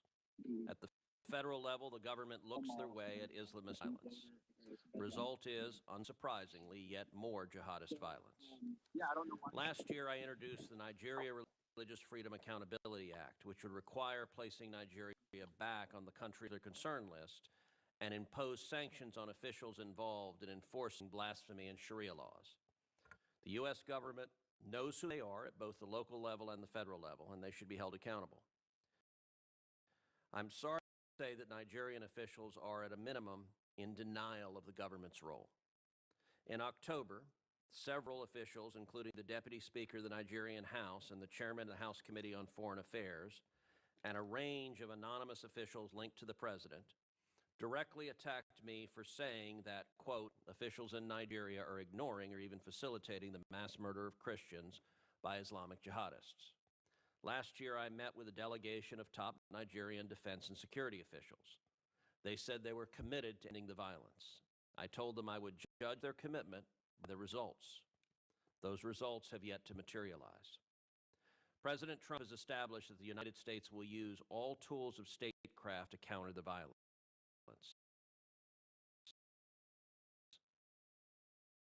He ordered that Nigeria be added to the CPC in December in response to their massacre of Christians. He'd requested the actions. I find their statements to be somewhere between hypocritical and infuriating. In December, the President said that jihadists have been targeting Christians in Nigeria, quote, at levels not seen for many years and even centuries. What does the situation look like now, several months later, and what can and should the United States do to stop the mass murder? Thank you for the question, Senator, and thank you so much for your leadership on this important issue. As you know, President Trump designated Nigeria a particular concern back on October 31st, and certainly we'd agree that much to be done to hold perpetrators responsible. I think you can look at the systematic killings that we saw on Palm Sunday, the beginning of Holy Week, as testament to the fact that people are being targeted for their faith. This is not intercommunal violence, so again, thank you for drawing attention to this issue. I would note, however, that the government of Nigeria has been broadly responsive to our ask since the designation went into place. We've seen some positive movements to include leadership changes in the Nigerian security services, security deployments, including the recruitment of additional troops in the Guard to the Middle Belt area with anti-Christian violence, as well as increased prosecution for folks accused of terror response. We saw a high-level delegation led by Nigeria's National Security Advisor back in November, and we formed a high-level working group. Undersecretary of State Hooker went to Nigeria and met with them, and we're still building out and baselining what more done. And so in addition to that state-led initiative of pushing for additional Nigerian action in the Middle Belt, we've, as you intimated, have DOD additionally supporting forces or Nigerians in combating the threat largely posed by ISIS West Africa up in the Lake Chad Basin. So the bottom line, Senator, is that we've seen positive steps by the Nigerians, but certainly more can be done, and we continue to hold their feet to the fire to make sure that's the case. Thank you. Thank you. Ranking Member Booker. Can I just suggest, being that you and I have to stay for the duration and our colleagues have to go, can I suggest an order of going Senator Haggerty, then Senator Coons, then I'll go afterwards? Happy to do so. Senator Haggerty. Thank you. And thanks to the ranking member as well for the time. Thanks to both of you for being here today. And Nick, it is so good to see you again. We miss you on staff, but we're so proud of you and the role you're playing today. I'd like to just talk with you about the He did tell me the daily beatings. He was the one doing the beatings. That's why he misses it. No, it's great to see you again, Nick. And you're the utmost professional on my team, and I know you are in the current role. And I'd like to talk with you about the administration's approach to Africa, though. And you think about the vital interest and the economic security interest that we have in Africa. I'm very glad to see you serving, and I think very effectively as the interim leader of this affairs. Terrorism is one of to U.S. interests in Africa.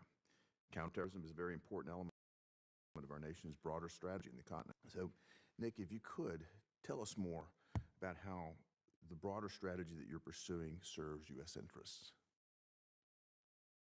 Absolutely. Very good to see you again, too, Senator. Thank you so much for the question. So I think broadly, what we're trying to do in Africa is really we're resetting our relationship to treat Africa as capable commercial partners. I think is really what we're most focused on. I know back when I worked in your office, you often said it's time to get back to basics when it comes to Africa, and I think that's certainly what we're trying to do. Since 1991, we spent about $200 billion on foreign assistance to Africa, and that does not deliver the structural transformation we'd hope to see on the continent. We still see limited industrialization, narrowed export bases, persistent infrastructure gaps. And so this model just was fundamentally not working for us. And in counterterrorism space, I think we were all just doing capacity building for capacity building's sake without seeing really targeted results. So our core interest here is really taking advantage of the economic opportunity presented by the continent that's borne out by, as Senator Booker said, 1 in 4 people will be from Africa by 2050, which is about $16 trillion market for investment. So there really is a lot of untapped economic opportunity in the continental mineral space. The administration has been very focused on shoring up our supply lines. As you well know, the Chinese have very much monopolized the mining and the refining of these minerals. Very much in our national interest, our national economic interest needs there. So I think economically, letting a lot of opportunity, particularly in that space. That's borne out particularly with the U.S. investments in the Libido corridor in Angola, and also the president's work in trying to bring about a peace in Eastern Congo that would allow us to really establish a peace that allows us to effectively tap into that economic potential. Yeah, you mentioned China's presence, and I think that's a concern to all of us here in the committee. And if you could just focus a little bit of your time explaining our critical mineral strategy, and particularly that relates to what China is doing, what you're seeing on the ground with China, and how we perhaps counter that. Absolutely. And as you know, Senator, we can't compete dollar for dollar with the Chinese on the continent, but in the critical mineral space, that is one area where we do need to be focusing and targeting our energies. And the Chinese very much do dominate the sector, and they swoop into these countries, and they exploit workers, they do labor, the environmental record is atrocious. So what we're trying to do is pursuing a commercial diplomacy strategy that brings American companies in with a clear value proposition of we will pursue localization, we will follow the law, and be really a partner with the Africans, a win-win proposition for development. So we've been focusing very much on the Congo, focusing on areas where there's short those supply chains, cobalt, rare earth minerals, where we really need to see that offtake moving west towards the United States, where we can refine those and really, again, end the Chinese monopoly of the critical mineral supply chain. I think we certainly don't want to find ourselves where we were last year with a choke point operation that held essentially much of the world. Speaking of the rest of the world and the United States as well, there are demographic trends that deeply concern me in Europe, parts of Asia, I'm thinking Japan, South United States, where we see a birth rate that's below replacement. And it suggests to me that we need to be looking for larger markets, growing demographics in places where production can take place. And I've heard Secretary of State Rubio talk about trade, not aid. I like that term because it suggests to me that we're trying to get to a point of self-sufficiency. But even beyond that, I see great opportunity, and I'd like to get your vision for how we could tap that opportunity, the growth potential that exists. You've touched on it a bit, but if you could expand on that, I'd appreciate it, Nick. Absolutely. Thank you for the question. In terms of trade, not aid, what we're really looking to do, well, we recognize that sustainable economic growth does not come from aid. It does come from trade and from private enterprise. And that's why the administration focus on, I think at this point, we've closed billions of dollars in terms of deals on the continent. We've boosted our American export to the continent by, I believe it's 15-20% at this point. So we're making significant inroads there, but there's still a lot of untapped potential. It's only a fraction of our exports do go to the continent. So I think there's really room for growth. As part of our commercial strategy, we've been advocating for these countries to adopt market-based reforms to make there a more level playing field for U.S. investors so that we can compete with the Chinese and really make inroads in these markets. And we've been also using our development financing tools, include DFC and X, and make it easier for American companies to get a foothold in the continent and have those ripple effects. Again, ultimately, hopefully moves African countries towards a sustainable path to economic growth and not just dependent on aid. Well, thank you for your focus on economic development. It's a chance for a real sea change in our relationship. It's a respectful way to deal with the continent, and I think it offers the type of opportunity that we want to see every person on the have, and having U.S. participation in that, U.S. leadership is absolutely critical. Thank you for your role. Ms. Jacobson, thank you for being here. Thank you, Mr. Chairman. Thank you. Senator Coons. Thank you, Chairman Cruz, Ranking Member Booker. Thank you to Ms. Jacobson, Mr. Checker. Trade more than aid. God, I wish someone had talked about that for years and years. Written a bipartisan bill and gotten it signed into law by President Trump. Oh, what am I talking about? The bill that created the Development Finance Corporation. From the years that I chaired this subcommittee, in hearing after hearing, month after month, almost every single theme that was discussed and addressed today was discussed and addressed in hearings 8, 10, 12, 14 years ago. So first, I could spend a lot of time, Mr. Checker, quibbling with you about which administration did what and which success or failure there was, but I'd prefer to focus on the things that I think we can all agree on. The abandonment of Somalia by the Trump administration was ill-advised. The withdrawal from Niger was ill-advised. We can go down a very long list.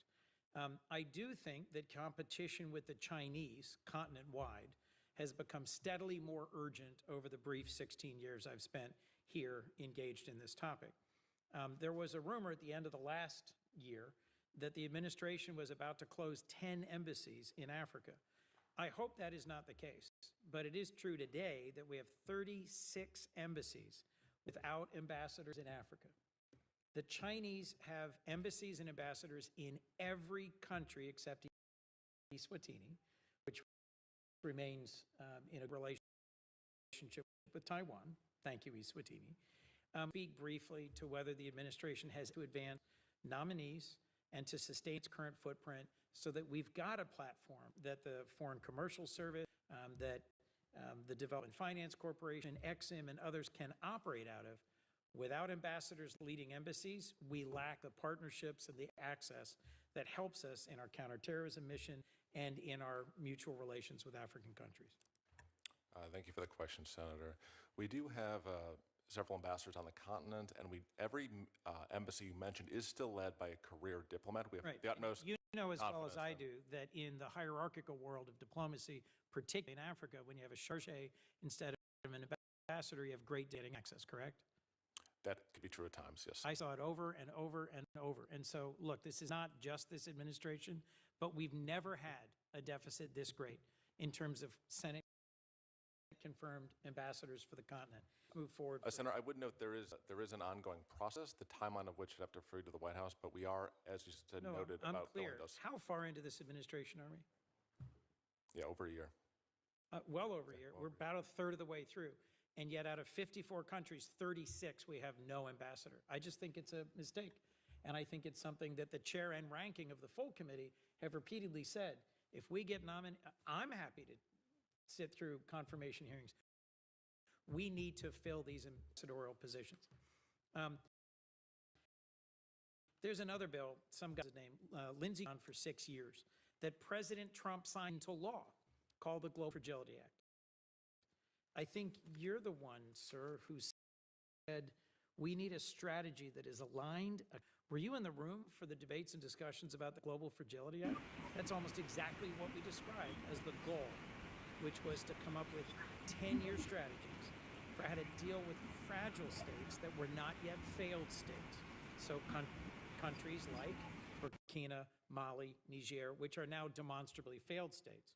One of the focus areas of GFA, determined in the first Trump administration, was the littoral states, the ones immediately south of those, and Mozambique, a country where in Cabo Delgado you have a really critical extremist Islamist movement that is essential to our national security, to their resources, to their development. Could you both speak to how important you think it is to actually meaningfully implement this law signed by President Trump to come up with a strategy that brings together state, the development functions now within state, and the Department of Defense to have a coordinated, sustainable, long-term strategy? Thank you for the question, Senator. As part of our foreign assistance realignment, we are, of course, always looking for how we can achieve complementarity between all the entire interagency when it comes to programming. Just in those countries you mentioned, I'm sure that my colleague could speak to some of that we're doing in the CT space. And I will just say, Senator, I'm familiar with the Global Fragility Act, and I think, as with all bills that are passed by the Hill and put into legislation, we do laws. Sorry, that are put into law. We do implement them fully, and so I'm aware. Do you see any value in this approach? I think we do see value in this approach, and we see in. So how are you implementing it? Sure. Well, the Counterterrorism Bureau is not specifically responsible for implementing the Global Fragility Act, but I can say the bureau that was specifically has been eliminated. Yes, sir. That's my question. Right. I can tell you that in the counterterrorism space, we are working with the governments, including these mid-level fragile states like Mozambique, to address counterterrorism, to prevention, and where laws have been passed by the Congress, we do implement. If I might, Chairman, I'll just be blunt for a closing comment. The foreign aid, a 6-month period of profound chaos where thousands of people were laid off, dozens of programs were canceled, billions in commodities were wasted or redirected, and absolutely, I expected after the election a realignment, a reassessment of USAID. Had already worked on 2 different bipartisan bills to reassess and refocus USAID. But I think what we did instead was create an enormous opening for the Chinese, profoundly undermine some of our longstanding partnerships, and put us on the back foot. I was involved in the peace efforts between DRC, Rwanda, and in the Lobito corridor under the last administration. We had the opportunity for essentially a warm handoff. I was encouraged to hear you speak positively about the infrastructure investments in Angola and into Southern Africa. I think there is real possibility to sustain bipartisan long-term investments, but bluntly, the Doge chaos, I think, really set us back, and I'm looking for partners willing and able to look at what we can do that makes a lasting difference. Thank you. Thank you. Senator Van Hollen. Thank you, Mr. Chairman, and thank you, Senator Booker, for letting me jump in here. So, Mr. Checker, just picking up on what Kuhn said about this time last year, we had the Elon Musk Doge cuts. Elon infamously said he wanted to put ID in the wood chipper, and in fact, they did a lot of damage, in my view. It was reported recently in The Guardian that you said that the State Department should unabashedly and aggressively, quote, remind African governments about the generosity of the American people. It goes on to report other things from an email. Do you deny having made the statements that were reported? Senator, while reluctant to comment about leaked documents, I would say the text of that is to say the United States should be unapologetic in branding when we provide humanitarian assistance, or any assistance for that matter, that people know it comes from the United States, comes from the United States taxpayer, and not as just some sort of NGO or charitable project.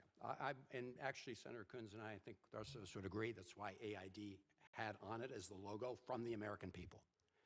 And so when you cut dramatically into U.S. humanitarian assistance, you also took away the benefit to our country of creating more goodwill. So I'm all for letting people know what the American taxpayer is doing. What we did was cut back dramatically, so it was a little ironic that you were essentially telling people to talk more about what we did when cutting back. Have you seen reports from the Lancet? There's the death's been resolved. Have you seen any reports? Do you have any plans to assess or evaluate from those cuts? Mr. James, the background is still very crooked. It's crooked. It's echoing. To filling all these need gaps that could be filled by other donors from host countries, from other countries in the region. Yeah. Well, no, you're right, it's not. But as we speak, actually, the administration, as I'm sure you know, is discouraging our European partners from providing ongoing aid. Are you aware of the fact that the Lancet Medical Journal indicated that if current foreign aid funding trends continue, an additional 9.4 million people will die by 2030, including 2.5 million children? Have you seen that report? I have not seen that. I really encourage you to look at these analyses of the harm done, because I think People are funny. harm is not just More money. in terms, which in my view is significant, but also to They're losing money. Trump is not giving money to charity anymore. Trump is giving money straight from State Department to State Department. we're just past the Yeah, looking for money for their propaganda. The I'm president broke. in February at the National Prayer Breakfast said, quote, "I'm working hard to end that war, and we're very close to getting it done." As we speak, we're actually seeing an increase in the intervention from outside sources. External report in Sudan's war has grown more overt. I don't know if you've seen the Yale military assistance to the RSF occurring through the base in Ethiopia. Have you seen those reports? Not specifically, no, Senator. Okay. Do you agree that it should be a priority to try to end the civil war in Sudan? Absolutely. I think the President and the Secretary have been very clear that the conflict in Sudan have been very much engaged on that front and over $500 million in the last fiscal year in the humanitarian response. It's puzzling then that you're not aware that the RSF, that the UAE is working with Ethiopia to establish this base in Ethiopia. You're not aware? I would say, Senator, that the administration is very clear that external support to parties to the conflict needs to end immediately, and that's been raised at the highest levels. All right. So would you agree with me then that since one of the biggest supporters and providers They don't even want to share the charity with any other person. which this administration they don't want to share. Genocide, the UAE They don't want to share with UAE, man. to dissuade from transferring those weapons RSF. Again, Senator, I think the Secretary has been very clear that he raised it with the highest levels of everyone backing all external backers of the conflict need to cease that support immediately. I'm just looking, Mr. Checker, not at statements, but at success, at actual results. And all the information we're getting suggests that the opposite is happening, that outside parties are actually increasing the tempo of support to the warring parties in Sudan. So I heard the president's words reported from the prayer breakfast. I know he said to the Saudi leader when he was here, this was going to be a priority. But I haven't seen the results. So we look forward to continuing to get information as to what we're actually getting done. Thank you. Thanks, Mr. Chairman. Thank you. Ranking Member Booker. Mr. Checker, if you can sense frustration from some of us up here, it's understanding that the words don't reality, and that's a real frustration to us, especially because a lot of us, this is not a political issue. This is not an area being reported even in a lot of our home states. It's an issue of urgency to us. We see the future, the continent, and we see the opportunity. It's also frustrating in a partisan manner. For years, many of us, as you heard from Senators, to do really good work, from Lindsey Graham to Secretary Rubio himself. When they were senators, we partnered on a lot of work, got a lot of things done under the first Trump administration that now we watch being eviscerated before our eyes. Trade, not aid, is a great slogan, but it is very hard to have aid when pandemics now or health emergencies are going. We saw our own economy shrink during COVID. It's very hard to sustain efforts at opening up trade and markets when we don't have ambassadors who you and I have both traveled around the continent and have seen, as he said so eloquently, hierarchical societies where ambassadors have opened up many opportunities. I've seen it with my own eyes in many countries. It's very Nigeria, they complain that Tinubu no agree appoint ambassadors. America said they complain. And so They also not the same everywhere. here because I agree with the words that come out of the administration, but the action Everywhere they fight for where you go take chop, where money they come before they don't stop them. USAID. kind of investments to compete, especially Mr. James. against our adversaries who are outstepping us. Yes, hello. Can you hear me? Yes, I can hear you. Can you hear me? January 2026. Yes. Yeah, you see, the issue, what I'm saying is this. The Americans, no, reduce the volume. Yeah, go The ahead. Americans, they are talking about relationship with Africa. This Yeah. relationship has been there since far before independence. African countries are getting poorer every day. Their relationship is not improving situation, economic Yes. situation of Africa. All they are after, stop the Chinese, to get more minerals and those kind of things, and terrorism. But the people who own the continent, they are finding life so difficult. Okay, now, they said they've given billions of aid to African countries. That is true. Who are those getting this money? And when they get the money, where do they keep the money? They send the money back to America, back to the Western countries for safekeeping. And if they make any attempt to go against American interests, they freeze the assets. I hope you get me. Yes. So relationship with America is not benefiting African countries in any perceptible way. This is the crux of the matter. If they want to fight poverty, which is breeding terrorism, they just have to industrialize Africa. Africa should be industrialized, even if it's on their own terms. That's a different matter. But you cannot keep people perpetually poor, and you are getting all the minerals, and you want peace to prevail. It's not possible. It's not possible. Is it their responsibility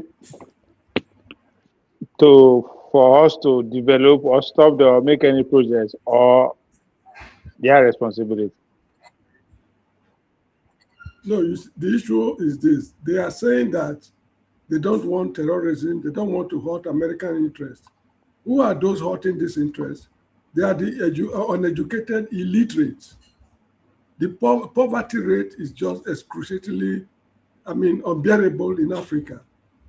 It is their policies towards Africa that is causing this problem. Now, for example, if they bring aid, $10 billion aid for XYZ projects, they don't follow it up. They know fully well that this money is being embezzled.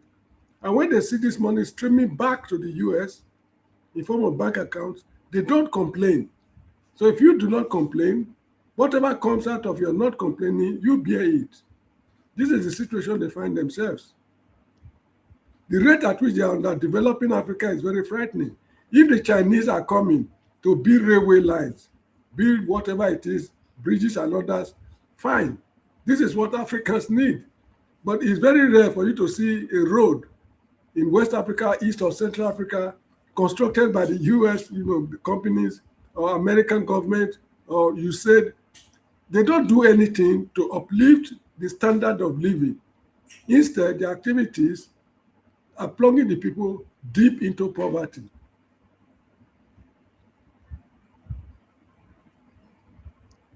But we keep running to them to come and save us, save our Christians. Who are those running to them? Who are those running to them is because, is there any alternative? Let me put it that way. Is there any, what's the alternative? Yes. Don't go. Stay home and fight your invaders. It's going to cost you life. It's going to take time, but that's the only way you can be free. No, the issue is this: even if you do not go to the West for assistance, the West will not let you know peace. That's what I say. But so you that means yes. Let me finish. Look at Kwame Nkrumah of Ghana. He tried to do things on his own, but the man did not know peace. Look at Patrice Lumumba of Congo, Murtala Mohammed of Nigeria, Mengistu Haile Mariam of Ethiopia, Thomas Sankara of Burkina Faso, Robert Mugabe of Zimbabwe. The list is unending. These are people who want to charge. Excuse me, these names I've mentioned, they are not communists as such. They want to maintain relationship with both the communists and the capitalists. But the Americans, their policies do not favor such, attitude. You're either for us or you are not for us. That is their policy. So they determine who the leader should be. Yeah, but then what is our own policy? Our own policy, we say, we either die here or we die here. Good. I mean, there's no, exactly. Yes. When Murtala Mohammed took over the government of Nigeria, he set up commissions of inquiries in all the states of the country to fight corruption. Corrupt officials were being jailed. You get the point? Now, we were on the path to making the society a corruption-free, system. But the day he was killed, February 13, 1976, Sukabuka Dimka, the leader of the coup, was at the British High Commission in Lagos that morning before they went for the dastardly act. You get the point? Yes. Now, have you ever heard of any American or Western government chastising African governments for corrupt practices? That we want to punish you because it's the $6 billion aid we brought, you could not account for it, therefore we are sanctioning you as a person. No. Where is the money? It's not they don't do those things. It's not their responsibility. It's not their responsibility. If it's not their responsibility, then they should leave the Chinese alone. Nobody will leave you alone nobody will leave you alone until you ask the person to leave you alone. That's it. And that will come with consequences. So our story is not different from every other country. They will keep frustrating you until you start your ground and you pay the price, whatever it takes. That's how the world has been working from day one. We can't pray. We cannot pray our way. We can't pray our way out of it. We can't bribe our way out of it. We just have to fight our way through. That's it. And until we have the generation and the leaders who are ready to have that mindset, we will just continue. As you said, anybody that make attempt, they will take him out. That's an example. But that doesn't mean we should stop. Until they cannot kill us no more, right? They can't kill the Chinese president because that one put up the set up. Go ahead. Listen to all their discussions in this Senate Relations Committee, Foreign Relations Committee. Everything is centered on American interests. Everything they are saying. Yeah, because they are speaking to. Let me receive it. Yes. Because they are speaking to American people. They are trying to justify why American taxpayers should be used in another man's land to defend their. So they are not really talking to us per se. They are not speaking for us either. These are leaders who put their interests, the country's interests first. So the whole point of putting up this committee is to convince the American people why they are doing what they are doing. So that's why the both of them, people they are from two different political ideology, but in this time around they are in sync from different angles. The Republican guy is saying, personally to me, the Chinese, the Americans, the Russians, the whole of them are one and the same. Yeah. I don't have preference over one over the other. Me too. This is how I just see them. Me too. So it depends on African governments to wake up. And it is the people of Africa that will make their governments to wake up. Yes. We have to form a national movement. People who are anti-outsiders. But everybody, most of these people who are frontliners are product of the. I find it very Go ahead. I find it very disheartening. I find it very disheartening that 200 American troops are on the ground in Nigeria, and the terrorists are still having a field day. What sort of security information are they gathering for the Nigerian government? It means they are not there for security purposes. No, they are not there. They are there for other reasons. Yeah, they are there to secure the resources. They are not there to secure you. Why they will secure you? That's not the same. It's not their responsibility. In Angola, during the days of Agostinho Neto and others, they were very, very close to the Soviet Union. Robert Mugabe, the same thing. Mengistu Elimare of Ethiopia, Thomas Sankara, Burkina Faso. What do they have to show for it? Absolutely nothing. Oh, but So to me, the the Americans, relationship never lasted. But as you said, they are all no, the you see, same. It doesn't matter as far as I'm concerned. Both they're all the same. Ghanaians and Americans and all of them, they are the same.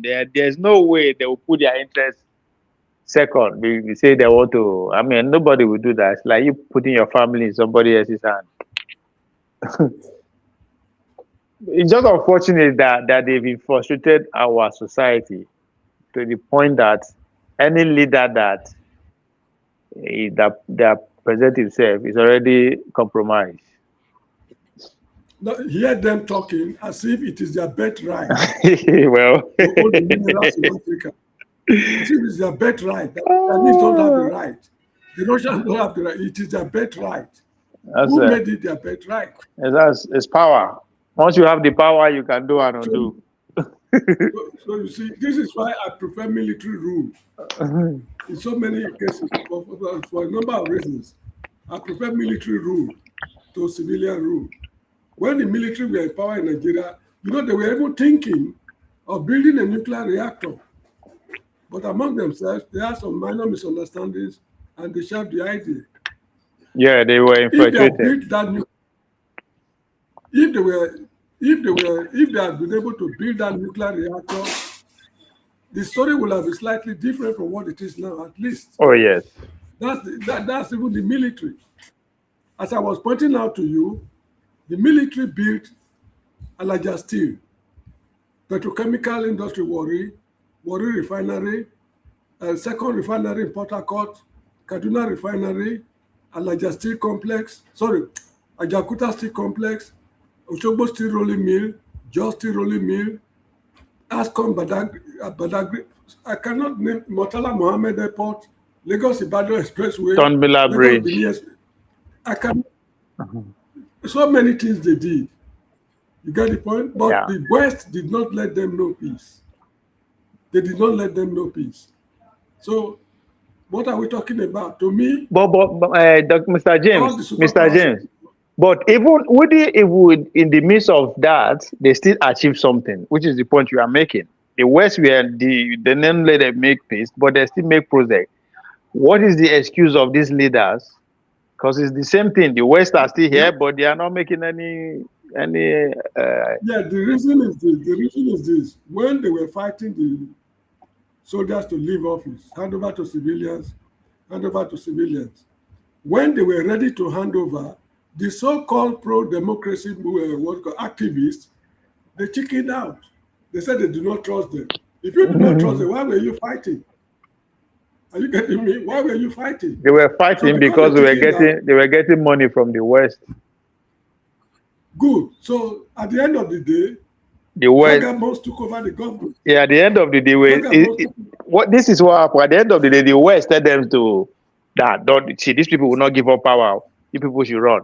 So they give a lot of them scholarship to come to school in America, especially all those their journalists, activists on the front.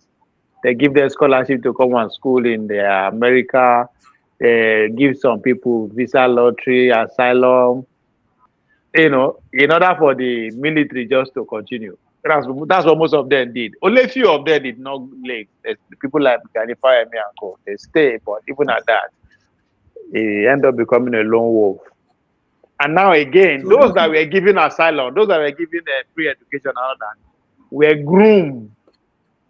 groomed to come and continue the process, which is where the likes of Bola Tinubu come back, the likes of Fayemi, the likes of Shewore, even the Obis, pretty much all of them they are now back now to implement what they were taught. So that's why they cannot let go of the IMF, all this, because they were all those are their training grounds. You see, what these people are discussing in the open, this Senate Foreign Relations Committee, these are things they want you and me to hear. Yes. What they discuss behind the scenes, we will never know. So this is of course. Game. Yes. This is to them. This is act of transparency. to their taxpayer and to us Nigerians to say, oh, these people are ready. But as you said, the final action is going to be on the closed door. So the boot on the ground, the 200 military men on the ground, they are there to police the resources, or where the Chinese immigrant miners and the other country immigrant miners, according to them, were occupied. That's where they are there to chase them off, because currently there is the minister of state, what did they call him? The former minister, the former governor of Matawale, is being investigated now. Why? Because he was in charge of nine states. Was in charge of that. So he was cutting deals with the Chinese people, billions of deals.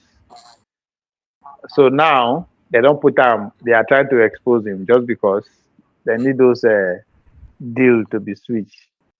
So that's where those boots on the ground are for, to gather information where the resources are, to protect their companies who are coming to mine and all that kind of thing. Not necessarily to. They might give maybe one or two intelligence to the Nigerian police, but when you don't have Nigerian police, don't have half of the equipment that the militants have, because the militants are heavily funded by the same people, just that the other side, they are rivalry from the other side. Right, which is either the Chinese, the British, the French. They are equipping the militant with a sophisticated weapon, while the Nigerian generals are chopping their own money instead of buying all those weapons. So it's a free fall for all. Nigeria is a free fall.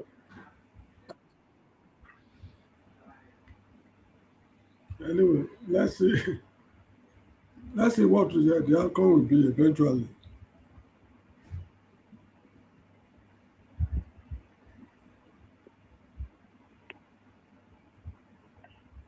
The Chinese are not fighting back, that's why I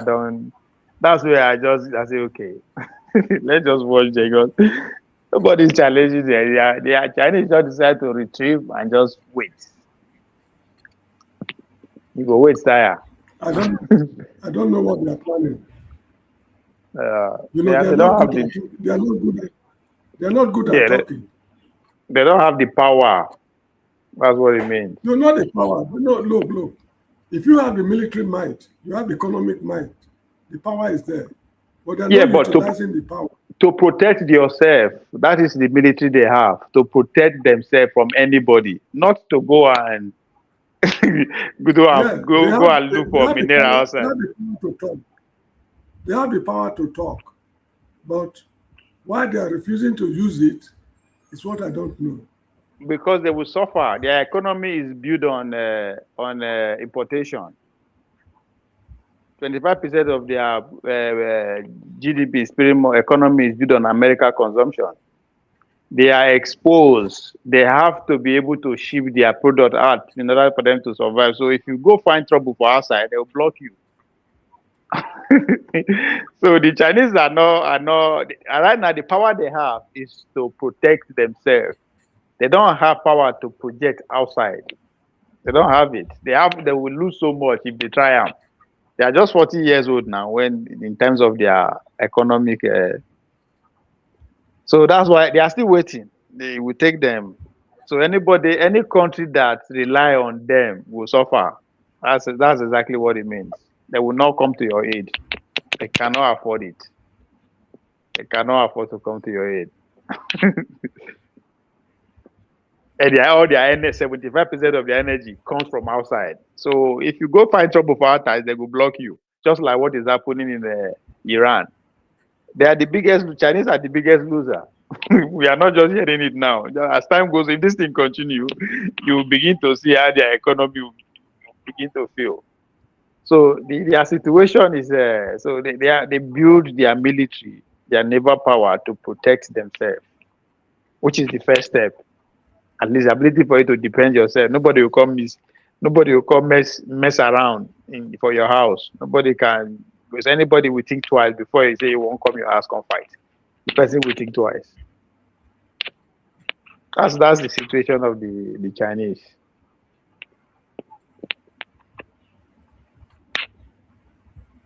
Until they can control the economy of Southeast, the Chinese within that region. If they can project power outside their country, cover that region, that means if they can dictate who comes to do business in Asia, then the world is theirs to take.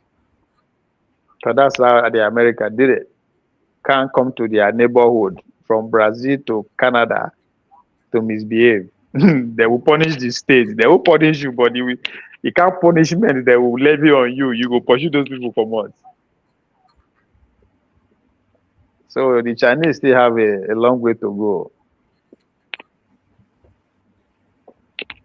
They will get there if they continue. If they don't go fight, if they don't fight. But even if they are not ready to fight, the West will take the fight to them at one point. I know. Since I was born, yes. China has not gone to war. Since I was born. Yes. So they will. The time if they continue like this. But that's the biggest mistake the West or the America will make, to allow them to continue like this.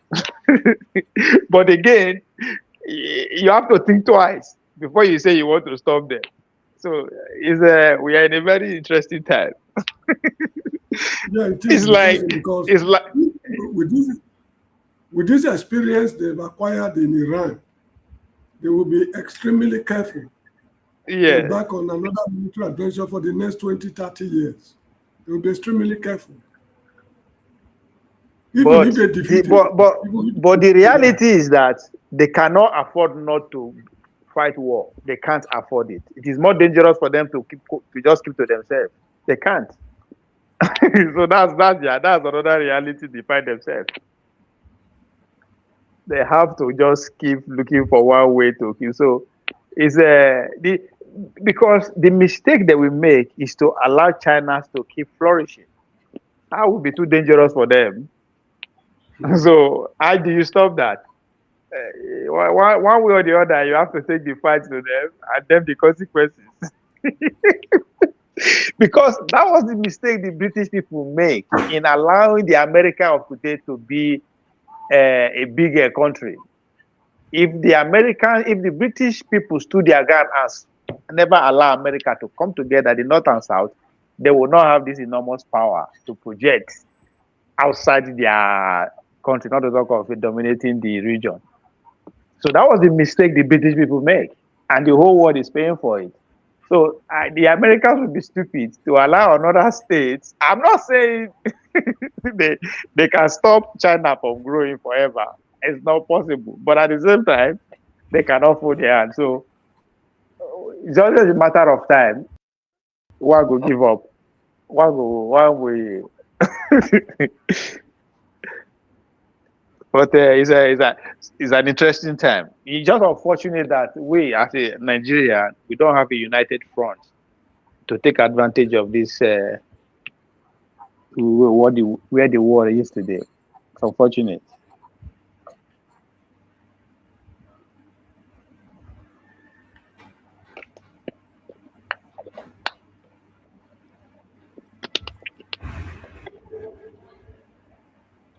We are aiming for an interesting time. With this money, where they are asking for, because that's what at Boca, pretty much what they are saying. Yes, the military intervention is okay, but we need more money to back it up from every other angle.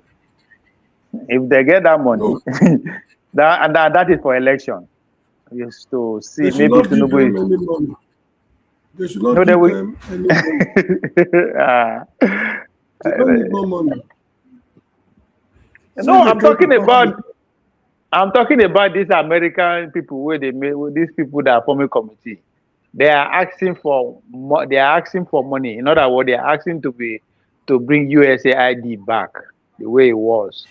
So they are looking for more money from their taxpayer to come and do their shenanigans in Nigeria and every other place. You see the point I'm making. USAID. For how long have they been in Africa? Since 1962. What has Africa benefited from the USAID? Absolutely nothing. Rather, they are serving American interests. USAID is a front to protect American interests. That's exactly what I'm talking about. These people, the Americans. I'm not talking about Nigerian leaders. I'm not blaming the Americans. I'm not blaming them. They are fighting for their own survival. Yes, so Africans should also fight for their own survival. Exactly. Yes, I'm not blaming them for what they are doing. So I'm just putting one or two together that if they introduce the USAID back, that means our election will be more interested than the way we are going to see, because that's what more money is for. For them, because now they have to put their foot on the ground and look for who will give them maximum benefit for their investment. As for the Nigerian government people, they are not doing well. They are not doing bad in terms of they always find a reason or the other to allocate money to themselves. I don't even know why they even lie. I don't even know why these Nigerian leaders they lie. Either they lie, they don't lie, they will collect loan anyway. So what's the point of lying?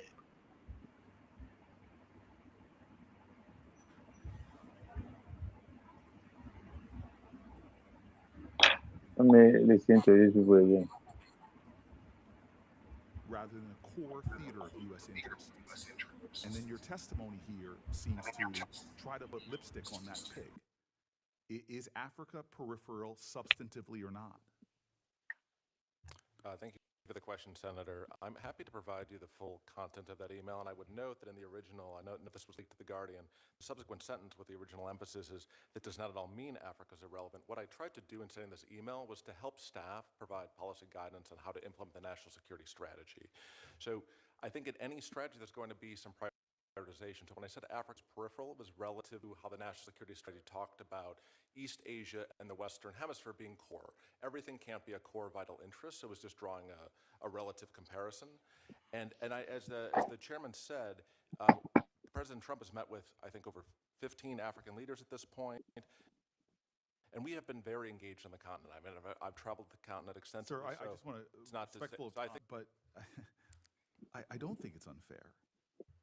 When you put very few economic staff or Department of Commerce details at embassies, when you have no confirmed ambassadors in 34 out of 46 African posts, when you provide no funding to create enabling environments, despite the fact that Congress provides funding for many of these commercial programs in a bipartisan fashion, this administration cuts those programs.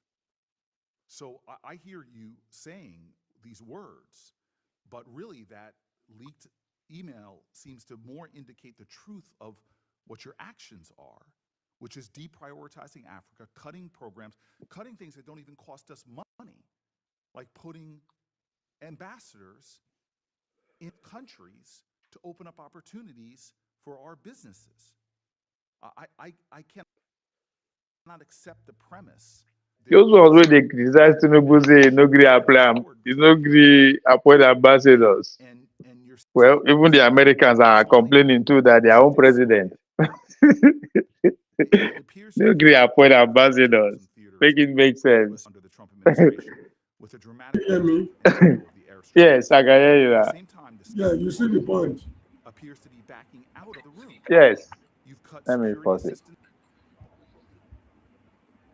Go ahead. No, I say you see the point. I mean, it's not a question of ambassadors or whatever. Look, let me tell you something. Trade is not the answer to our developmental problems. Trade. You know why? For 400 years, we were involved in slave trade. It did not benefit us in any way. When Industrial Revolution was launched in Europe, slaves were becoming less important. They abolished slave trade. They said they want raw materials. Now, they came as colonialists. The first people the Ghanaians produced cocoa, Nigeria produced cocoa, Gambia produced groundnut, agricultural produce, and mineral resources. They were taken out of Africa on their own terms. They determined the price. And when they finish processing the goods, they also determine the price you will pay for it. For almost 200 to 300 years now, since what's it called, slave trade ended, trade has not benefited Africa. Independence came in 1960. World Trade Organization and all those, it's running up to 800 to 1,000 years now. We've been trading with these people. It has not benefited us. Trade is not the answer. The answer is technological advancement. We need engineering to move Africa forward, not trade. No matter how much you trade, you cannot outsmart these people. This is how I see it. Well, we have to produce the engineers as we are producing doctors. We have to invest in our education.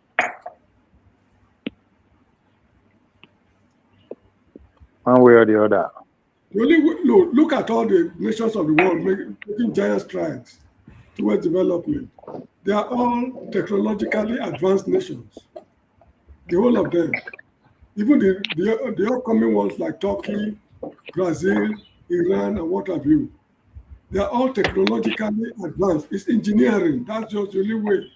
If not, Yeah, but they also have some of the best engineering schools. So our leaders don't.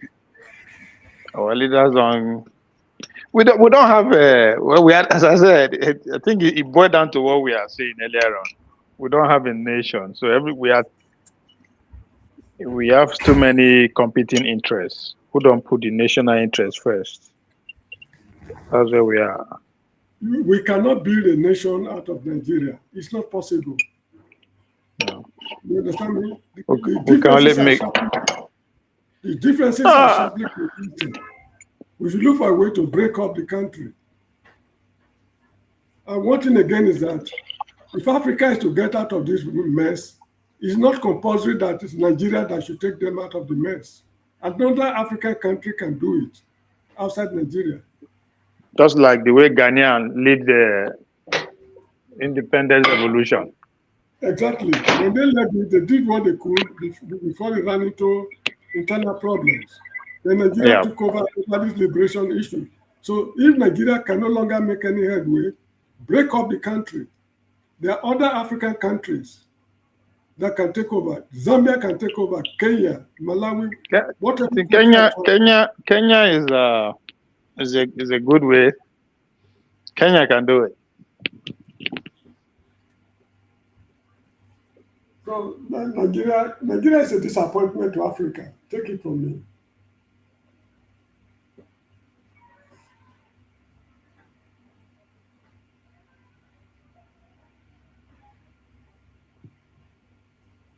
To both Somalia and African I'll mute you fighting Al-Shabaab a bit because of the background. Stabilization programming for areas claimed from Al-Shabaab, you appear set to end humanitarian assistance to the country. I'm really struggling to understand what our strategy is with respect to Somalia and containing the threats that are really emanating from it, that undermine U.S. business interests, as well as our strategic interests in the area, particularly the threat posed by al-Qaeda's largest and wealthiest affiliate, which is now apparently coordinating with the Houthis in Yemen. I don't understand how this constitutes actually having a strategy. You can't bomb this terrorist organization out of existence without a more comprehensive approach. You're playing whack-a-mole. The reports from UN Terrorism Monitor suggest that while ISIS Somalia may have been degraded by recent operations, Al-Shabaab is not. So beyond airstrikes against terrorist targets in Somalia, what are the other specific components of the administration's strategy? Because again, this committee, in a bipartisan fashion, has tried to work together to do something. But when it comes to diplomatic, developmental, economic, or other military efforts such as training, it doesn't seem that you all are using any other tool to help bring stability to to that area of the world?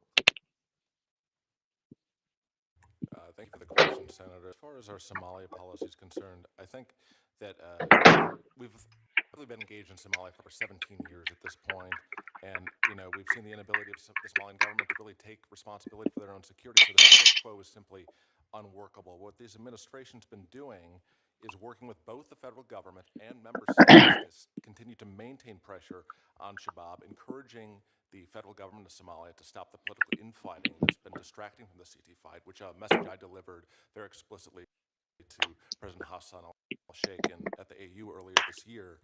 And we've also seen to other players who have more proximate cause for concern in the region. So we've seen the UAE has been working effectively with Puntland forces, continuing to degrade ISIS, Somalia. And we do continue to provide a variety of CT programs to support counterterrorism financing and border security that I'm sure my colleague could speak to. So I think it's really just an acceptance that the status quo in Somalia just isn't workable. Nation building isn't our objective, and we can't go on another 17 years without really rethinking our approach. Thank you. Mr. Checker, on that topic of Isn't this disturbing that just men just sit down, they decide our fate. It was Committee of Nations that came together in Berlin 1845. Everybody complained. It's not just a group of few men. They decide how I want to run on us. we are people did there, they shout VDM, show it, Tinubu must go. Like, shit that doesn't even make sense. Why people they decide how they want to redesign our Mr. James, just like what you are saying, right? That the solution to Nigeria progress is what? Go our separate way. This is it. This is what they are deciding. These few people that are putting it together, that is the goal. That if you listen to the underlying tone, those people who are financing these men, this legislature, they are beholden to donors and special interests. What they want is to split Nigeria along the Christian-Muslim line. So what you are saying, Mr. James, is not something that maybe we could wake up tomorrow and we see that is happening. Because this is serious. The fact that people just, we are talking about presidential election. Our fate is being decided. It's crazy. Strategic U.S. maritime security partner in Africa. Sits along the Gulf of Aden, near one of the world's busiest shipping corridors. And its forces actively contribute to counterterrorism and anti-piracy. Somaliland stands with our allies, including Taiwan and Israel, and aligns with U.S. interests in a region where China is aggressively expanding. Most recently, Israel's decision to formally recognize Mr. James, talking about division, the country that they are referring to, Somaliland, now new country. Now only Israel don't recognize that. Now, them talking about him, this is recognition. So the idea is in Nigeria, we will separate. I don't think, Mr. James, I don't think what you are saying is a taboo, or you are saying something that could possibly happen in our lifetime. You see, what the Americans should know is this: Nigeria might separate. Are you getting me? They will be responsible. There could be a part of Nigeria that are separated that will be industrialized Western line. Within 20 years. No, what I mean. Yes. And that they will is be the South. industrialized and they will be Westernized, just like the Taiwanese. That's the South. Yeah. You get the point? Now the South did that. Yes, that's the South. They will have Western ideas, not communist ideas. They will still be doing business with the West on industrial level. That's the South. That's Southern Nigeria for you. That's what the Americans should also think of. Yes. That is what the North is afraid of.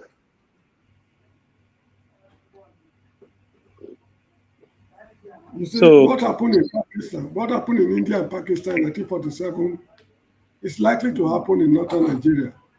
That's another great example. When they want to break the country, if they decide, for example, that Middle Belt should be a country of its own, they will tell all the Muslims to pack out and leave. And the Christians in the true north, they should pack out and come down to the Middle Belt. There will be mass migration. They did it in 1947 in Pakistan, and it succeeded.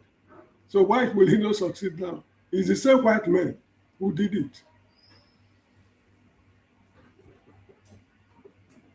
So it's, we are there when you are having, when these people are having this. I did listen to them and they laugh. I was like, I might not be there in 1845 in Berlin, but this is exactly what the conversation. I don't think is far from this. Because it was the pressure. Because that's why when our intellectuals are talking about Berlin, they always invest. They forgot what led to that. Now issue, now events that led to Berlin 1845. And those same issues they happen right now. It was when America came of age, they made the Western powers, the European power, get out of their fears of influence, right? Which now chased them to go look for survival for another place, and eventually led to the First World War. It's exactly what is happening. Because America is telling Europeans, you're on your own. Now we be backbone of all this enjoyment. Work 3 days, go, everybody is on social amenities, everybody. We are responsible for that. It's because we told you guys to leave your security for us. Now America doesn't come, everybody carrying Papa name. Europe is going to disintegrate within the next 10 years. And what do you think is going to happen? None of those European countries can survive on their own. They will have to go and do scavenging for outside. And what you are saying, Mr. James, will happen. So now that's why I always tell people, if you don't understand World War I, it will be very difficult for you to understand what is going on. Because World War I, while World War was going on, Mr. James, they were amalgamating the north and south of Nigeria, 1914. That is the eve of the World War I. The British people know what is going to happen to them. The European countries know that this war is going to tear them apart. And that war destroyed them. So that says the world is at that same point, that same moment again. Americans are saying, you know what? Europeans are you are not just going to leave our corridors of influence alone. You're on your own. And Russians are saying, we are going to build our empire back. So they want everywhere is on red alert. And we want to be president, Bola Tinubu to continue, and our fate will be decided sharply. As you talk about Mr. James, you go be like for our eyes when we're going to see net migration from north and southern Nigeria.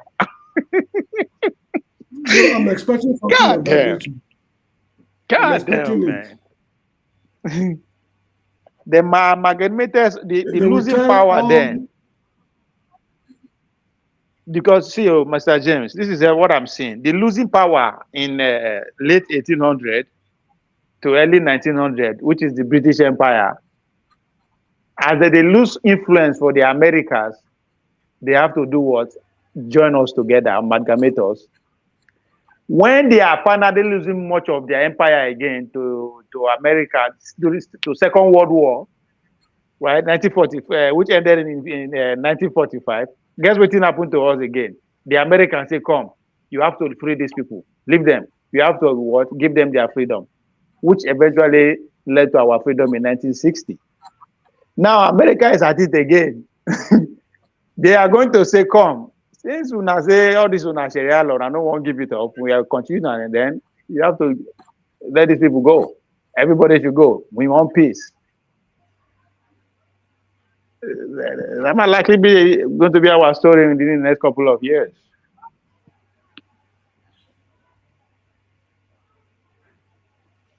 It's very unfortunate. It is. We are more educated. I don't know if we are more educated than before they amalgamated us.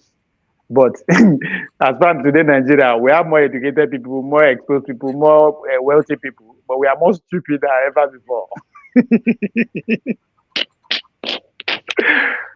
Ah, which guy who do us like this? Why, Mr. James, your friend is out there in Kaduna asking for Marshall Plan for the Albajiris. Who is that? The guy no ask again, no. Shegumi. What? Oh, you know, they've all gone on the ground. They've gone on the ground. But since this war broke out in Iran, they've all gone on the ground. You see, since the war started in Iran, have they altered the war about the war? Well, yeah. These are the people who say, "I'm ready to die for my religion." I'm ready to, why not go to Iran? This is time to die now. Everybody keep quiet. Oh my God, man. I say, where is this man where they come out national television, they ask for Marshall Plan? What an audacity. Like, look at this man. After when I don't prioritize political power and land expansion over Western education and progress technologically, you see they come, Boku, we see they give us order that we have to carry the people that you people deliberately left behind for your own selfish interest. You are not giving us that say we must come and liberate them with a Marshall Plan. Okay, Naija. These people, they really try. They really try. They really try. So I'm not surprised. Their days are over.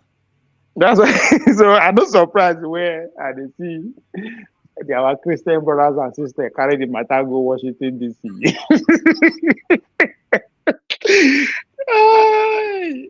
And Donald Trump say, "Oh, exactly. That's what I've been looking for. We've been looking for this kind of opportunity to tell Sultan, say, come.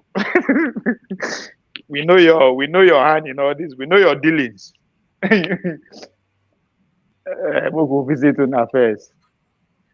It's fucking crazy, man. You see where they happen, so I mean, it's like a movie, but it's a real story. One unfortunate thing is that the Nigerian so-called intellectuals in the universities, I do not know what they are doing. Those ones. I don't know what they are doing back home. Let me tell you what they are doing. Let me show you. I have an idea. What they are doing. But let me show you. This is it. That is our job. We don't run government. We don't run policies. But we have the intellectual capacity to frame a conversation. You understand? Let me now conclude by making you sad. The Nigerian Civil War was planned on the campus of the University of Ibadan. Somebody has to write a book on that, in which the Vice Chancellor, a prominent historian, you already know who I'm talking about, was also using his house to frame the project of the Civil War. You understand? And I'm not criticizing him, because when you cut segments of a conversation, it becomes a problem to those who are interpreting it. I'm not criticizing him. The Nigerian Civil War was led by an educated person who trained in England, one of the very first to have a degree to join the Nigerian army. The debates about Ironsi was framed for him by those who went to school on a unitary government. You understand? It is not that these intellectuals have not been talking, but they are also embedded in this very project you want to solve. So in the final analysis, you see how interest governs politics. And as interest drives politics, the very fact that you have a PhD doesn't mean you will think the way you are talking about. So, Mr. James, the intellectuals, they are embedded in the problem that we are trying to solve. They are head of a INEC. They preside over elections and all that. So now, these people you see here, these are our intellectuals. So the man on the left, on the screen, one of them is a lecturer, professor on one of the schools in Georgia. One is also a lecturer in University of one of the universities of Tennessee, Nashville, Tennessee. One is in Texas, but this other guy, I don't know where is also teaches. Then the old man too, as it sounds, one of them. So they are the one telling you now. They're answering your question, Mr. James, that the intellectuals are embedded in the problem we are trying to solve. So, and you always pointed it out all the time you get. Why is it our professors, our PhD lecturers, and they preside over INEC? But INEC is one of the biggest problem institution we have in the country. So all the returning officers, they are not just PhD, they are professors. All the returning officers. But they say na Monday Paulo, my governor, we no sabi speak English is the problem. You see it? They produce him, but for some reason he's the problem.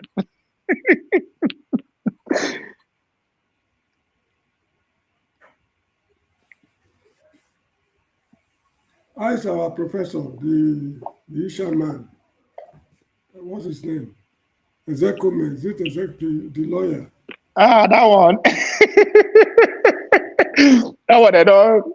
It's also part of the problem, which is exactly what this man is saying. They say the guy forged a house certificate. The house, the document he bought, the claim house in London were fake or something. So they don't put up where he belongs to. I don't know why Bola Tinubu, maybe no agree support Bola Tinubu or something, because I don't. It was very vocal like from last year, Abi. So yes. since when they figure him into the corruption in London, the guy keep quiet. So again, our professors, our intellectuals are embedded in the problem we are trying to solve.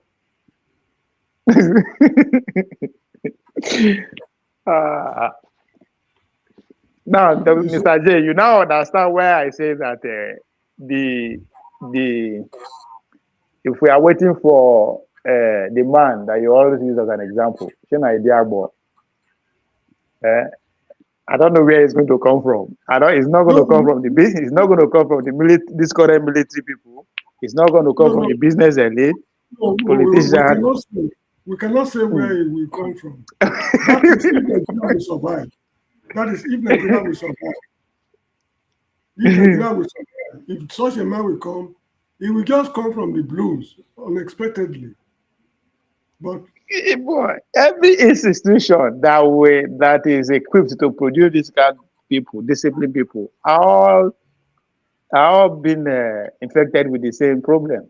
The military cannot be trusted to produce a disciplined man like Idiagbon. The legal system cannot be trusted to produce somebody like Gani. The education system cannot be trusted by the man you always use as an example, who worked with Awolowo.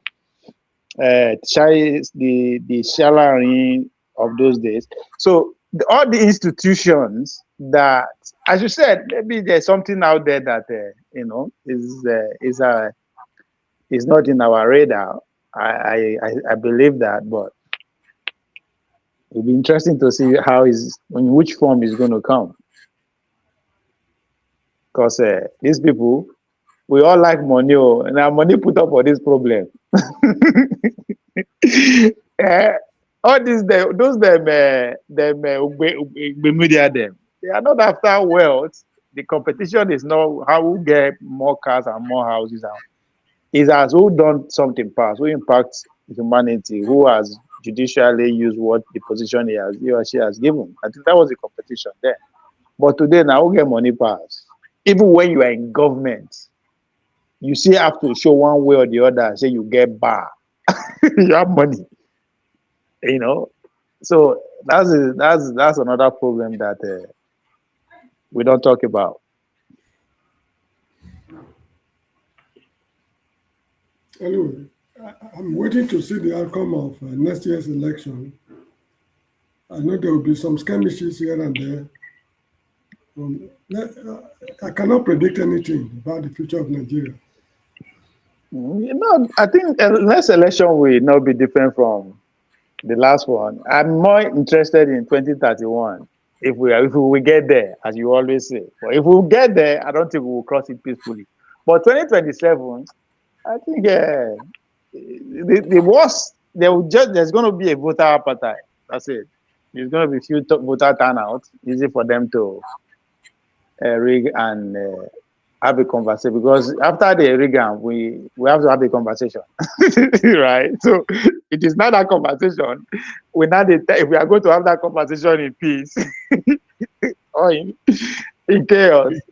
So they will not overblown the election in the point that it will be difficult for them to make case for whatever they are going to do with it. So they will reduce the participants. They will scare people. A lot of things will happen that they turn out to be so discouraging. I think that will now question the legitimacy of the government. But I think for me it will be too late. This man now have 4 years. Even if now 2,000 people vote on him, well, let's see how far they will drag it. But the North will not fight because now they are torn. Now that's where the problem is. I don't know if I'm making any point, Mr. James. I don't see the North. Well, the North will stay behind. If even though the election is rigged, they will just stay behind. Because what's the point of fighting when they can just wait out 4 years? But I could be wrong, but I'm seeing it playing out like that. Anything can happen. The country can break up. The country can survive. Come 2027. So, but because for me, I think it depends on how far they will take the legitimacy of the result. How far that will tell me if we are going to achieve chaos immediately.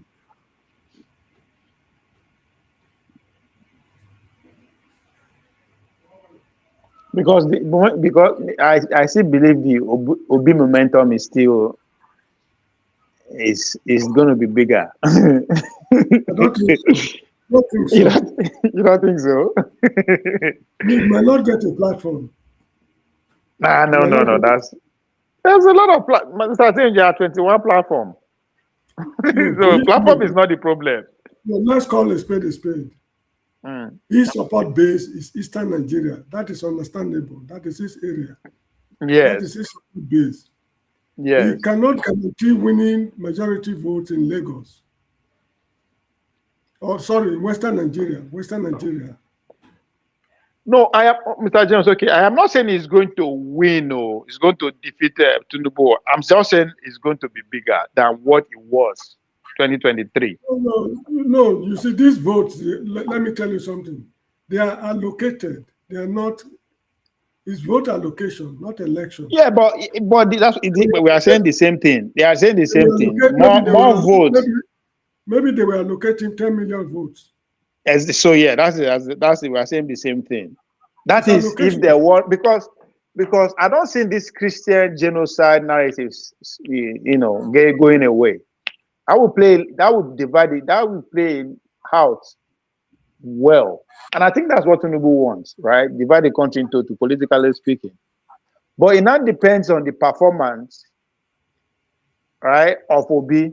Because if Obi is still going to do well, let me rephrase it. Are you saying Obi will not do? Forget the north now, the south, right? West, south side, and southeast. what do you think Obi performance is going to be compared to, or whatever number, however you frame it? How many number do you think is going to be given? Do you think it's going to be better than 2023? Just the South. I cannot say. If had it been the election would be free and fair, then I would be able to forecast. But the election would, assuming they give him all the votes in Cross River State, for example, 100%, does it make anything? No. Because I'm just trying to see. I'm trying to see, playing to the way the country is going to be, regardless of how the result come out. But you should be able to tell the country going forward.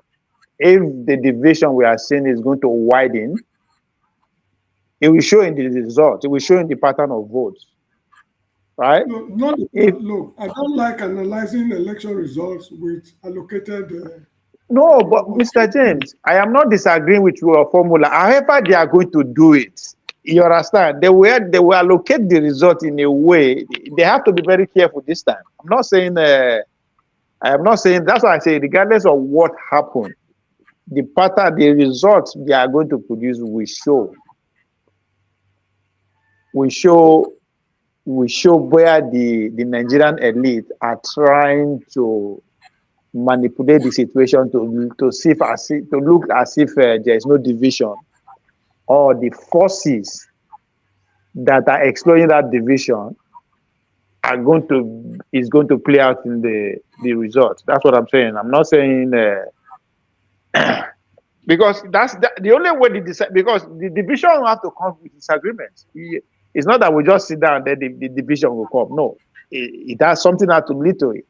So I'm looking at this, the possibility of election leading to that division. Well, Because to me, I still find it very, very difficult to understand why people go out to vote. They have to. I mean, the only way people will not vote is when there's somebody out there telling them not to vote. That's why I keep saying that you are the only one actually holding that view, even though it's not the wrong view. Nobody is out there preaching your view. So that's why I play it out all the time, because everybody that is out there is encouraging people to come and vote. So if they encourage 10 people, they will get 5 or 6 people. And that's all they need. So there's nobody that say, come, you don't have to vote, and this is why you don't need to vote. So somebody has to use it, put it as a campaign manifesto. Somebody has to take it upon himself to tell people why voting will just keep increasing is not going to change anything. Because these people are spending money to convince people to vote. There's no way we can deny that. They are spending money either by bribing people, by giving appointment, by giving employment, by forming a political party. All is in the name of making sure they just keep repeating the cycle. Uzo.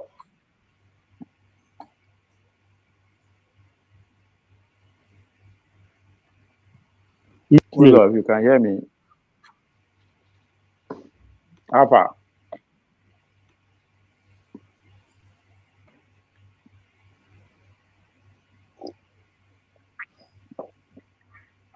Mr. James, and you see all these politicians, anytime they come on Dr. Lameji, if you ask them, right, they will agree with you. There's that we better off if we don't vote, if we don't carry on that election. But they will go out there on the street and be campaigning for people to come and campaign. So you see where that it will take time before your argument will be mainstream. Maybe we will see the suffer will need to double. And then maybe we never suffer reach. Or I don't know. But it has to be that argument has to become on the mainstream of conversation. It will never come. I don't think it's true. No, I don't think so. I disagree with you. Because I think there are a lot of people that hold the same view that you have, right? It's just that they don't have that link to mainstream yet. Go ahead, sorry.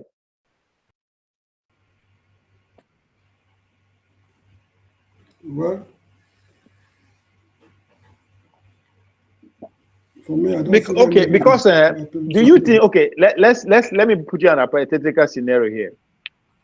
So imagine, right, Bola Tinubu win 2027, and then everything go, nothing happened in the sense that one way or the other they agree for the guy to finish. Then, come leading to the next election, you begin to see people like Atiku as a front runner, and maybe which other person is there? Maybe Atiku. Maybe every pointer is leading to the fact that Atiku will win, and this guy is already 74. Right? That conversation will come up.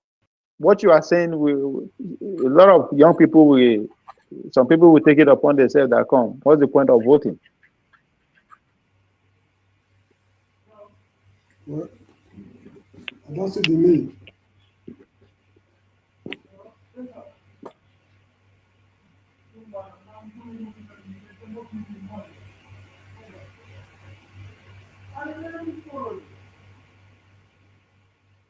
And again, that's another way of the disintegration that you are that your permutation is leading to. Do you think these people who are carrying out the campaign of Christian genocide, the way it's gaining ground, that's another way to have their way? Don't be surprised, from nowhere they will start campaigning for it. So if they are losing ground, if they don't get their Christian vice president, and every indication leads that the pendulum will swing to the north and it's going to be another Muslim candidate. Because I mean, you might just have your wish. The Christian might just start campaigning. We are not going to participate anymore. We are not part of this country. They should look beyond vice president position. Those people. Even if a middle belt man is the president of the republic, if the middle belt man is the president of the republic, this problem will not be solved. That's what they should be pushing for. I agree. But they also have to factor in the reality on ground. If they keep voting, they will never get that. The way they structure the system is to make sure they never get that. But I foresee what you are saying coming from the Christian angle. If the Christian were denied opportunity again, and it's so obvious that the come 2031 is going to be another Muslim leader, they must just start using that as their slogan of campaign. We need our own Christian nation. And I see that happening sooner than you think, Dr. James, Mr. James. I see that campaign happening. The earlier the better. Even me too. I'll join that crusade. That's why me. I am more interested in 3031. Something has to give. Either we become a Muslim nation, or I don't know. Who's up? My guy, what's up? Nakedu. What did happen? Mr. Jones, I agree to. Hello, good evening from this end. Which end is there for sun, is there for moon, Mr. James? It's almost 6 o'clock in the Gambia. Wow. How are they now? They can't pay. They can't pay. So, and then here they list, there's not some kind of great, I can't great. I can't agree to. Okay, what did happen now? I just monitor Tinubu as they share money. Why? You know, collect why they talk. Why opposition? They see when Obedient they develop an app. They call it Connect. Why Bola Tinubu they share money for villages? Now the first app with this, so we don't see many apps now. Bola Tinubu they share money from grassroots. You don't give local grassroots 17 billion. Now in they ask for how many $500 million to for road. 20% of that money will go for campaign. Yeah, no. I tell you, make you find way we go to collect that way. You know, talk every day. No, I'm not corrupt. Can't bribe me. I'm not corrupt. Oh, no. I'm not corrupt. You can't bribe me. Okay. Can't bribe me. I'm Okay. an upright Nigerian. I know. I'm Nigeria first. No, I know. I trust you. Nigeria first. I trust you. Yeah. I know you are not, man. Nigeria first. So 100 the fire you. So Nigeria first. Nigeria first.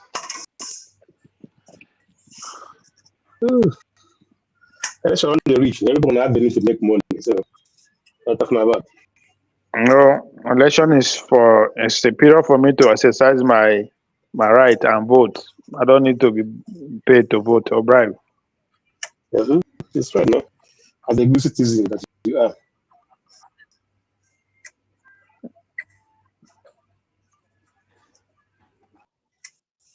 As a good citizen, it's a good thing, man.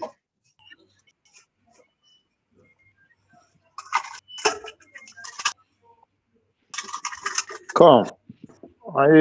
You make noise. I will not be they make noise. No. That's one of I make plenty noise. I listen to my American people. They make noise. Hold on first. Late last year, General Dagvin Anderson, U.S. Africa Commander, was in Somaliland to meet with Somaliland leadership to assess the security environment and to review Berber Port's operational capacity. This is the kind of partner we should be encouraging and one that will shape how we confront CT challenges in the Horn of Africa. Last summer, I sent a letter to President Trump urging formal recognition of Somaliland.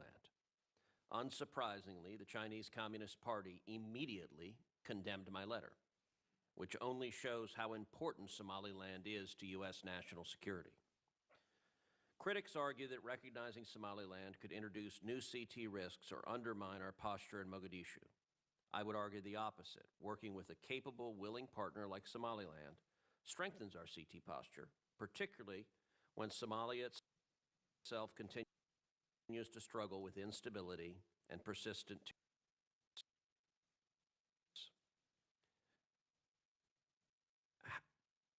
Two questions. How do you land's role in CT operations? Thank you for the question. I agree with you that Somaliland has been a very good partner, CT and otherwise, with the United States. We've had a positive relationship with both them and other member states. But the policy of the administration for now is that we do continue to recognize, as you know, the territorial integrity and sovereignty of the federal government of Somalia. But within that framework, we still do obviously look for opportunities to deepen our cooperation with Somaliland. Well, and let me follow up on that then. What opportunities exist for the U.S. to deepen security cooperation with Somaliland, such as basing, intelligence sharing, maritime domain awareness, et cetera? I would have to defer to my colleagues, General Anderson and others at AFRICOM and the IC to speak a little bit more to that, unless, I'd have to refer to you for them, on what specifically we could be doing in addition. So I recognize the decision whether to recognize Somaliland or not is not a decision for you to make. But let me ask you this. If the United States were to recognize Somaliland, what do you think the effect would be? I would have to refer you to the intelligence community and others for an assessment on the implications of that decision. Well, I think the implications would be we would be strengthening an ally, and I think clarity is powerfully effective in foreign policy and national security, and I think that is an approach that President Trump has embodied. So I have a high level of optimism that by the end of this term, President Trump will recognize Somaliland, and I think that would enhance U.S. national security. And if you doubt that, take a look at the Chinese Communist Party's hysterical reaction to my urging that recognition. To quote the bard, methinks she doth protest too much. And any time President Xi is hysterically upset at something, that tells you may be on to the right direction. Ms. Jacobson, let's shift to a different topic. One of the grim realities of counterterrorism and geopolitics more broadly is that the threats cross national boundaries and implicate entire regions. In the Western Sahara, Iran is actively working to turn the Polisario Front into the Houthis for West Africa. The Polisario Front works with the Iranian terrorist groups. It takes drones from the IRGC. It moves weapons and resources around the region, including to jihadists, and much more. Iran's goal, as it is everywhere, is to destabilize entire regions, and far too often they have succeeded.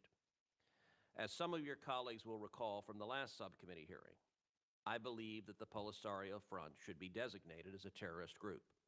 I've introduced a bill that would mandate that designation if the Polisario Front is found to be cooperating with Iranian-affiliated terrorist groups on, well, let me list what's in the bill: military operations, weapons systems, drones, anti-aircraft weapons, or military intelligence.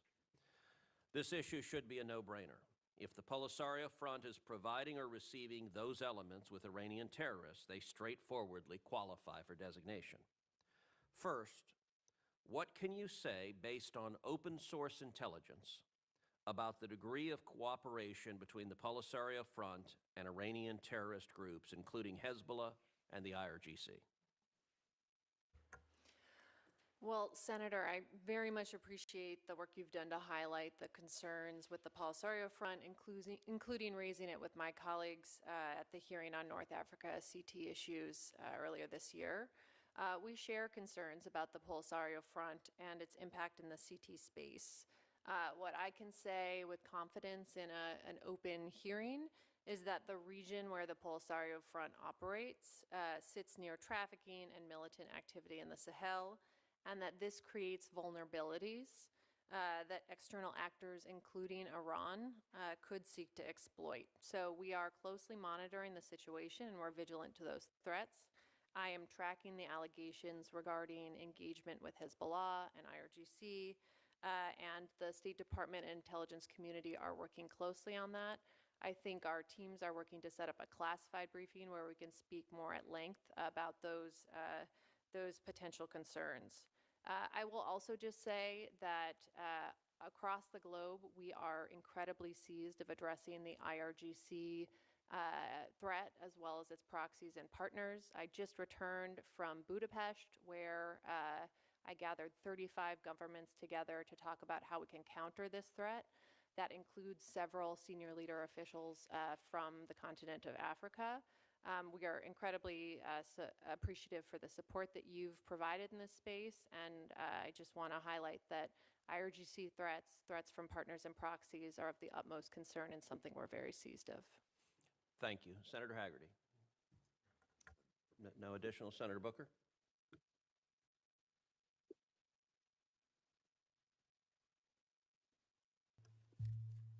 I guess one of the things I'm confused about is in Nigeria, we have Christians being killed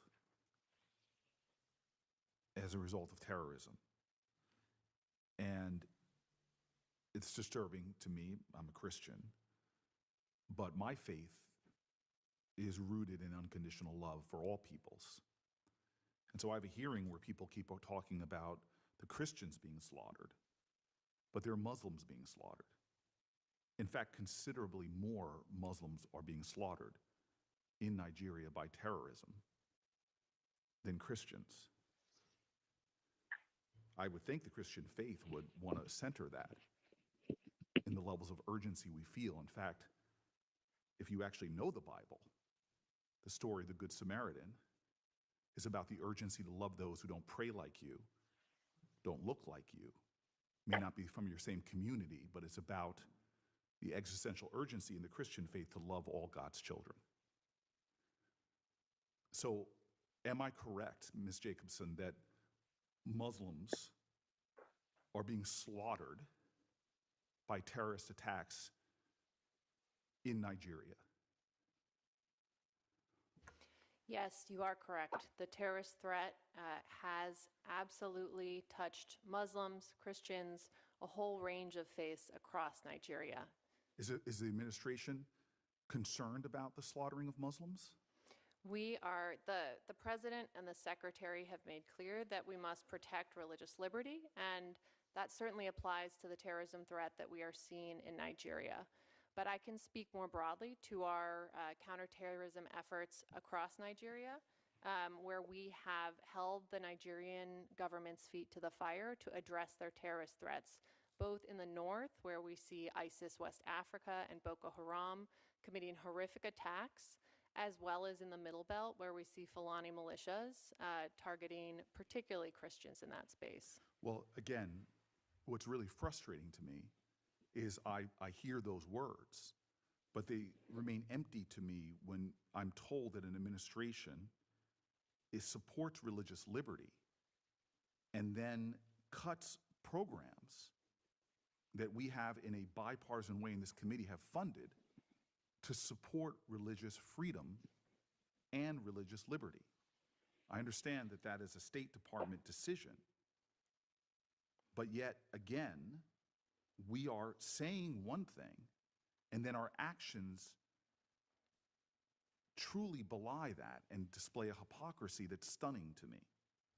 And then we say that the only solution to this, since religious groups are being persecuted, is then to engage in the only tool it seems we know how to use, which is military action, as opposed to investing in stability that could help that not only that military action not be necessary, but to protect religious groups on the ground. This is really very frustrating.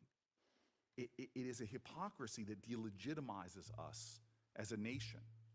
Like in all the persecuted minorities, to the point where we see a genocide in Sudan, but this administration, with all its bluster, rushes to South Africa to protect the persecution of white people, alleged persecution, I could say, which makes a mockery of our country's priorities. And this is the disconnect on the continent that not only undermines our stated missions, but undermines us as the partner of choice amongst many of these nations. When they see us act with such blatant hypocrisy, where our words don't align with our actions, or in my case, the faith that's often used. I'm going to stop here and as my ranking member settles in and allow her, Mr. Chairman, to ask some questions. Senator Shaheen, I didn't mean to get you just when you sat down. Yeah, don't do that to me when I just got here. You keep going. I will ask one more. I am confident Senator Booker can fill the time. I'm sure he can. I will ask one more question. I was trying to be deferential. Senator, forgive me. The administration is proposing to cut funding. I muted you guys because when I echo back. Who's that, Mr. James? Yes, I'm hearing you. Can you hear me? Yes. Yes, I can hear you, Mr. James. Okay. What were you saying? Oh, I thought you have something to say to the video. No. All right, let me continue then. For the peacekeeping operations account, which is by 92% next year. This account has been the main source of funding for State Department-led counterterrorism programs in Africa, including programs that increase burden sharing and help train local security, including elite counterterrorism units in partnership with countries so they can do the critical work on the ground. Congress, again, in a bipartisan fashion, provided $355 million to this account for this fiscal year. What is the administration's plans to use these funds in Africa? Senator, I'd be happy to take that back and speak to you more robustly with my IO colleagues as well on the future for peacekeeping expenses.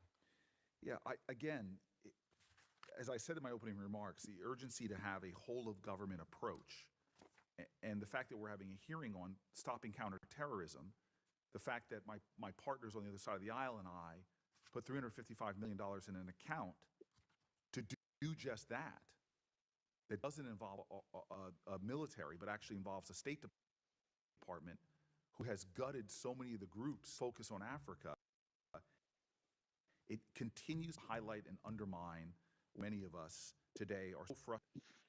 Terrorist groups thrive in areas where there's weak law enforcement, and the justice sector has lost capacity. Congress has funded programs to help partner with countries with these issues. In fact, again, these are bipartisan programs to help strengthen countries' judiciary sectors and their law enforcement.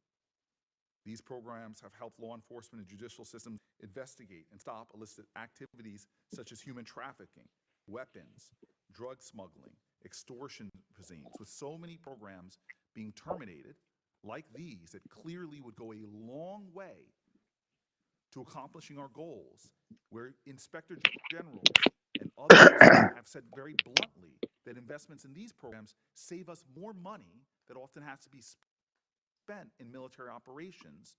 What is going on with some of those programs that maybe you can enlighten us with what the department is doing, the judiciary and local law enforcement in some of these problem areas? Senator, happy to provide a more of a comprehensive review, but just taking, for instance, in Nigeria specifically, I mean, INL does continue to provide anecdotally support for police training. Police training still does occur across the continent. I'd have to come back with a more robust list. Well, I would really love for you to come back. The Trump administration has not published foreign assistance data since its 2025 review of foreign assistance. I can't get my hands on information to even know what the hell you all are doing. I hear your words. I agree with your words. It's your actions that deeply disturb me. And getting information in a hearing is what we're supposed to be doing. But it seems like we're woefully prepared to fulfill questions on the most basic aspects of what should be a whole-of-government counterterrorism policy. So, Mr. Checker, I really do hope you provide this, and I'll ask these questions to this hearing for the record, and I hope I can get my partnership with my colleague of just asking for the facts. It is very frustrating to me not to have information or even explanation, as Senator Coons has said, for things that for years we worked on and that the President of the United States in that first term seemed to be all in on. That Secretary Rubio, when he was a senator, partnered with us on. And so I need more information. I need more transparency. I need more accountability, because if everything I'm seeing and reading about is true, then yes, your statement is actually true. You put it bluntly. To this administration, Africa is peripheral rather than a core theater for U.S. interests. I defer now to my much more senior and esteemed colleague. Senator Shaheen. I'm not that much more senior. Just in seniority, not in age. My advice is stop talking now. Yes, thank you, Senator Cruz. Stop digging. Thank you to you, Senator Cruz, and also for the Diet Dr. Pepper, and to Senator Booker for holding this hearing. And I'm late because I was at another hearing. But I want to start with you, Mr. Checker, because in March, the Treasury Department delisted sanctions on key Malian defense officials. And these Malian officials were sanctioned for their facilitation of the Russian mercenary organization, the Wagner Group, which has now renamed itself as Africa Corps. The delisting was communicated to Congress as a political decision in hopes of improving U.S. relations with Mali. Attempts to improve these relations were under the assumption that Mali would provide us with overflight access for the U.S. to search for kidnapped American citizen Kevin Rideout, who went missing in October of 2025 and is presumed to now be held in Mali by extremist groups. So, Mr. Checker, you recently visited Mali, I understand, to meet with government officials. Why haven't we received the necessary clearance to conduct overflights for Kevin Rideout? Thank you for the question, Senator. I'm happy to speak more about this with you in a classified setting, but what I can say is that Our whole engagement, the sanctions delifting, was about resetting relations with Mali, with the other AES states. Normalization is going to be essential if we're going to have them be playing a role in the burden shift to make sure that we have visibility onto potential threats from the homeland emanating from the Sahel, where we have seen the expansion of Islamic jihadist groups to include JNIM and ISIS Sahel.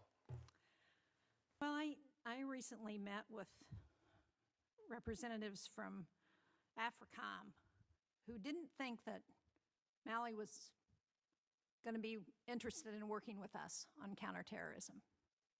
So why do you think they're interested in working with us? And what other pressure points have you used on the government? And why didn't we get a commitment for overflights before releasing sanctions or renewing economic cooperation? Well, Senator, I would say that really the sticks approach just didn't work. So as you well know, the previous administration, my predecessor, Assistant Secretary Malifi, went to Niger and essentially lectured the Nigerians about how they needed to restore democracy, needed to hold elections, and resulted in the closure of Agadez Air Base. I'm asking you about that. What I'm asking you about is what we're doing now with Mali to try and ensure that our goals are accomplished. What we're doing is indicating that we're willing to engage in pragmatic cooperation with the governments and not engage in a lecture. I'm not suggesting you lecture them, although I feel like I ought to lecture you because you're not responding to my question. What are we getting in return for lifting of these sanctions? Because so far we haven't gotten anything that I can see. Senator, it's an attempt to rebuild goodwill. I think with these governments, there's just palpable mistrust. These people are asking more money. For more money to come and back their military operation hub in Nigeria. That's pretty much what this hearing is about. Concern, namely to counterterrorism. Well, to move from there to Sudan, I'm sure you've seen the satellite imagery that shows the scale of the massacres that were conducted by the RSF in El Fasher in October of 2025. On April 8th, it was reported that the RSF had been using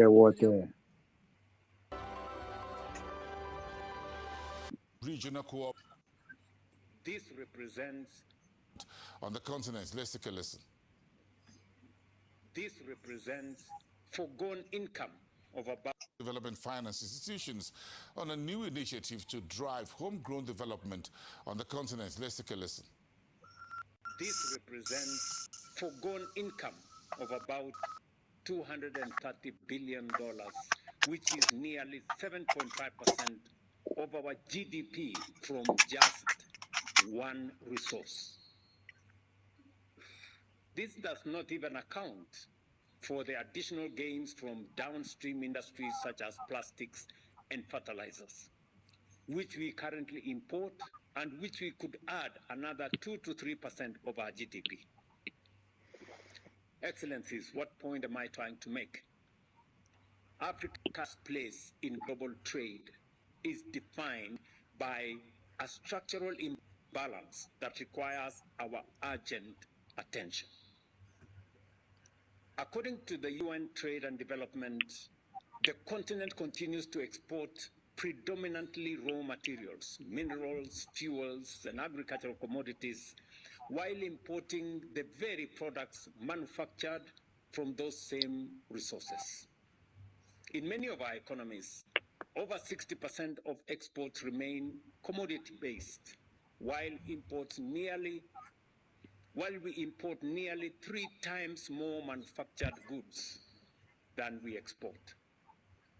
It should not surprise us, therefore, that manufacturing has stagnated at about 10% of GDP for the last 2 decades. As long as this pattern persists, our growth will remain constrained, our economies will remain vulnerable, and our full potential will be unrealized. The leaders of the 50s and 60 years ago may be excused, Our continent then had a population of only 350 million people, largely rural and with limited purchasing power. Today, with a population of 1.5 billion people and a middle class of between 300 and 350 million people, we have no such excuse. Mr. James, We cannot continue to you listen to raw him. materials and importing finished products made from them. The conversation we will have over the next 2 days must therefore be truly definitive on the way forward in terms of manufacturing and value addition. In this room, we have political leaders, we have industrialists, captains of industry, financiers, everyone required to move this agenda from aspiration to implementation. That is why I propose 3 key action points. First, we must strengthen our political resolve to deepen regional integration. Our countries possesses complementary endowments, including natural resources in one country, energy resources in another country, and an optimal location for industrial processing in the next country. This must be connected through infrastructure, roads, rail, ports, and electricity grids, so that raw materials and intermediate goods can move freely across borders. Equally important, the benefits of such integration must be shared equitably, ensuring that national boundaries do not impede the full realization of a common market with the free movement of goods, capital, and people. Second, we must establish regional platforms for strategic industries. It is worth recalling that the European Union began as the European Coal and Steel Community in 1951. Our East African community is richly endowed with renewable energy, the full spectrum of minerals driving the global energy transition, including copper, cobalt, nickel, manganese, graphite, lithium, and rare earth elements in Kenya, in Uganda, in Tanzania, in Burundi, in Rwanda, in DRC. We're all members of one community. I remember last evening talking to the president of Burundi on the possibilities that exist with the rich resources that exist in Burundi. I remember discussing with President Samia Suluhu this week. I put a phone call to President Museveni last week on this whole setup. And I want to thank you, Mzee, for finding time to be here. So that we can demonstrate leadership at the highest level to move this process forward. We must now move deliberately to pool these resources and position ourselves competitively in the global green manufacturing arena. However, we cannot achieve competitiveness without affordable energy, making large-scale investment in renewable energy an urgent priority, and ensuring that the resources that we have in our region, including the oil we have in Uganda, the little oil we have in Kenya, we must find the mechanism to leverage on these resources and drive our industrialization. Third, we must harness African capital. As the saying goes, he who pays the piper calls the tune. Finance Corporation. Institutions. I know the president of Afrexim Bank is here with us. When I came into office, we enhanced our equity in Afrexim Bank by $40 million. And GDP of the USA is 32 trillion. So, all of us together, in terms of wealth, are only 10% of the wealth of the United States. This is a big shame. Why should this be the case? There's been some talk that there was no other way in the past. I don't believe that. If you look at China, you people, you can go and get the figures. China was very, very poor, very underdeveloped when the communists took over. But they were able, because of discipline and clarity, were able to save and start investing in the economy, even when they were still very poor. So it is ideological. It's not just money. It's not money. This is more than money.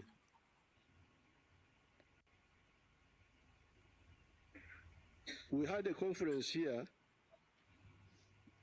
about 10 years ago, here in Nairobi, here, with the Prime Minister of Japan, who died, the one who died. We had a conference here. And in that conference, I made this written speech, which they would distribute to the delegations. And in this speech, I pointed out that, and I'm glad that the speaker is here, His Excellency President Ruto, the person from the IFC, our commissioner, the man from the islands, the minister, who originally came from Uganda long, long ago.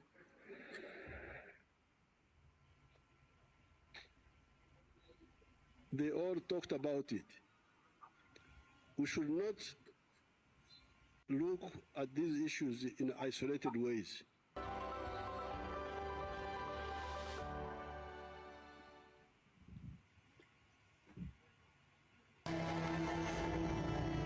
Mr. Jim, are you still there? Yeah, I'm here. Welcome back. The governor of Abia State in Nigeria's southeast, Dr. So our leaders have regional plans. Well, they've always had such plans since independence. What is making it not to work? They alone can answer the question.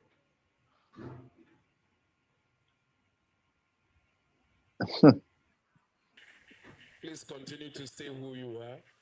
The governor of Abia State, Alex Oti, says Nigeria's deep-rooted economic problems will take time to fix. Speaking at the 5th annual lecture themed Governing the Economy, Choices, Trade-offs and National Priorities, Oti said decades of poor policies and weak governance cannot be reversed overnight. If you have behaved badly in over 60 years, then it will take you time to correct yourself. Our country has a great destiny, and its future will certainly remain bright. Even then, the world cannot afford to wait in perpetuity for Nigeria to begin to play to its full strength. Quietly, it has moved on, hoping that someday our country may catch up. Oti says the issue goes beyond economics. He argues that Nigeria's development is shaped by politics and the leaders people elect. There is a direct correlation between political choices and the daily experiences of the population. While I would not be overly simplistic to suggest that one good leader would make all our problems disappear overnight, in fact, that thinking may be at the heart of our present challenges. Chairman of the event and Emir of Kano, Muhammadu Sanusi II, says public office must be about service, not personal gain. If you want to make money, go into business. Aliko Dangote is the richest African. Nobody complains. He's a businessman. You don't go to be a governor or a minister or a president to make money. On fuel subsidy, he described its removal as necessary and strategic. He added that while some waste has been cut, Nigeria is still borrowing heavily. So for me, removing subsidy or liberalizing exchange rate, these were good interventions. Now, were they done at the right time? Those are certain questions. And were there other things that should be done that have not been done? These are other issues. And I think we must make that decision. So it's not enough to say, oh, they removed subsidy. You had to. When you get to a point where 100% of your revenue goes into debt service, you cannot continue. Where is the money going to come from? However, if you decide to remove subsidy and liberalize exchange rate in an environment of very loose monetary conditions, before you have tightened money supply, the naira drops to a bottomless pit. Okay, so that was a timing issue. Okay, secondly, we've removed the subsidy. We're not spending it. What we should now see is fiscal consolidation. You cannot remove wastages and continue borrowing. From reforms to results, the message is clear. How Nigeria's economy is managed is shaped by politics, and that will determine how Nigerians live. The real test is whether conversations like this would deliver inclusive growth for over 200 million people. Lilian Jijingi Aguda, Arise News.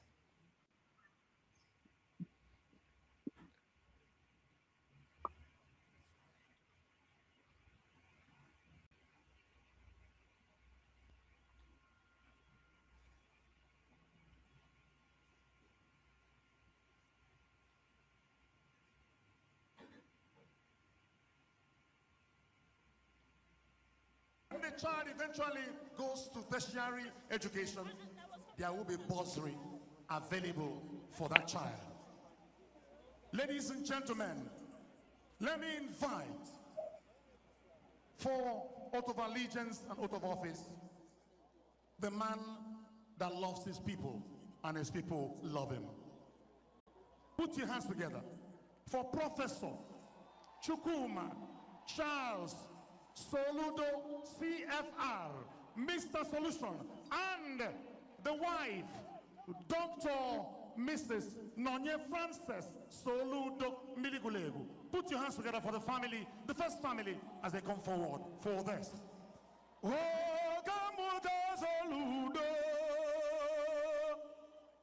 Chaliwamba Wanisoye, Olwatu Weronia.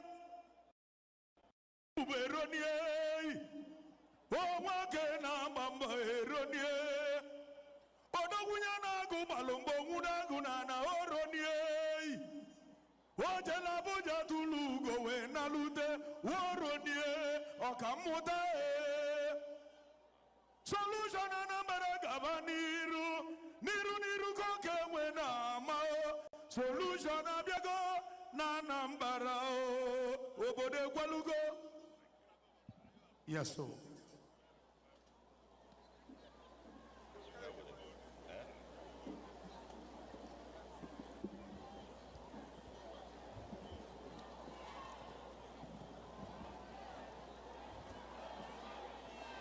Oath of allegiance.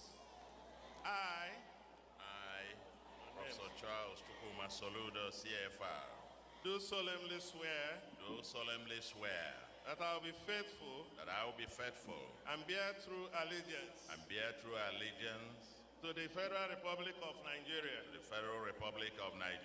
and I will preserve, protect, and defend the Constitution of the Federal Republic of Nigeria. So help me God. Oath of office of the governor of the state, I, Professor Charles Chukwuma Soludo, CFR, do solemnly swear that I will be faithful and bear true allegiance to the Federal Republic of Nigeria, that as the governor of Anambra State, I will discharge my duties to the best of my ability, faithfully, and in accordance with the Constitution of the Federal Republic of Nigeria, and the law. that I will strive to preserve In accordance with the Federal Republic of Nigeria and the law, and always in the interest of the sovereignty, solidarity, well-being, and the prosperity of the Federal Republic of Nigeria.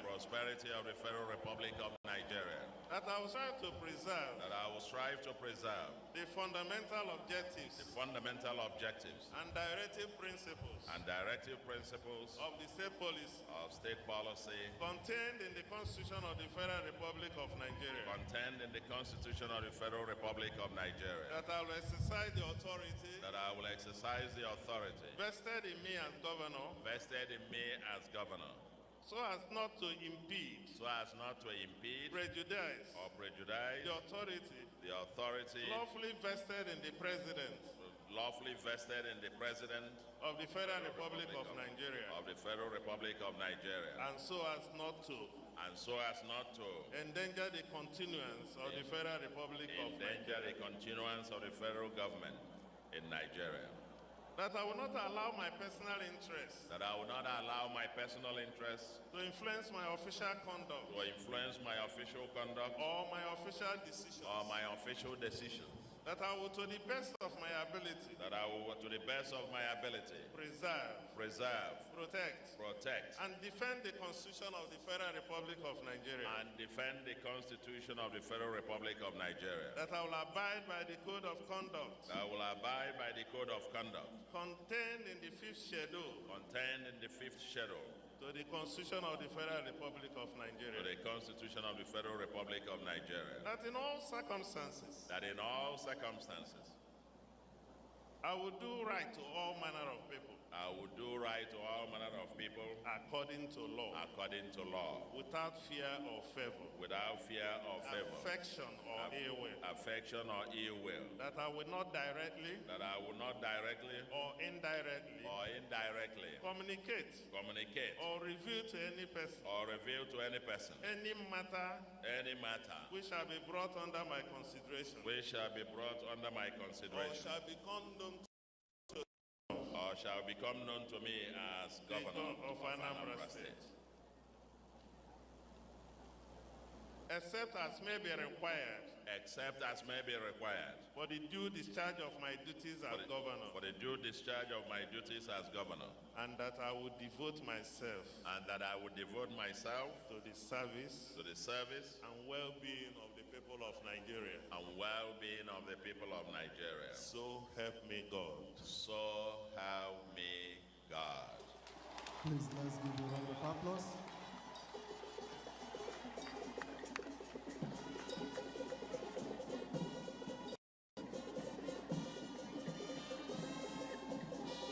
While the governor is signing the oath of office,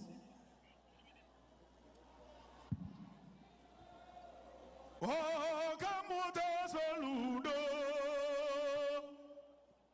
Abankibu Ebidiwu Onye na-anya bịa na Anambra site tata gaba ka ọ bụrụ iwe Soludo ga-eme iluchili ụzọ n'ụzọ iluchili ụlọ n'ụzọ tagakwa maka na Soludo na-abịa o ọrụ otu egwu Anambra na-abịa o iwe na-ebe agụ na-arara ka ibe agụ na-eme mana ibe agụ ji eme ile dị Anambra aka Soludo solution Anambra dị anyị n'aka obodo ekwelugo ọka mmụta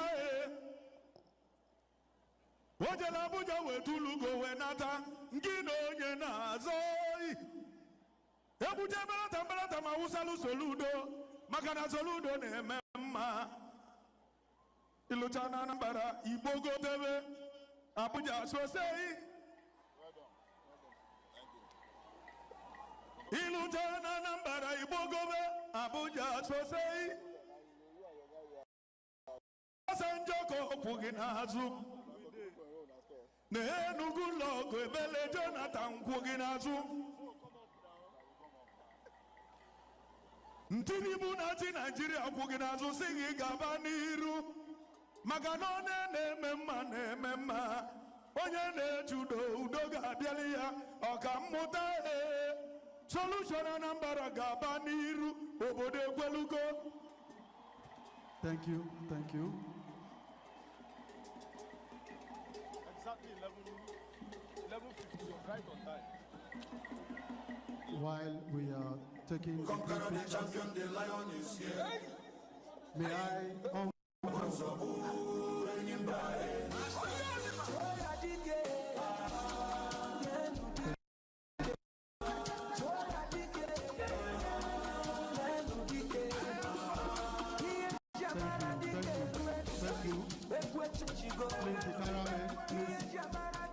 His Excellency, please also need to wait behind.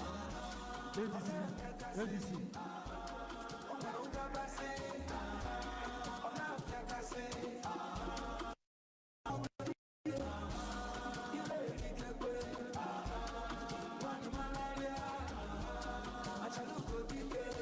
Thank you. Please, DJ. Thank you. His Excellencies and very high-profile dignitaries that are here, especially our past leaders, may I, on behalf of the security agencies, the service commanders, the paramilitary officers of Anambra State, welcome you to this great event and say thank you for coming. The next item on the program of events, may I humbly invite His Excellency, Professor Charles Chukwuma Soludo, the Governor of Anambra State, for the inspection of the parade. And also, please, the cameraman, excuse the parade commander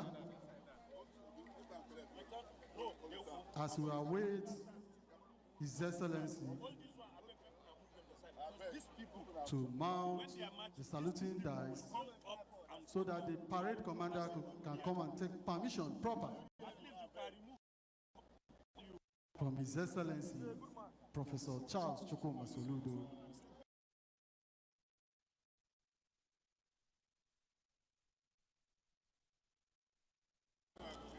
His Excellency, sir.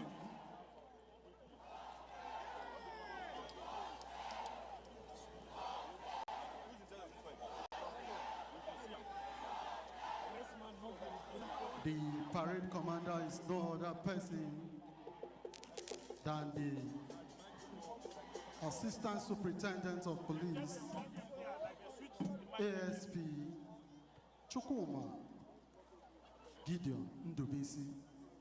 May I say this, that the officers that form majorly this parade are Anambra indigenes. ASP Chukwuma Gideon Ndubisi is from in Enugu South. He is a graduate of History and International Studies, Nigerian Police Academy, Kano, from regular course 7, currently serving in Inland Town Division of Onitsha.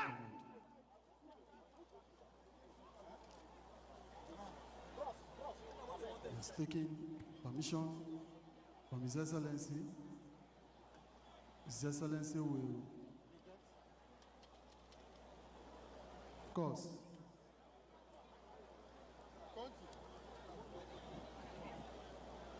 ready for inspection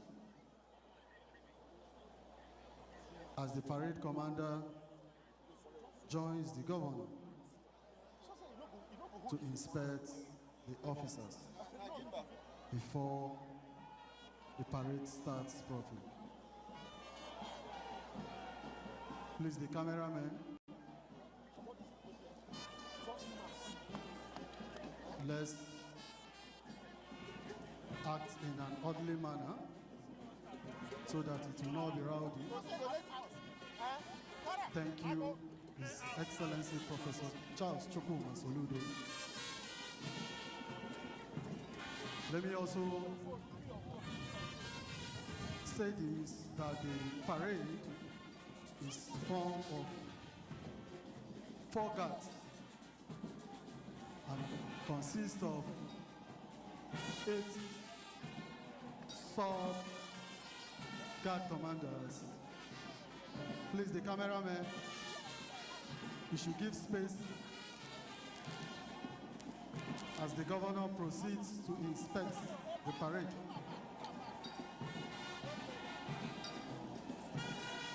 If you observe the parade, you will notice one thing. The police is the lead agency, no doubt, but the operatives that you are seeing are not just police officers, but you can also see the civil defense operatives, federal road safety, and also the operatives of Keep Anambra Clean. This re-echoes the synergy among the security agencies here in Anambra in making sure that we keep Anambra safe.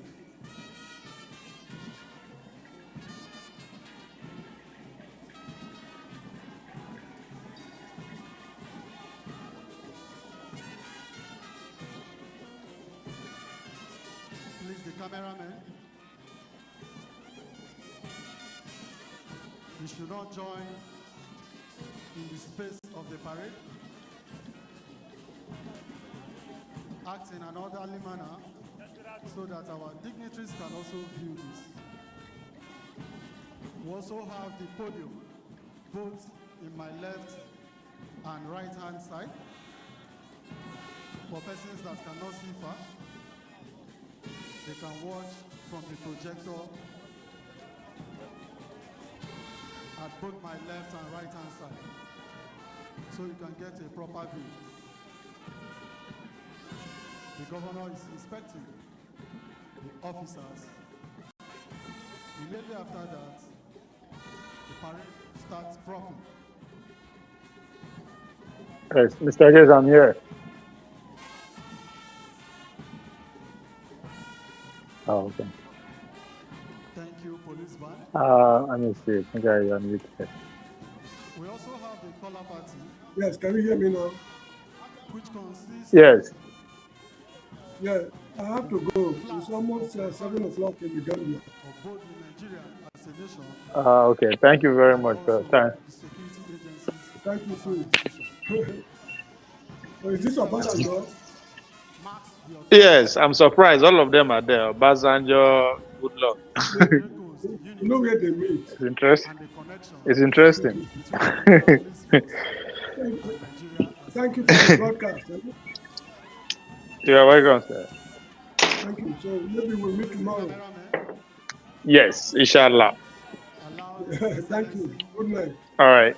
Good night, sir. These officers for proper assessment. So on that everybody is there. What's the point you're trying to make? What is your point? It re-echoes in the Anambra joining the security agencies in making sure that Anambra is safe.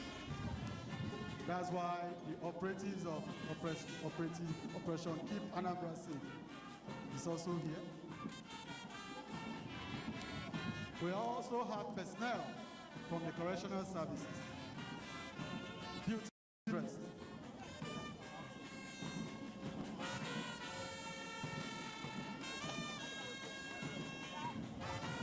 Of course, the police band is doing us well. The Federal Road Safety and the Civil Defense Corps. Please, the cameraman should give space, act in an orderly manner. Let me also remind our very distinguished, especially those that when you look at your left and right hand side of the projector, you can view what is happening properly. So you won't strain your eye in observing what the governor is doing as he inspects the parade.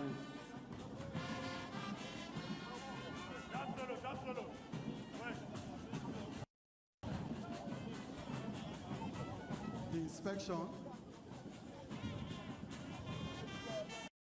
is for both the police and the sister agencies.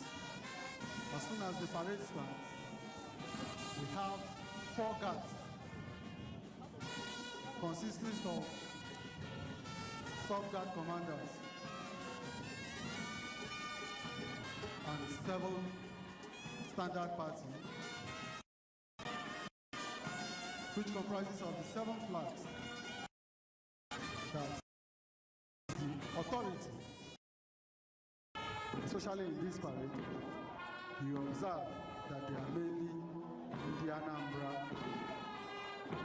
which vehicles that part of joining in making sure that the country is safe, and especially Anambra State. Also in Guard 1, we have an Assistant Superintendent of Police, ASP Victor Iluka, a native of Enugu in Njikoka, local government of Anambra State. Also a graduate physics department from Nigerian Police Academy in Kano State.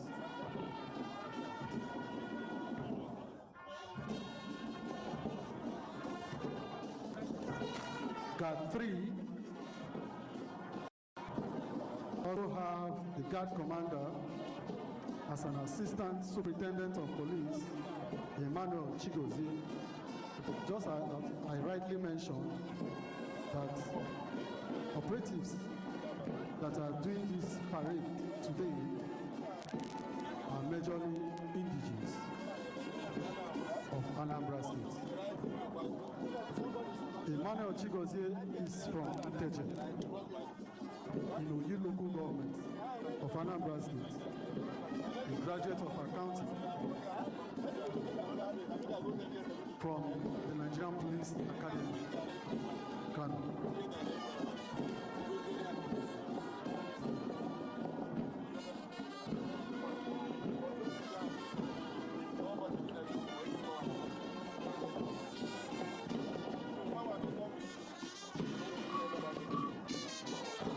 In Guard 4, we have the commander as Assistant Superintendent of Police, ASP, and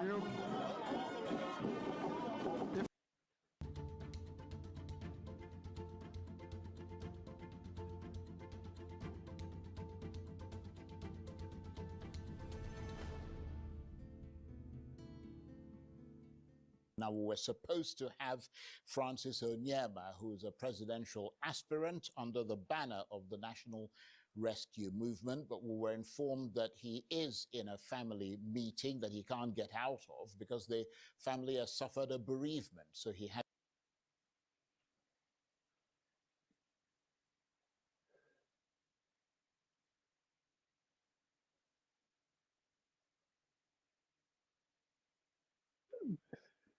Before we get the conversation started, let's circle back to Bauchi, where Governor Bala Mohammed played host to the ADC's Peter Obi, who visited the state on a multiple front. One, of course, to continue his political outreach to the governor. You might have noticed that over the past couple of months, Peter Obi has frequented Bauchi State as well as other parts of the north. And you can see the entourage there of southeastern political figures, especially those notable figures in the Nigerian Senate. You can see Abaribe there, Senator Abaribe in the picture there. And of course, he did talk about the need for some sort of political alignment between the southeast and the north, and how he's trying to bring together that sort of coalition much broader than what is to be expected for the upcoming general election.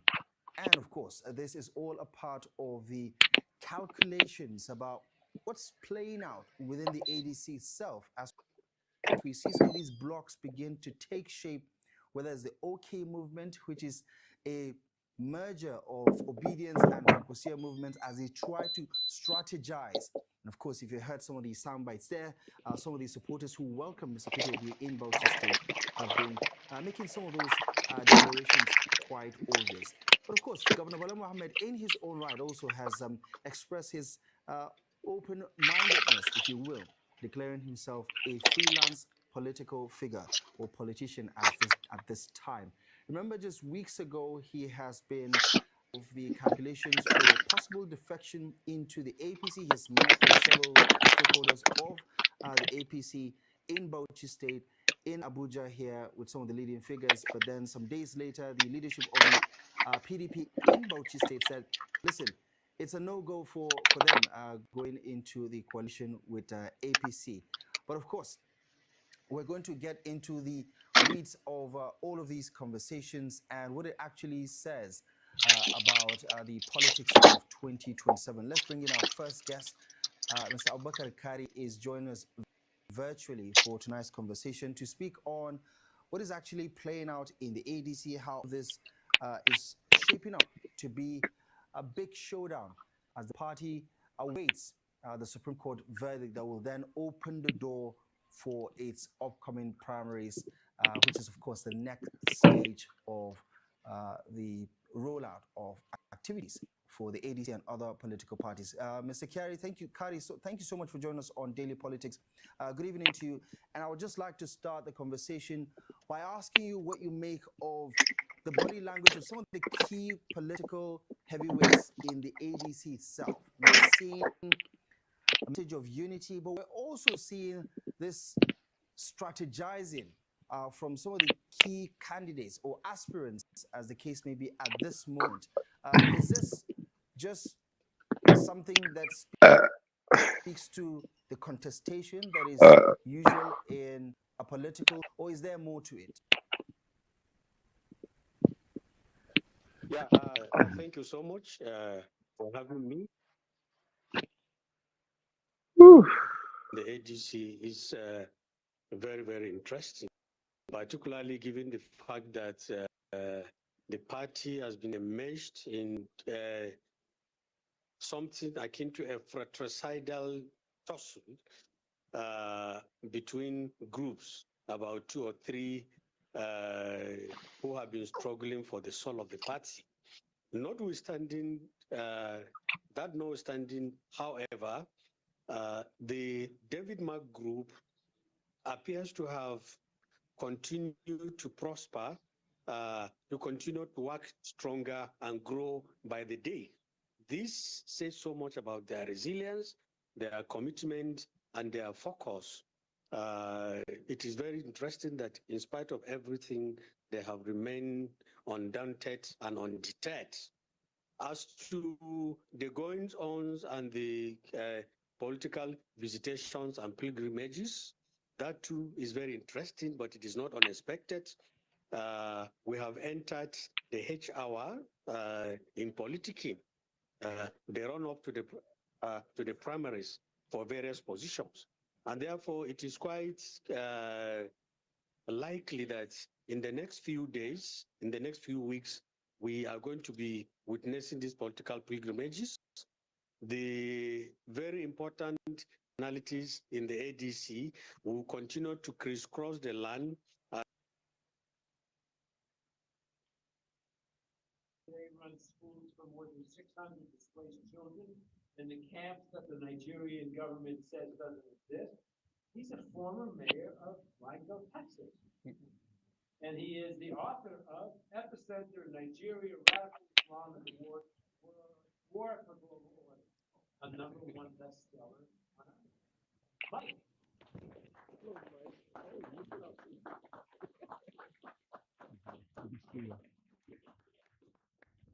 Thank you. Thank you so much. Everything I'm about to say is factual, so I have 19 pages of references. If anybody wants to question anything I say, it's right here, because some of it might be shocking. Nigeria, the 6th largest nation on earth, on track to be the 3rd largest by 2050. Yeah. Top 5 OPEC, $1 trillion in minerals, a cultural powerhouse. Nigerians are amongst educated and wealthy in the United States, and they do it with integrity, the values that made America great. Last year, declared the region anchored by northern Nigeria as the epicenter of global terror. ISIS, Al-Qaeda, others call it home. Their stated ambition, full Sharia across Nigeria, and then a global jihad launch pad. The recent